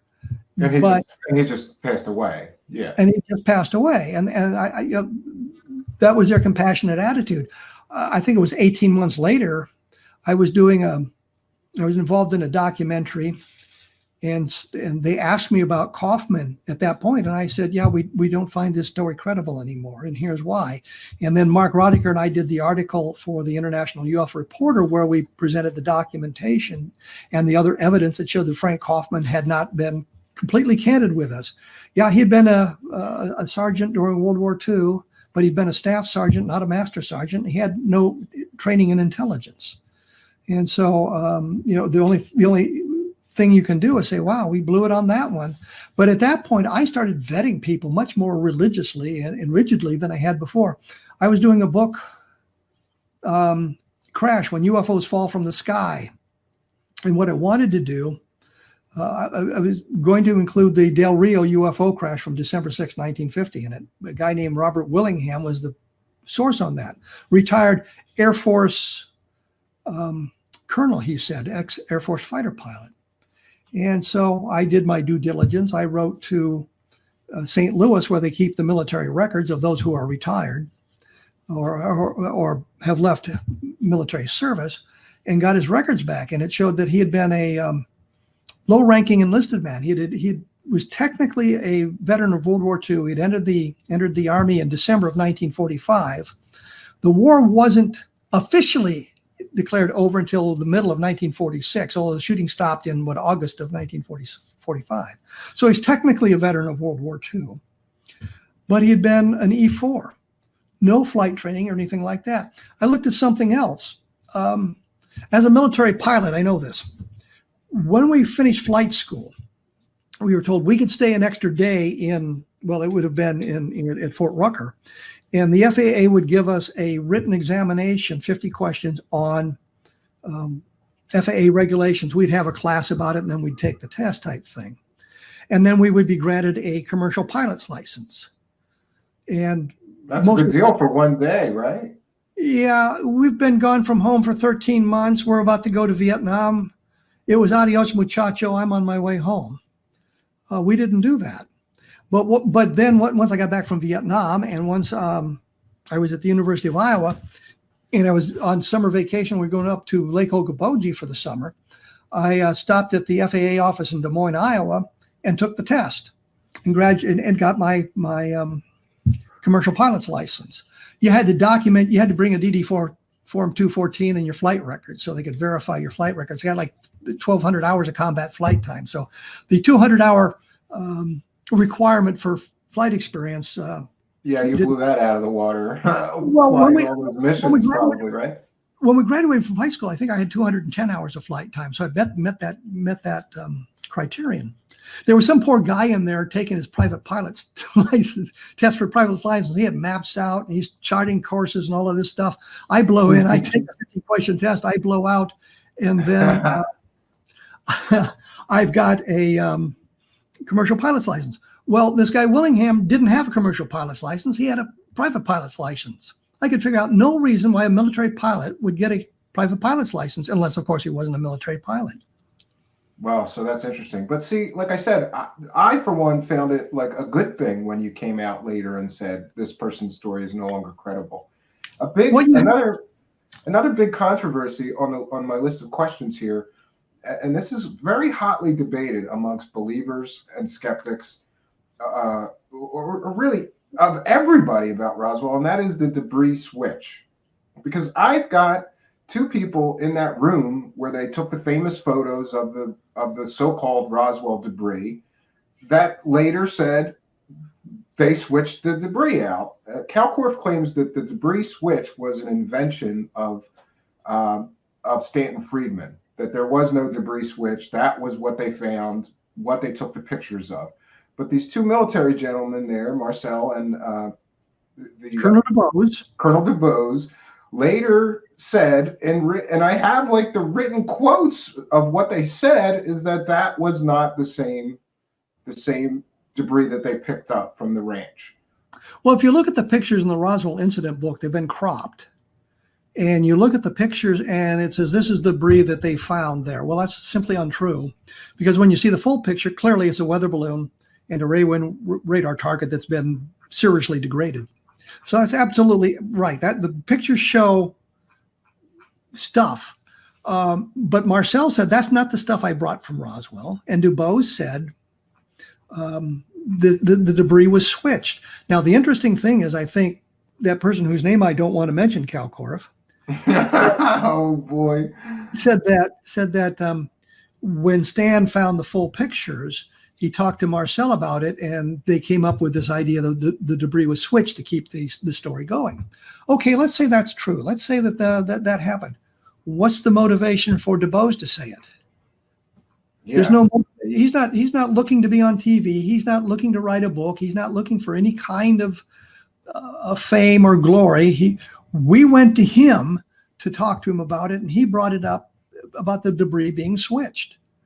So we've got two people who are absolutely. That's a colorized version of it. Which actually, I want to thank one of my viewers here called Spooky, who went and colorized the original photos, which I think really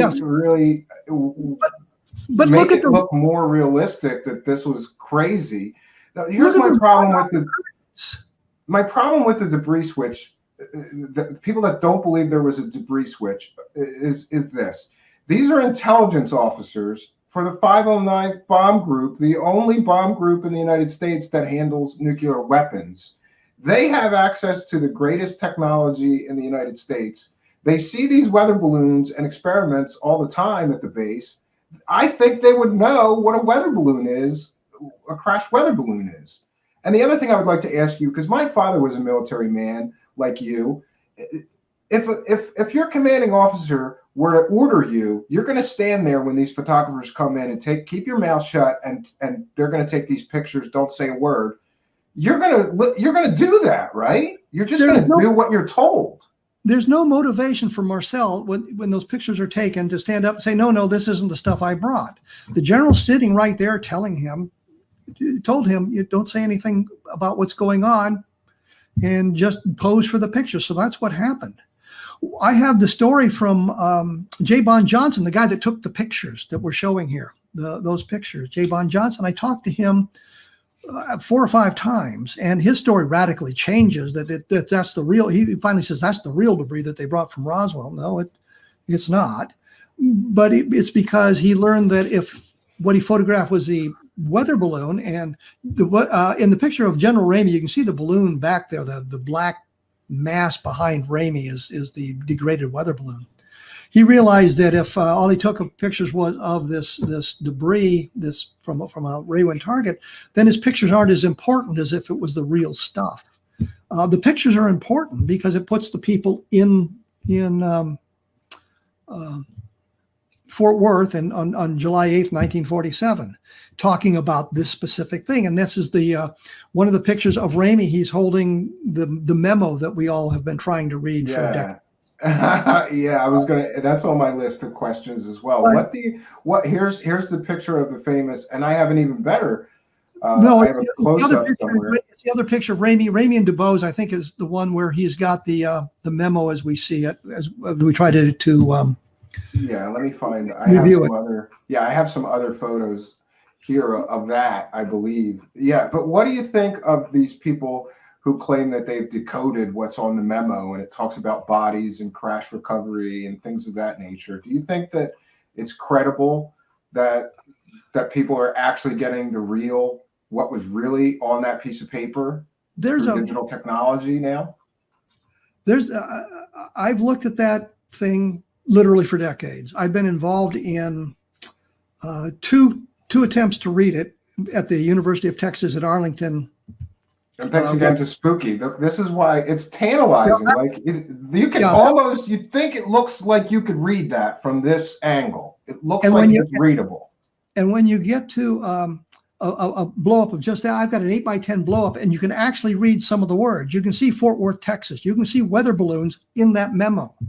But the way it's folded and the way it's bent, it obscures some of it. There's a line at the very top, and I think David Rudiak has decoded it as saying victims of the wreck. Others have brought up other things. One of the people that I was involved with trying to scan the thing thought the word instead of victims was viewing of the wreck. Well, that changes the context of the memo completely and totally.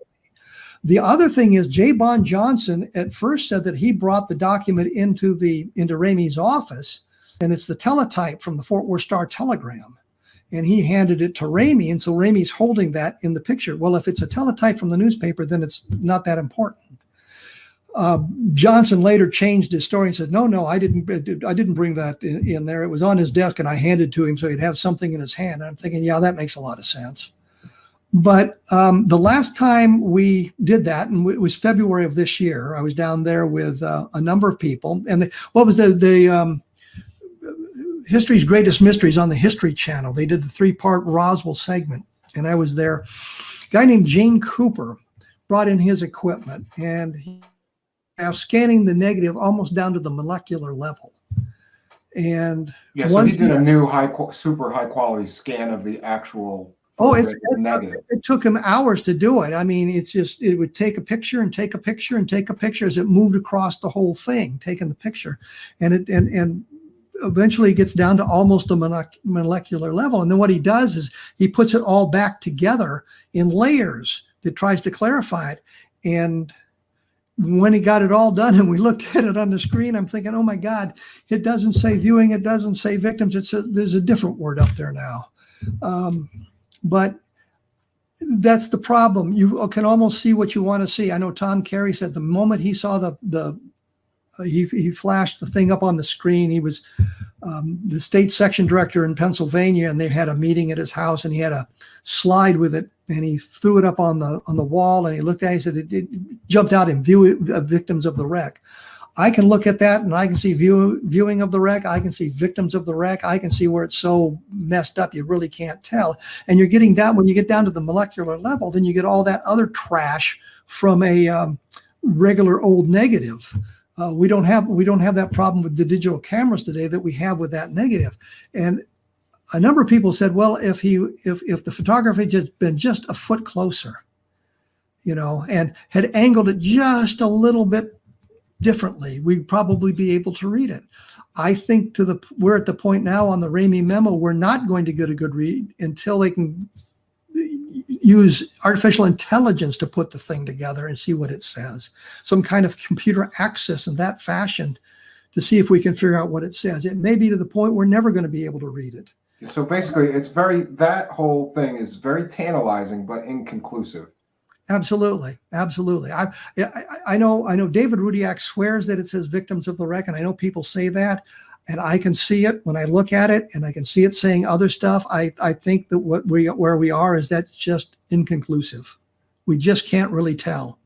Well, that's very disappointing. And I wanted to ask you about one other witness, and that is the mortician witness, because he tells a really compelling story about, his nurse friend saw the bodies and was in on the autopsy, but then we can't find the woman, or people did find the woman, and this is, what is his name? Glenn Dennis, right? Glenn Dennis, yes. Yes. What it's a really compelling story. Too bad it's not true. Continuing to disappoint me, Kevin. Like, I want to believe that guy's story. I really do, because that would be a smoking gun. Like, he saw it, this girl saw the bodies, but then she mysteriously vanished and died, and And we met with him. think in 1990. And he sits down for an interview and he tells us the story of the nurse, that she was called in. And well, he tells about how he went out to, he'd gotten a call for child-sized cactuses. Caskets. Caskets. Yeah. Caskets that can be hermetically sealed. And we're thinking, why do they have to be child-sized? You know, that's a detail we really don't need. I mean, a hermetically sealed casket would have done just fine. You don't need a child-sized one. But he said, well, that got him to thinking there was some kind of accident out at the base. So he goes out to the base and he gets out of his car, whatever. And as he's walking in, he looks in the back of the ambulance and he sees some debris in there and something that's got kind of the top of a canoe on it, like the front of a canoe. And he goes in there and she tells him, you got to get out of here. You're going to get in trouble. And this mean captain comes up and yells at him and tells him to leave and says that, and Dennis says, well, I'm a civilian. You can't do anything to me. And I'm thinking, well, that's a stupid thing to say because you're on a military base. You want to see how fast they can throw you? Yeah, they can do all kinds of things to you while you're on their base. You're on a military base, but do that as it may. The captain says, you'll be surprised what I can do. And the NCO says, you'll be picking your bones out of the sand. And he says this NCO is an African-American fellow. And I'm thinking 1947, I'm not sure they'd put up with that kind of talk from an NCO like that. But so he leaves and then she meets him and tells him about seeing the bodies and all of this stuff. And so we're talking to him and I said, well, we need the name. And he said, well, I'll tell you the name, but don't tell anybody. You know, make your search for it, but don't tell anybody. Her name is Naomi Self. I'm thinking, okay. So months later, I'm talking to Glenn Dennis about something on the phone and he berating me for not finding Naomi Self. He says, I gave you the name. Why can't you find her? And I said, you know, we've been looking for a number of people. And there's a guy named, well, I'll just pick one out of the air, George Schultz. We've been looking for him. I said, I talked to a guy by that name today. He was a major in the Army Air Forces, but it's not the right guy. And Dennis says, oh, I know him. He lives over in Alamogordo or Las Cruces, over in Las Cruces. And lo and behold, that's the right guy. But the point of the story is Glenn Dennis is yelling at me because I have not found his nurse. I've just now found this other guy by accident, but I haven't found his nurse. A guy named Victor Goljubik took an interest in the nurse. I tried to get the daily reports from the Army. Back in 1947, every unit had to fill out a daily report. So every squadron on the base, every unit on the base would fill out a daily report and tell you who was sick, who was on sick call, who was on leave, who had joined the unit, who'd left the unit, so they could account to everybody. Everybody's names appear in these lists. And we found a number of people's serial numbers on those so we could get their records and find out exactly what we needed to know. And Naomi Self never appeared there. But I got the medical units. I requested the medical units, but I got the HHC, the headquarters, and so it didn't help. And I mentioned that to Goljubik. Well, he managed to get the morning reports from the beginning of 1947 through 1948. So he had a whole stack of them. Her name never appears. So Vic confronts Dennis with this and says, no nurse. Well, he went through a lot of other things to do. He found a listing of all Army nurses, 125,000 women who'd been Army nurses. Naomi Self didn't appear, didn't appear on his list. Wow. You got to admire his dedication to go that far. Absolutely. He went and found all the names of all the nurses working in the civilian hospitals in Roswell to see if maybe she had been a civilian nurse. No. So Vic confronts him with this. And Glenn Dennis says, well, I told him I'd give him a name, but it wouldn't be the right name. Her name wasn't Naomi Self. So he's now set us back to ground zero. But I remember exactly what he told us. Don't tell anybody what the name was. Then he proceeded to tell everybody under the sun what her name was, including Philip Klass. So that kind of soured me on Glenn Dennis. And then we found some other things out, that he wasn't a mortician in Roswell in 1947. He was an embalmer, which means he worked in the mortuary, but he wasn't the mortician.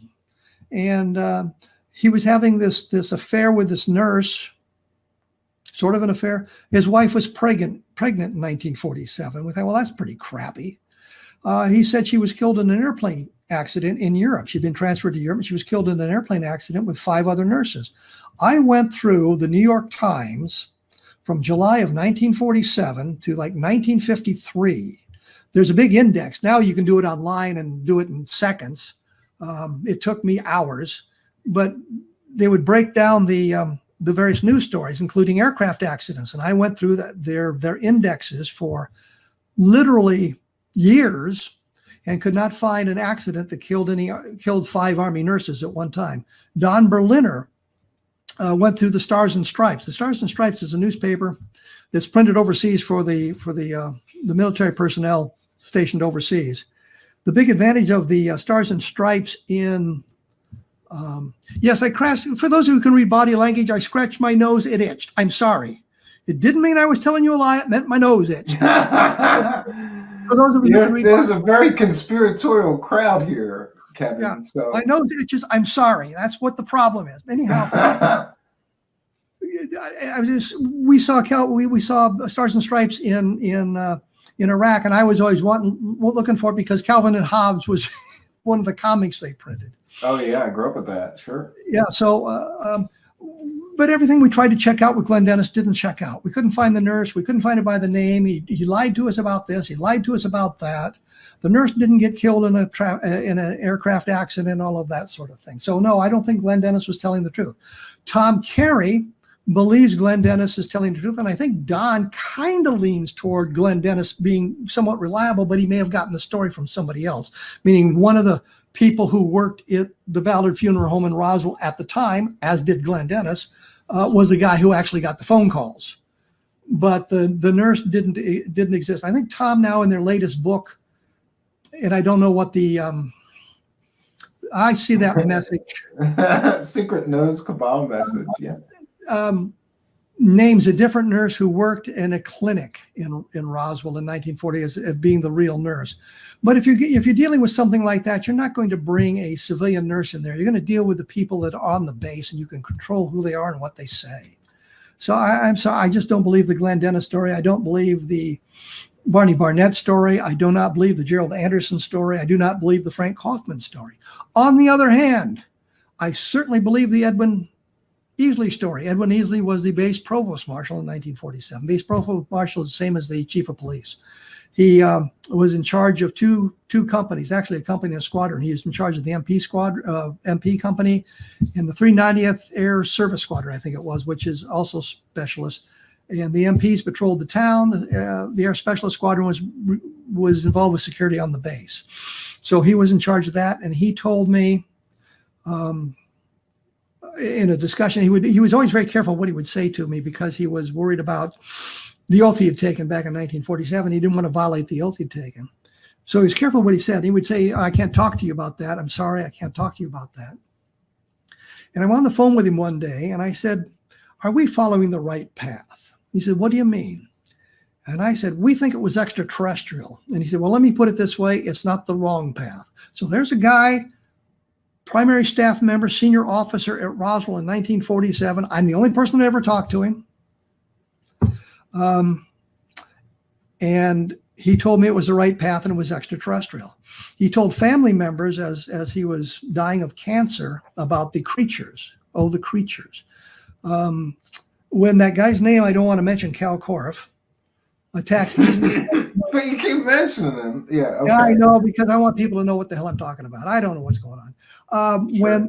When Cal Korff talked about him in his book, he actually confused the testimony of 3 different people when he was trying to denigrate the story told, the information from Edwin Easley. Curry Holden, one other fellow, and of course Edwin Easley. I think it was Cavett, Holden, and Easley. He confused the testimonies given by those 3 people and created one massive conglomeration that was filled with wholly inaccurate information. So when he says, well, we've discredited Edwin Easley, he hasn't done that. He's discredited himself in that fashion. And I mean, I can go on like this. I'll tell you another story because it's kind of funny. Korff was reading from my book. He used to do the scandals of Kevin Randle on YouTube. I don't know if you can find them anymore or not. And he's reading from the book, They think the UFO crash at Roswell. And Jesse Marcel comes to his son, and the son says, "What is it?" And Jesse Sr. says, "Well, it's a flying saucer." And Corso says, "No, didn't use the term flying saucer in 1947. They were calling them flying discs." I'm thinking if you look at the Roswell Daily Record for July 8th, 1947, it says RAAF, Roswell Army Airfield, finds flying saucer in Roswell region. I mean, it's in the newspaper, for crying out loud, on the very day. The next day it says General Ramy empties Roswell saucer. So they use the term. So he's there saying they didn't use the term flying saucer. And I on my blog, the Kevin Randle, you type in Cal Korff's name and you'll come up to a number of stories where he and I argue about stuff. But one of them I did was, here are the newspapers from July of 1947 with the term flying saucer, and it used 4 examples. So, he did a lot of stuff like that in the book, and says, well, I discredited this and I discredited that. No, you didn't. You think in your own brain you did, but you certainly did not. And I was also wanted to ask you on the subject of bodies, is there other less known people that you've interviewed that talked about bodies or autopsies or where the bodies were taken that you're aware of that you did find credible insofar as the story there's of Melvin bodies? Brown. There's Melvin Brown, who was an NCO. He was a cook at Roswell, but if you've been in the military, you know that when you suddenly have, well, everybody goes through basic training. And in basic training, you learn a number of things like how to stand guard duty. And, yeah, a lot of that, I'm sure. Yeah. Yeah. So when you got a lot of people you need to deploy into some kind of an area for whatever reason, you grab everybody you can find and send them out there. Mm-hmm. I saw that note. Cal would lose because I'm actually trained in the use of firearms. Hey, just so you know, everybody's already asking me if you guys are going to be on the show together. And here's what I'll say about that. If you guys will agree to it, I'll do it. But I think my only task would be to keep time, because I don't think that, that kind of debate would be great. But I think you guys would just talk over each other. And so I guess I could just referee and, keep a timer. Here's you the have problem. 5 minutes, you have 5 minutes, Here's the problem with that. Back a decade and a half ago, Rob McConnell at the X-Zone Broadcast Network would have Cal Korff on his show once a week. And I learned through second or third hand people said, Cal Korff is challenging you to a debate. And he's saying that you refuse to debate him about Roswell on this show. I said, I've never heard about it.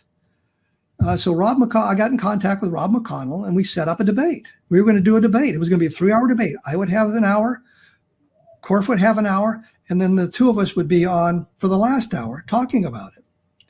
And I'm making notes of what I want to say, and I've got notes here, and I'm pulling all the information out, so I've got it at my hand, so I don't have to say, oh, the name escapes me at the moment.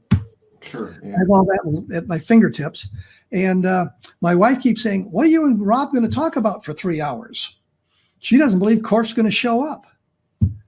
And we get down, we're within hours of the debate starting, 4 or 5 hours of the debate starting. And I get a note from Rob McConnell, Cal is pulled out.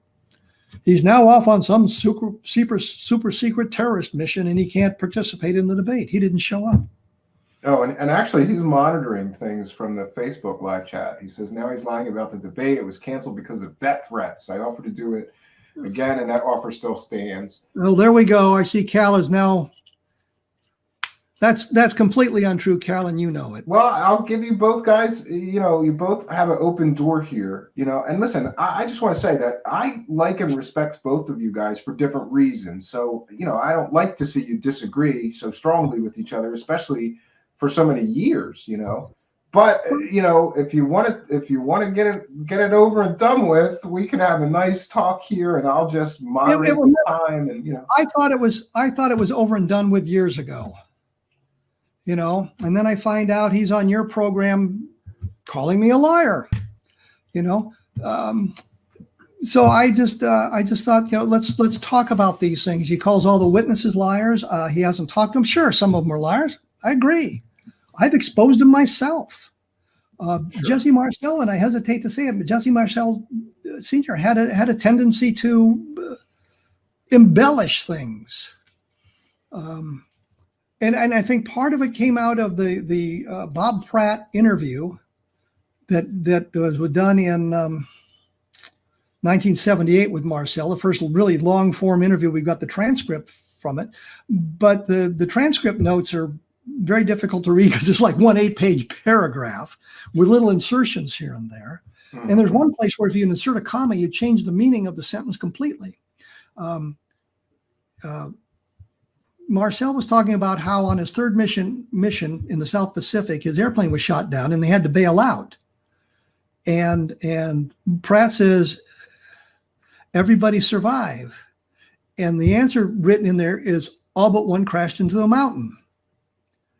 And so you're saying, well, then Marcel and one other guy survived. He's not saying he was a lone survivor, but Marcel and one other guy survived. But if you put a comma in there, and you survive, changes the whole context. Yeah. You know, one guy crashed in the mountain and died, so it changes the contact. Marcel said that he had 5 air medals, which. And Marcel stated it could not have been from this world. Yes, he did. By the way, it's Marcel with 1 L, but who's okay? Sure. But you know, if you go and you read Linda Carley's book about her interview, it's For the Sake of My Country, her interview about Tony Braglia. 4 hours. Tony Braglia, yes. Yeah, we can get to that next if you don't mind. Her 4 hours interview with Marcel. And there's one point where he begins to talk about how he had performed an operation on a guy because his surgeon wasn't available and they did it over the radio. And his wife interrupts and says, "Oh, not that story again." Like she didn't even know. Yeah, that's crazy. Yeah. But he said he had 5 air medals. We could only document 2. And to kind of put it in perspective, I have 41.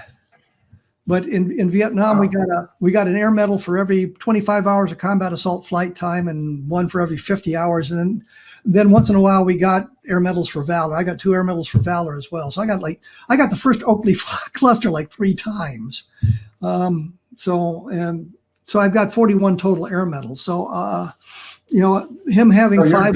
Your dress uniform must look great, though. You got that whole. Well, you only wear 1, and then the air medal, you've got a little 41 on it and a V for the valor thing. Oh, cool. So, when I was in ROTC, we had a dining out, so we're in dress uniforms, and we can wear our medals if we have any. So I'm one of the people, a Vietnam veteran, to have this. And my friend Bob Cornett, who I mentioned earlier, there was a guy at the head table, and he's looking down at his medal, and he's looking at mine, and he's looking at me, and he's trying to figure out how this ROTC cadet could have all these medals. But I'd been in Vietnam, so that was how I did it.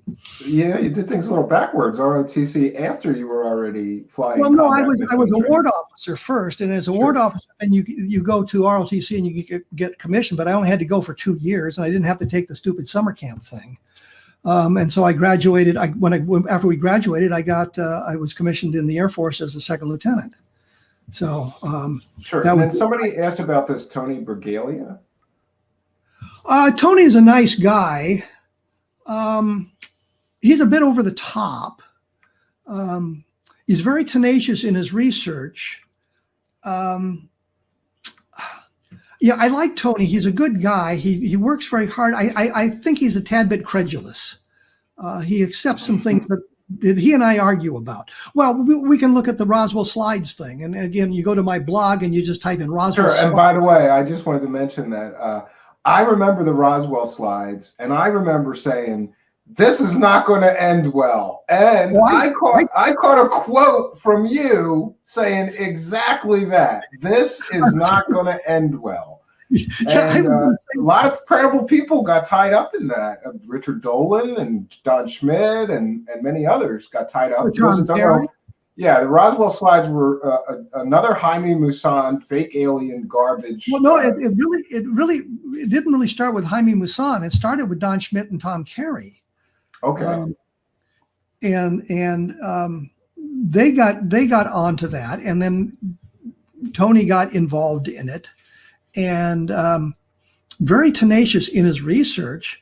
I said to Tom, it was like months before the thing came out, and I've got a couple of books on science fiction movies and things like that. And I went through there looking to see if there was anything like that would have appeared in a science fiction movie in the 1940s, and there really wasn't. In the 1940s, if you had an alien, they basically were human dressed in silly costumes. Yeah. Yeah, the Greys didn't come till later. Yeah. And I said to Tom, I said, the only thing I could think of, I said, do you think it could be a mummy?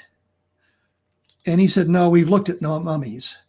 And I'm thinking, you're looking for a specific mummy, and they couldn't find it. And then within 48 hours of the presentation in Mexico City, they put up a better scan than we were working with on the mummy, and it was found. The mummy was found. Yeah, it all fell apart pretty fast. I remember how the mummy was found. The picture was taken in Mesa Verde, the museum at Mesa Verde, and then the mummy had been moved after that to Montezuma's castle. And I think the mummy eventually was returned to the tribe. Yeah, it was interred. Actually, it was buried. Yeah. At some point, the one thing I want to say about Tony is he was so upset by the exploitation of this poor unfortunate child that had died 800 years earlier, that he made a sizable donation to the tribe as a way of apologizing for being involved in the desecration of the poor unfortunate child. And I'm thinking, it's a poor kid, just a horrible, horrible thing. Tom wanted to believe so badly that even after it blew up, he just would not let go. Don had called me and said, "What can I do?" And I said, "Admit it immediately." Yeah, and I want to say, to his credit, I interviewed him once and talked about this with him, and I thought, people really went after him. People were pissed, and to his credit, he said, "Here's what happened. Here's why I was taken in. As soon as I got the truth, I reversed my position, and I'm sorry it happened. I'm moving forward with research. These things happen." I think it took. Well, Don's first reaction was that it was the skeptics were creating this problem with reading the placard. Finally was decoded, and it was a scan that had been put up on the internet by Richard Dolan, as a matter of fact. After the presentation in Mexico City, they put a scan up on the internet, a much better scan, and within hours, a number of people had read what it said. So they knew it wasn't was not an alien creature, that it had been recovered in, I think it was 1897 at Mesa Verde. And it was in a museum around the Mesa Verde area. I forget the name of the museum at the time. But you could, when they compared other pictures from that museum, you could see the pattern, the tile pattern on the floor. And when you saw the full picture, you could see other displays, other exhibits as well of the placards. So it became very clear what had happened there. But to Tony's credit, the moment he found out what it was, he renounced it immediately. Sizable donation. Right? Yeah. So he tends to be, shall we say, overly enthusiastic on some things, but he does. I suffer from confirmation bias myself. Like I want to believe in the alien hypothesis. So there are stories that I hear that I just want to believe, but then I have to be, a little more discerning sometimes when I get the whole story and let it go. There's another excellent question here for you, Kevin. Was the weather balloon explanation and demonstration a PR stunt to try to divert attention? Oh, absolutely. Absolutely. There was nothing, the mogul stuff going on in New Mexico, and Charles Moore told me at one point, it really wasn't Project Mogul down here. It was the New York University constant level balloon experiment. And he said, we didn't even know the name of Project Mogul down here when we were doing it. And I'm thinking, Dr. Curry's diary that was written in 1947 actually uses the Mogul name 3 times. So I think you did know it. But it was a way of diverting attention. They suddenly say, well, it's just this weather balloon thing. And everybody's looking at the weather balloon. In 1947, they said, okay, And they went away. They couldn't find Marcel because he's in Fort Worth. They couldn't find Brazel because he's at the ranch, and they don't have phones, and he didn't have a way of contacting him. Sheriff wouldn't talk to him. Sheriff Wilcox was saying, I'm working with the boys out at the base there. Call them if you want information. The story just died. Well, we had a flying saucer, but here it is. It's a weather balloon. Let's go home. And in and it stayed that way till the late 70s, really, right? It just you go back. Well, actually, not quite, because in 1966, Frank Edwards did a book called Flying Saucers Serious Business, and he has a small, quick paragraph. I think it's called Picking Up the Pieces. I think it's chapter 4, and he talks about the Roswell case in the first part of that. He gets practically everything wrong, other than it was Roswell, New Mexico. The Air Force explained it away as a weather balloon with a tin, he says, with a pie tin attached to it, but it wasn't a pie tin. It was a radio and radar reflector. But that was 1966. And so it did leak out periodically, little bits and pieces of it. Ted Blocher did a thing where he collected a lot of the newspaper articles from 1947. And there is a segment that deals with Roswell as it being a hoax, of being a weather balloon. And so it did remain pretty much that way. Everybody ignored it until Jesse Marcel came out and started talking about it in 1978. And then it ran from we ran with it from there. But then you get to 1995 and the Air Force comes out with their explanation. And they said, back in 1947, it wasn't a weather balloon. We lied about it then. We've done this extensive investigation. And we've discovered it was a weather balloon. We just give it another name and say it was highly classified. What was going on in New Mexico was not classified. The purpose, what they wanted to do was create a constant level balloon and place it in what they postulated was an acoustical level in the atmosphere. And they postulated there's an acoustical level, I get about 200 fathoms down in the oceans, where sound travels amazing distances. And they wanted to put this constant level balloon in this acoustical level so they could listen for Soviet detonations of atomic weapons. I don't think they ever did it. I think spy planes came in and kind of ruined the idea for a balloon, but that's what they were doing. Then they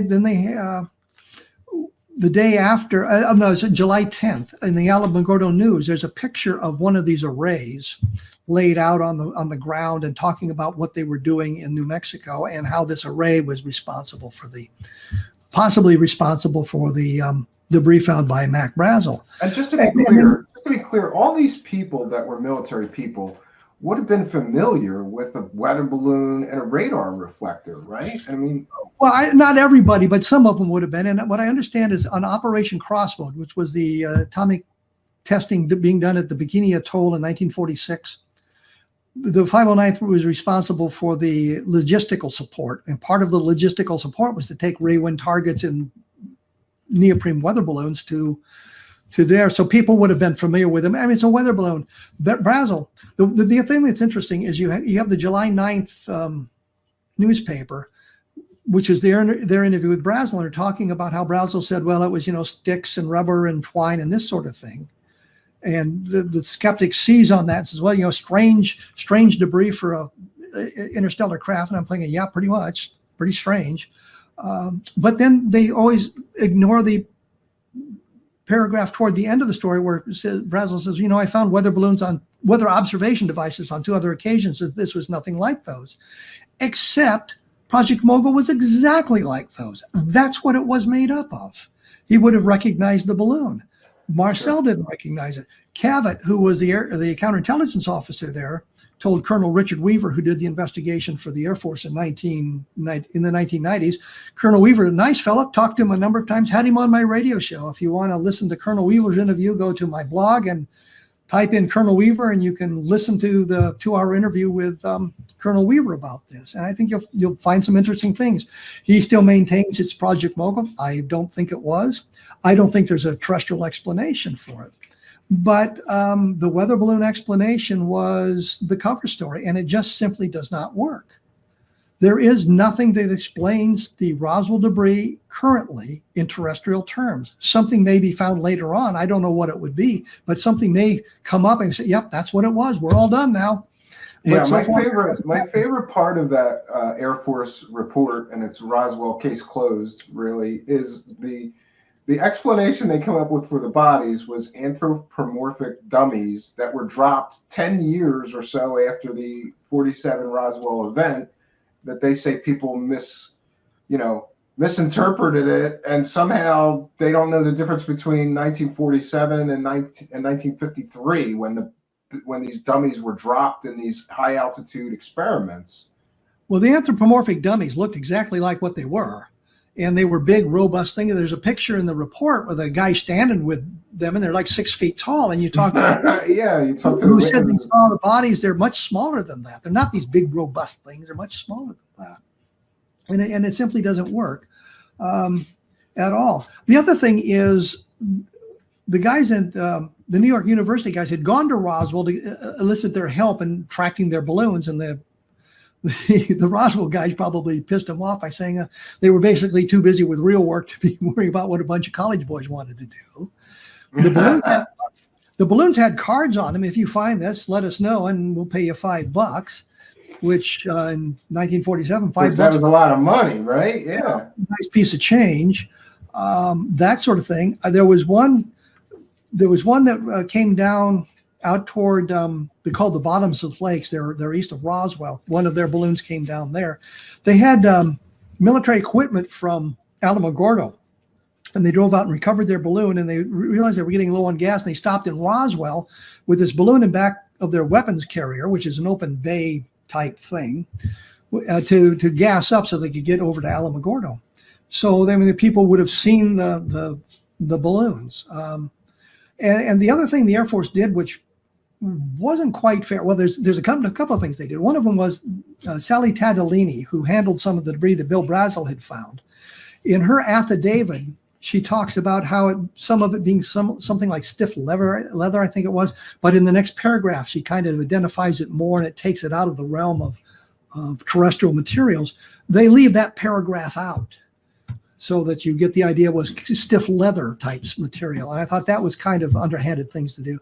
On the other hand, to give Colonel Weaver his due, he published all of Carey's field notes and his diaries about the explanation. So you could go through there and you could see where it says flight number 4, the culprit of this didn't fly. It was canceled. They could not fly at night. They could not fly the balloons in the daytime because these long arrays were a hazard to aerial navigation. So they did not allow them to launch them in the dark or if it was cloudy out. And so flight number 4, which they say is the culprit, never flew. There's no documentation for it. They said they flew a cluster of balloons later in the day, but that's not a mogul array. And so their explanation falls on that. And that's the thing I've never understood about the skeptics. They quote the July 9th newspaper article with the Brazel saying that, it was rubber and rubber balloon and all of this stuff. They quote that as if it's gospel, ignoring the other quote where he says, well, it was nothing like I'd found before. And so we get to the Carey's diary, the guy in charge of the operation at Alamogordo saying, the flight was canceled. Well, we're just going to ignore that, and we'll postulate that this cluster of balloons they flew later in the day is what fell. But it simply doesn't work. Yeah, I've never liked either weather balloon, mogul balloon. I just don't see a bunch of people getting, and the amount of people that have been involved in this. And then also, I wanted to take a moment for you to ask you about some of these deathbed confessions of people that have told stories of aliens and bodies and what really happened there as they were dying or nearing the end of their lives. Don Schmidt's got that book, Children of Roswell, which I found fascinating because I just don't see a bunch of people nearing death suddenly deciding that they're going to start making up stories about aliens. What do you think of some of the deathbed confessions and things? First of all, technically they're not deathbed confessions, because deathbed confessions refers to confessing to a crime. Sure. It's a bad term, but near death confession. But I understand what you're saying, and I can understand a guy, and I is back at the turn of the last century. there were 15 guys traveling with various carnivals around the United States, claiming they were the real Jesse James. Well, 14 of them had to be lying. Yeah. And the 15th was too, but that's other argument. So people put themselves into this, and there was a lot of publicity about the Roswell case after the first little wave of it in 1980 when the Roswell incident book came out, or 1978 when Jesse Marcel told his story. And then it built after 1989 when we all started getting involved in the investigations and there was a lot more information coming out. And I can understand people who were there in Roswell in 1947 plugging themselves into the story. But when you're extremely ill and you're about to die, I almost said about to croak, which would have been really, really obnoxious. People croak? Yeah, when they're about to croak, to come up with this kind of a cockamamie story just doesn't make a lot of sense. 10 years before you're going to die, I mean, you're not going to realize you're going to die in 10 years, but I mean, telling the story to your family at some gathering, plugging yourself into it, yeah, I got it. And what bothers me is, and one of the reasons I believe Frank Kaufman and some of these other people is because you didn't think people would be making up their military careers. And then I read a book called Stolen Valor, and it's about all these people who claim to be Vietnam veterans who maybe were in the army but didn't get to Vietnam, or weren't even in the military, claiming that they were Vietnam veterans for they could wrap themselves in the glory, which is why I put up the blog with the pictures and the documentation. So I really was a Vietnam veteran, really am a Vietnam veteran, I should say. And David Rudiak and I got into a big fight over this because there was a survey was taken.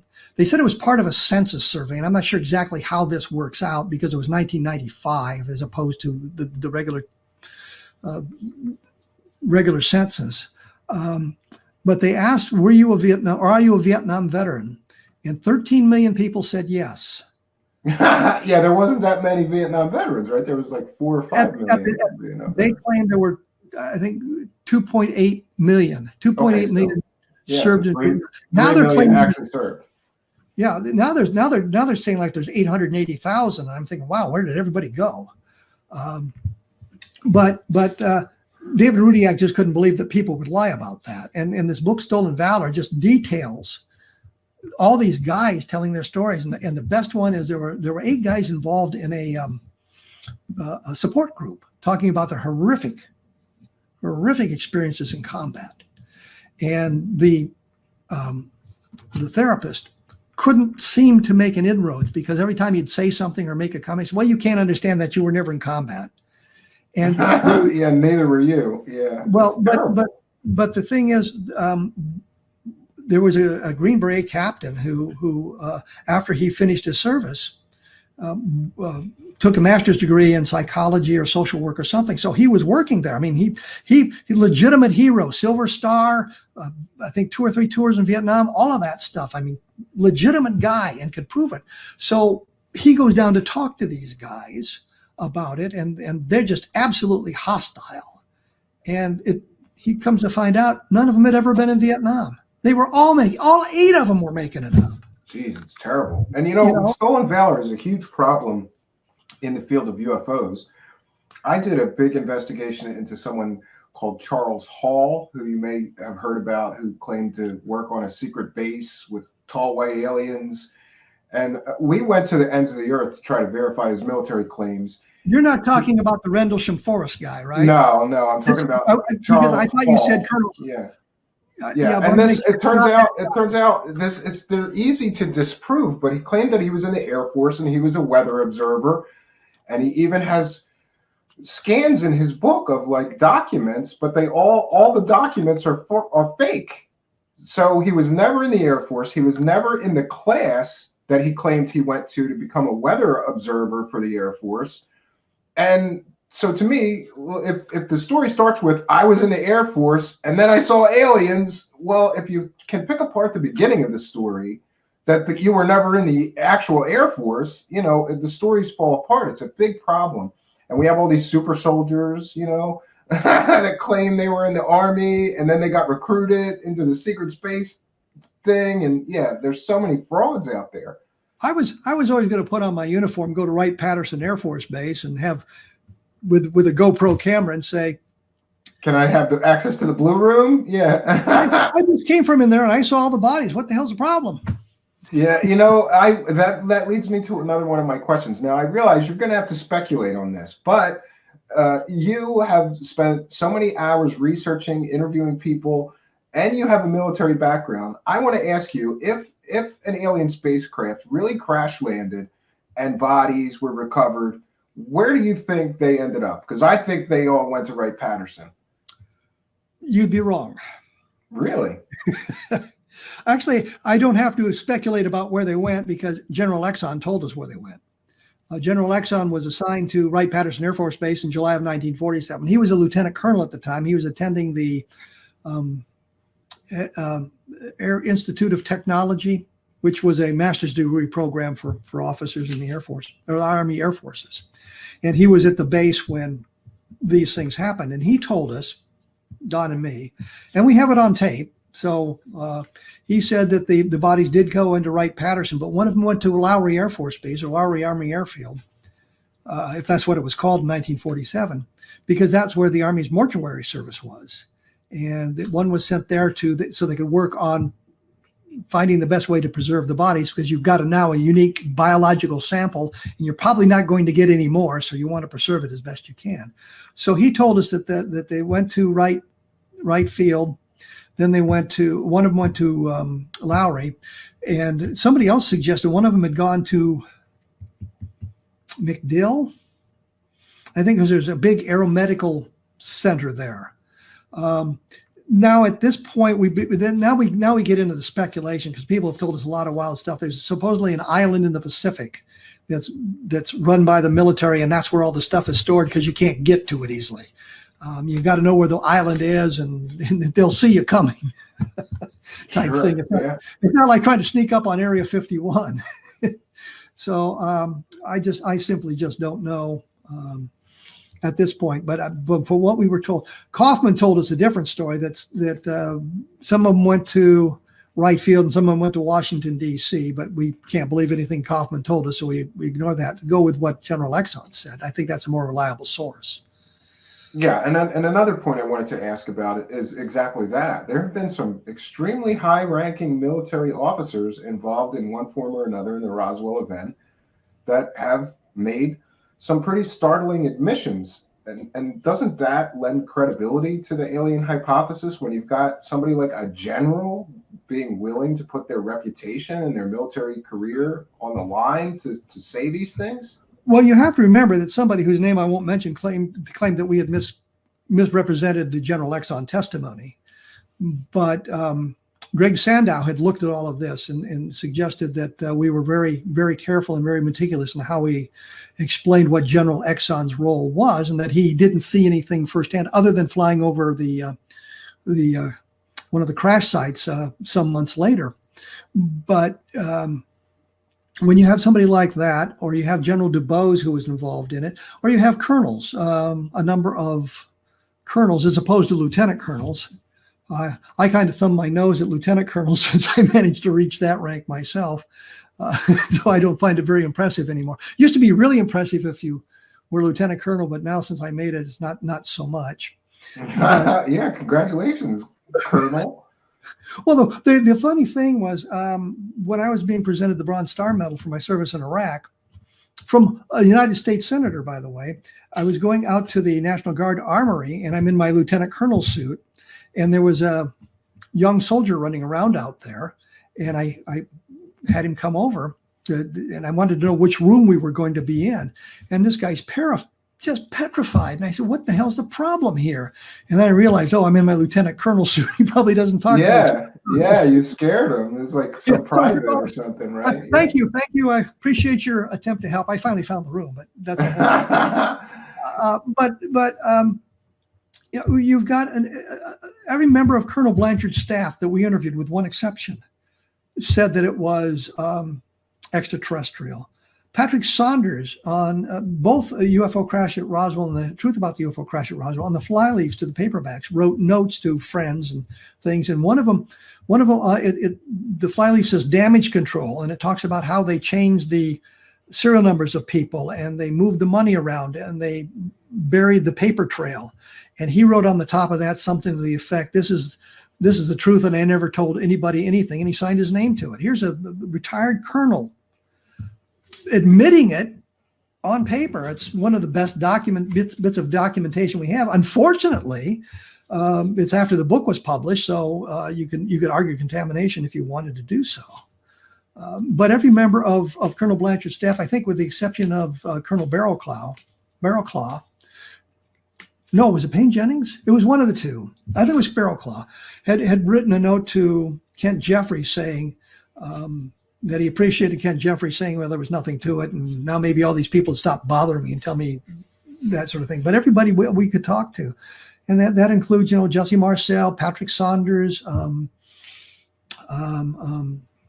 the operation. I have a list and a list of quotes from all from high-ranking military officials, and to me, just sitting through like 3 pages of quotes from some of these high-ranking military officers, my experience with military officers was my father, and he was just like a no-nonsense. He just wasn't a bullshitter. Not to say that if you're in the military, you can't be a bullshitter, but I just find it pretty credible that so many people have said that it was alien or extraterrestrial. And again, I know this one you're going to have to speculate on. I understand perhaps why they covered it up. First of all, we don't even know, this could be a recon mission and an invasion might be taking place next week. They didn't know why were these beings here, what was their purpose, and also with the incredible panic that the War of the Worlds sort of thing radio show created. They thought that everybody would go nuts, maybe. But why do you believe if they did cover it up, they continue to cover it up? Why not just? Can't we handle it now? We know about exoplanets. We know about other star systems. It has nothing to do with that. It's national security. Okay. And you have to look at the Belt, Montana UFO sightings in 1967. And this is the point where one of the missile flights was shut down completely and totally. So they couldn't be launched by an outside force. It's not supposed to be able to happen. And if you in one of the books, I talk about this specific. Oh, let me say one thing because you brought that up. Brad Stagger and I used to argue about who'd written the most UFO books. I thought it was him. He thought it was me. And we worried about Nick Redfern catching up to us. I think he might have passed you guys by now. Well, I don't think he has yet, but I think if he hasn't, he's getting awful darn close. Yeah, and how many just books have you written in total? Books, a couple hundred? 125. Jesus, wow, you're a busy guy. That counts science fiction, that counts the action adventure, that counts the Vietnam Ground Zero books. books. I never knew until recently that you wrote a bunch of science fiction novels, and I happen to love science fiction novels, so I'm gonna get started on your catalog, I think. I'll let you know what I think. We had a makeshift book signing in the PX in Baghdad because a couple of friends and I were at the PX and we were looking at the books and they had four of my science fiction novels in there. And so we pulled them off the shelves and we're talking to people and people were buying the books. So all four of sold 4 of them that day. That was a big deal. I made $1.25. No. Anyway, so yeah, I've done 125 books and I have more coming out. But to get back to your original question, which was it's national security, Belt, Montana, and the Condon Committee knew about the sightings in Belt, Montana. They're in the Blue Book files, I believe, and it's classified as unidentified. They don't know what was seen there, but there were other sightings going on the missile fields, and these missile fields around Malmstrom Air Force Base, they're like could be 100 miles from the base. They're scattered all over the prairie in Montana.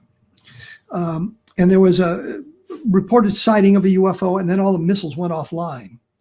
And the Condon Committee sent in their guy who had a security clearance so he could see classified material.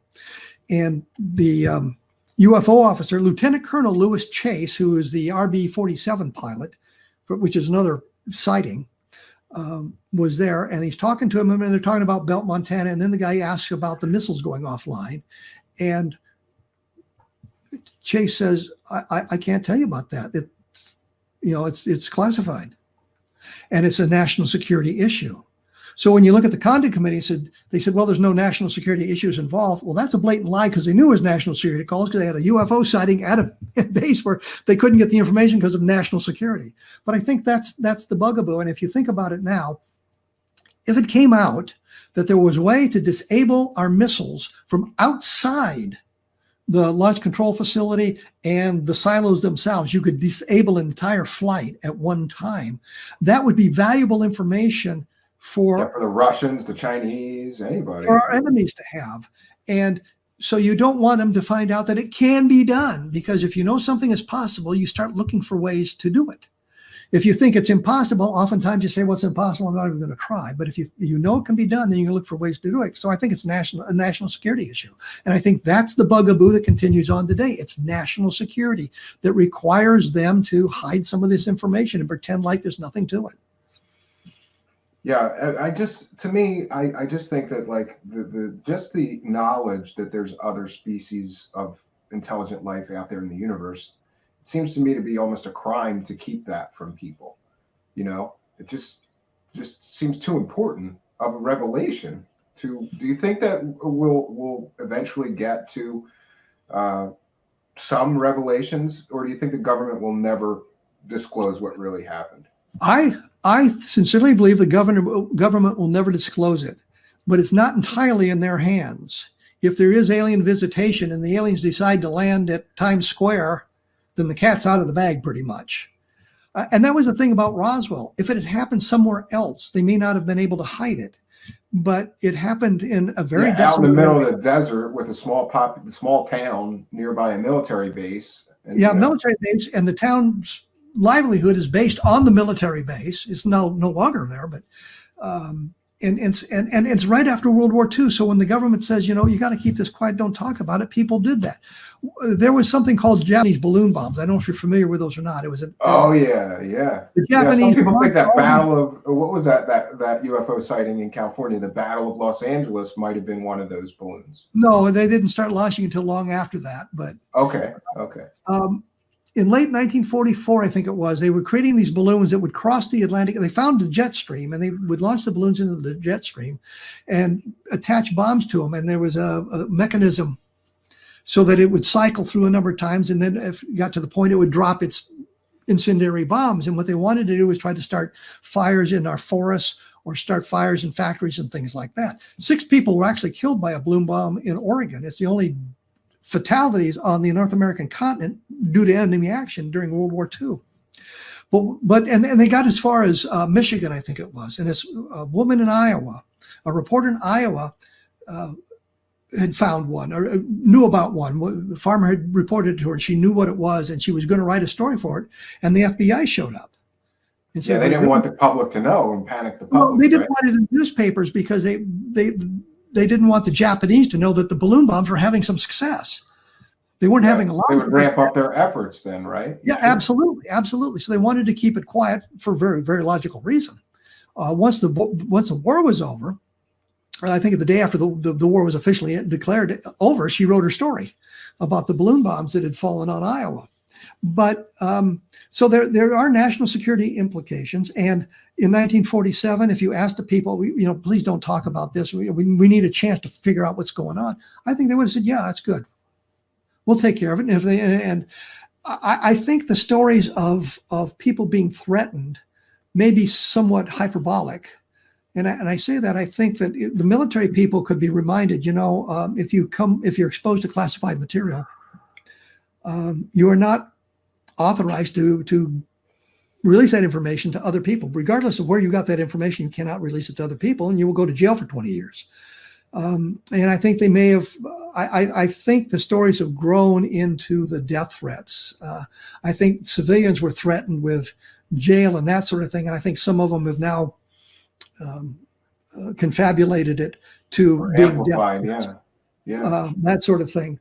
But I think in 1947 it made good sense. And then when you plug in the national security implications, especially after something like Belt Montana, then you understand why they were reluctant to, why they're still reluctant to release all the information. I think it's the national security implications. But I think the only way we're really going to find out is if the aliens arrive and make themselves known. Yeah, I've often thought that if there was another mass sighting event like the Phoenix Lights, but maybe taken up a few notches, it would be really difficult for them to cover up a real big mass sighting. And that may be how some form of disclosure comes our way. I've talked to several skeptics about this, what they would take. And some of them said, well, we've got to see the craft and the bodies, period, end of discussion. But those who are somewhat less rigid in their thinking, their attitude is, well, how it doesn't even have to be a mass sighting, but people, independent people, at 3 or 4 different locations photographing the same object, whether it's just photographs or movie footage. And in today's world, I can't understand why you wouldn't have movie footage, cell phones, of these sorts of things. And if you've got people independently recording a sighting, 3 or 4 or 5 of them at separate locations, now you can triangulate. Now you can gather all kinds of data from it, and it becomes very difficult to determine or to say, no, this is some mundane thing that was misinterpreted. But you've got to have multiple witnesses, and you've got to have independent corroboration for them, or independent. They have to be independent of one another, and that may happen if everybody would stop looking at their cell phones and look up in the sky once in a while. Yeah, I know. I have 2 children, and I have a real problem with them and screen time. Like, I have to, say, that's not the real world. Put that down. We're going to do some activities. Or I wanted to give you an opportunity. Yeah, I wanted to give you an opportunity here. I'm going to share my screen and show people. I don't know what your latest book is, but this is the latest book of yours that I've actually read, and this is Roswell in the 21st Century. Which I highly recommend, but you have some other book. This is Project Blue Book. Yeah, somebody put the link to that in the live chat earlier. And, so that's all about Project Blue Book. That's interesting. But are all your books on Amazon? Like, if somebody wanted to hear more from you or read your books, yes. You just search Kevin Randle, right? Yeah, and most of them you can get them as ebooks. The Vietnam Ground Zero books, as I said, are coming up. And if you go to vietnamgroundzero.blogspot.com, there's a link on the side there that you can link to the books and see what's. Now there you go. Yeah, Somebody. I was going to say Encounter in the Desert. That's about the Socorro sighting. I noticed these are books published by real publishers. UFOs in the Deep State will be out in May. That one's not out yet. Yes, this title has not yet been released. Okay, wow, yeah. Look at all these science fiction novel. Remember the Alamo. The Best of Roswell. Oh no, that's somebody else. Alien Mysteries, Conspiracies, and Cover-Ups. Yeah, I could stay busy reading your books for quite a long time. There's another science fiction novel. Remember Gettysburg. Somebody mentioned in the Audible. Project Blue Book exposes also an audio book, which I love audio books. So, but Bob Cornett and I did. And here's your Amazon link. Somebody see, we got a good live chat. They're helping you sell some books. Kevin. Yeah, thank you guys. Appreciate it. Yeah, and if you have a little bit more time, I thought we could ask the live chat for any questions for you, because this is a rare opportunity to get all the people here. We've got 50 watching live. If you have any questions for Mr. Randle, please put them in all caps. I heard somebody mention, if you could just talk briefly, because you and I agree on one part of Roswell, the book, Colonel Corso's The Day After Roswell. I did not find it credible at all. After looking into him, you don't find it credible either. I have a background in computer science and electronics, and so for somebody to suggest that the transistor wasn't already well on its way to being invented before the Roswell event, and just some of the things that he talks about in there, that he gives zero credit to human researchers. The laser came from Roswell, computer chips, the transistor, fiber optics. But if you look into the actual development of all these technologies, they were well on their way before Roswell, or at least there was some start or foundation for them to come. If you Well, you haven't run convoys, but I have been involved in convoys crossing state lines, for example. When we were deploying to Iraq, we had to go to Fort Riley, Kansas, and we had to cross state lines, and we had automatic weapons. So it's very, very difficult to do that. I mean, we're authorized automatic weapons, but we had them, and we had to coordinate with an awful lot. And when we stopped, we had our own guards on those trucks. We didn't bring anybody else in. So when Corso talks about how they were trucking the bodies to Wright Field, I'm thinking, why? They got airplanes. You don't need. Why would you put them in a truck? That doesn't make sense. We can fly them on airplanes, guys. And stopped at Fort Riley, and he says that they unloaded the trucks and took the boxes all into a building to guard, and then they've got the local people guarding it, and the local people are going through the boxes, and they came across one with the body in it, and the sergeant calls Major Corso at the time, and I'm thinking, not 1947, you're not going to be buddy with the NCOs that way. In 1947, things have changed now, and in the relations. Well, in aviation units, it really wasn't that great dichotomy between the officers and the enlisted men, because you always worked so closely together, and you relied on one another to survive. But it just didn't make sense. And I'm thinking, if I'm responsible for the convoy, when we get to Fort Riley to remain overnight, because the Army has regulations on how you do these things. My people are guarding the trucks, period, end of discussion. And I know that when we convoyed from Doha, Kuwait to Baghdad, when we remained overnight, we ran our own guard. There were guys from the local establishment, the local military organism, the local base, guarding the perimeter, but we were also guarding the interior. And I remember I was on the 2:00 in the morning shift with the battalion commander. Because we were, of course, we're doing our part for the guard duty as well. We weren't required to do it, but we thought, it's the best thing to do. It doesn't make sense, right? If you had something so top secret, why would you let locals guard it? You've got your own personnel to do that, right? And then they're going through it. They start digging through top secret boxes. Why don't you get a camera? Come here and take some photographs, you yo-yos. So I mean, there was a lot of stuff. He claimed to have been the commander at White Sands Missile Range.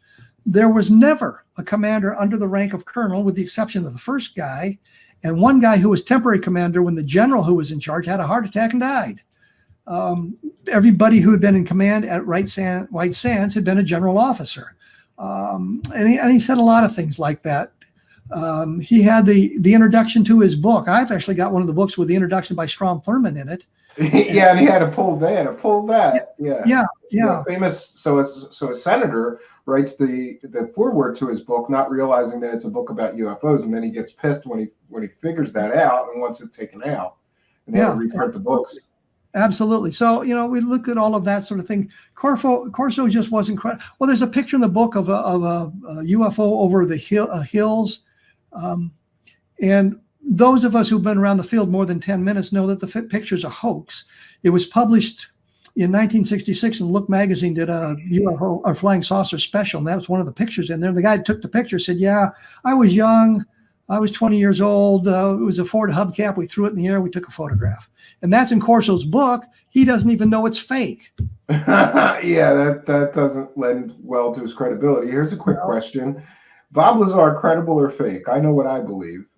Well, I don't find his story particularly credible. There we go. We agree on that. My friend George Knapp is mad at me for that, but that's the way it goes. I got into it with George Knapp over the end of a documentary.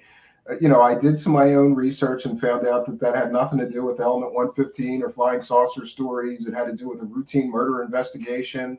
Apparently, Mr. Lazar was selling, is it thallium or thorium? I always forget what the element was called, but he sold somebody either thallium or thorium, and then the guy murdered his wife with it in another state. So they came there to find the thallium, and the sales records had nothing to do with flying saucers or any of that stuff. And so I took that to George Knapp, and boy, he was not happy with me and told me that I don't know shit about research or murders or whatever. So, but it is what it is, you know. That's kind of the problem too. You know, if you were to ask me about Kecksburg 10 years ago, I'd say, yeah, that's good. And now I just don't know. I don't think so. I think there's alternative explanations for it. And it's, again, cluttered like the Roswell field with people coming forward saying, yeah, I was there. I saw this. I saw that, the other thing. Yeah, I'm in Pennsylvania, and I actually drove out there and to see the crash site, and I was pretty underwhelmed. Well, I know Stan Gordon did an awful lot of work, and yeah, he was on my show twice previously. And he's a nice guy. Good guy, nice guy. Yeah, but I don't know. I think that was most likely it's just too coincidental to me that a Russian satellite went down right around that time. You know, the same time. Yeah, there's some problems with that story. But, you know, we have to look at all of that sort of thing, you know, and I get really tired. And I've said it before, of these people falling back on their military credentials. And you brought up Corso, for example. Well, I was a colonel in the Army. No, he wasn't. He was a lieutenant colonel. Yeah, big difference. You know, well, it's not, a colonel and a lieutenant colonel is a big difference, isn't there? Well, I've always looked at it this way. If you are commissioned as a second lieutenant, there's about a 95% chance you'll be promoted to first lieutenant. You either have to get out, get killed, or really screw up. And the step from first lieutenant to captain isn't that big. The step from captain to major is a little bit larger because you're moving from company grade to field grade and more responsibility. So fewer people are selected for major. And you move from major to lieutenant colonel. That's another step, but not a real big step from major to lieutenant colonel. But when you get to colonel, that's a big step, because now you're on the cusp of general officer, and then go to brigadier general, of course, is another large step. And I always looked at it that way. And so, and Corso got caught on that. And I had a similar situation happen to me when the UFO casebook came out. The publisher put U.S. Air Force retired, because I'd signed something with USAFR, which was United States Air Force Reserve, and he thought it was retired. So the book comes out and it says retired on it. And some guy wrote this big expose on me. You're much too young. And I had joined the Army. I joined the Army when I was 18. And at the time this came out, I was 38. And so I wrote back and said, well, actually, I am old enough to be retired, but that was a mistake the editor made, not me. It should have been reserve, not retired. And so I copped to it. And I think the same thing happened with Corso. They just got to use calling him colonel and didn't realize it was lieutenant colonel. So when the book came out, he says, yeah, I was retired. I was promoted to colonel when I retired. No evidence that happened at all. So, I mean, the cover of the book. And that's not very common for somebody to get promoted after they retire, is it? Well, no, as you retire, sometimes there are brevet promotions as kind of a reward for your service, especially in the reserves and the National Guard. So maybe you could get a higher retirement monthly payment, but because right? They want to do you a favor on the way out. The time and grade for promotions differed radically from the reserve to the active forces. And you look at a lot of officers' ranks, and you'll see there'll be a brigadier general, and their permanent grade will be major. And so once you retire, if you've served on active duty in that higher grade, then you retire at the higher grade.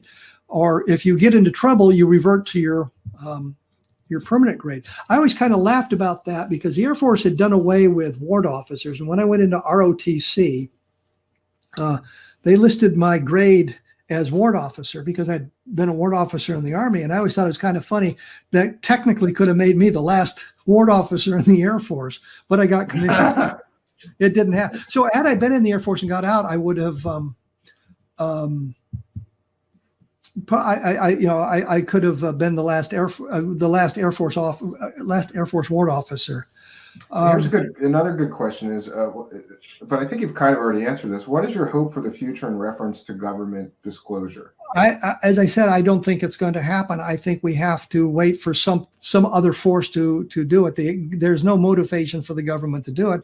And I think in today's environment, especially with what's going on, they're too busy doing other stuff. Some of it not very important, some of it not very useful, but they're busy doing this other stuff when they should be worrying about some of the problems we have, like COVID-19.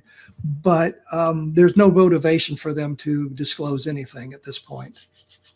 Yeah, I don't think that they'll ever do it unless they're forced. Their hand is forced. It has to be forced by something. And another great question is, what individual story is the most interesting to you, Kevin, and why? And I think he means like UFO story. Well, Roswell is extremely interesting because of all the people involved. I think the level land UFO sightings are very, very important because you had so many people involved, and you've got the UFO interacting with the environment, stalling the car engines and putting out the headlights. And there is an awful lot of information about that I've uncovered in the last couple of years that hasn't come out yet, including what the sheriff in Levelland, how deep he was involved in some of the things that were going on. But I think that's a very important case because you have the multiple witnesses, you have the UFO interacting with the environment, and you can see the nonsensical investigation conducted by the Air Force saying, well, it was ball lightning. Ball lightning is very small and very short-lived, and you don't get massive displays of them all over an area over a period of 2 hours. So the ball lightning explanation simply doesn't work. It's about as good an explanation as swamp gas. Yeah. And we talk about swamp gas in Project Blue Book Exposed. Yeah, and could you talk for just a moment, since we're on the subject of Blue Book, about the second Blue Book, the one, there's the public Blue Book, and then didn't they have a separate program for any of the cases which might affect national security that was not public at all? We kind of discussed that the national security implications come into play, but General Bolander said in 1969 that cases that were affected by national security or impacted national security were not part of the Blue Book system. So we know there was a secondary investigation going on. We later discovered there was another one called Moondust.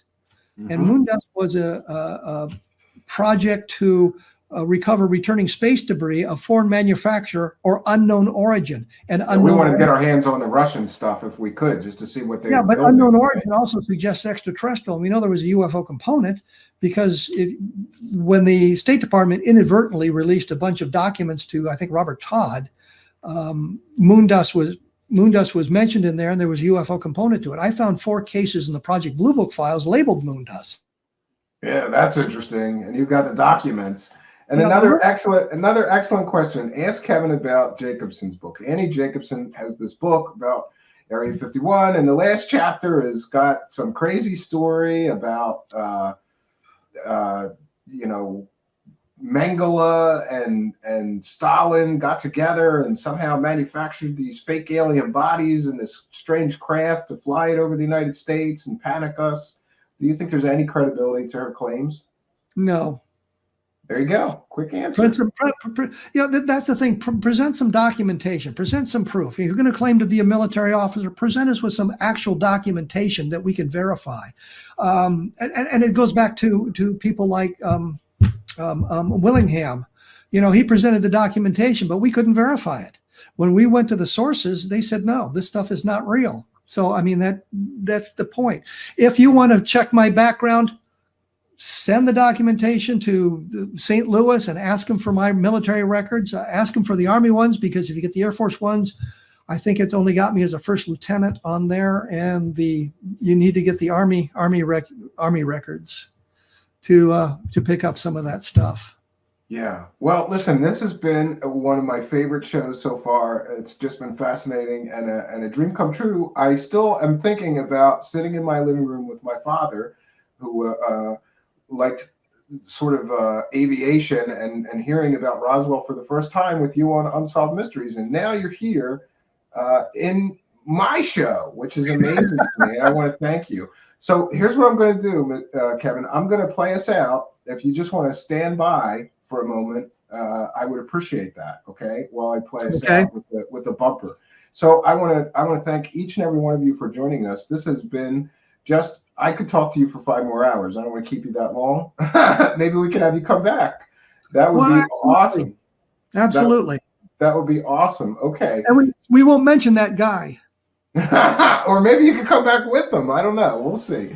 All right, friends. I want to thank each and every one of you for joining us for our very special event, Revisiting Roswell with Dr. Kevin Randle. Thanks, friends.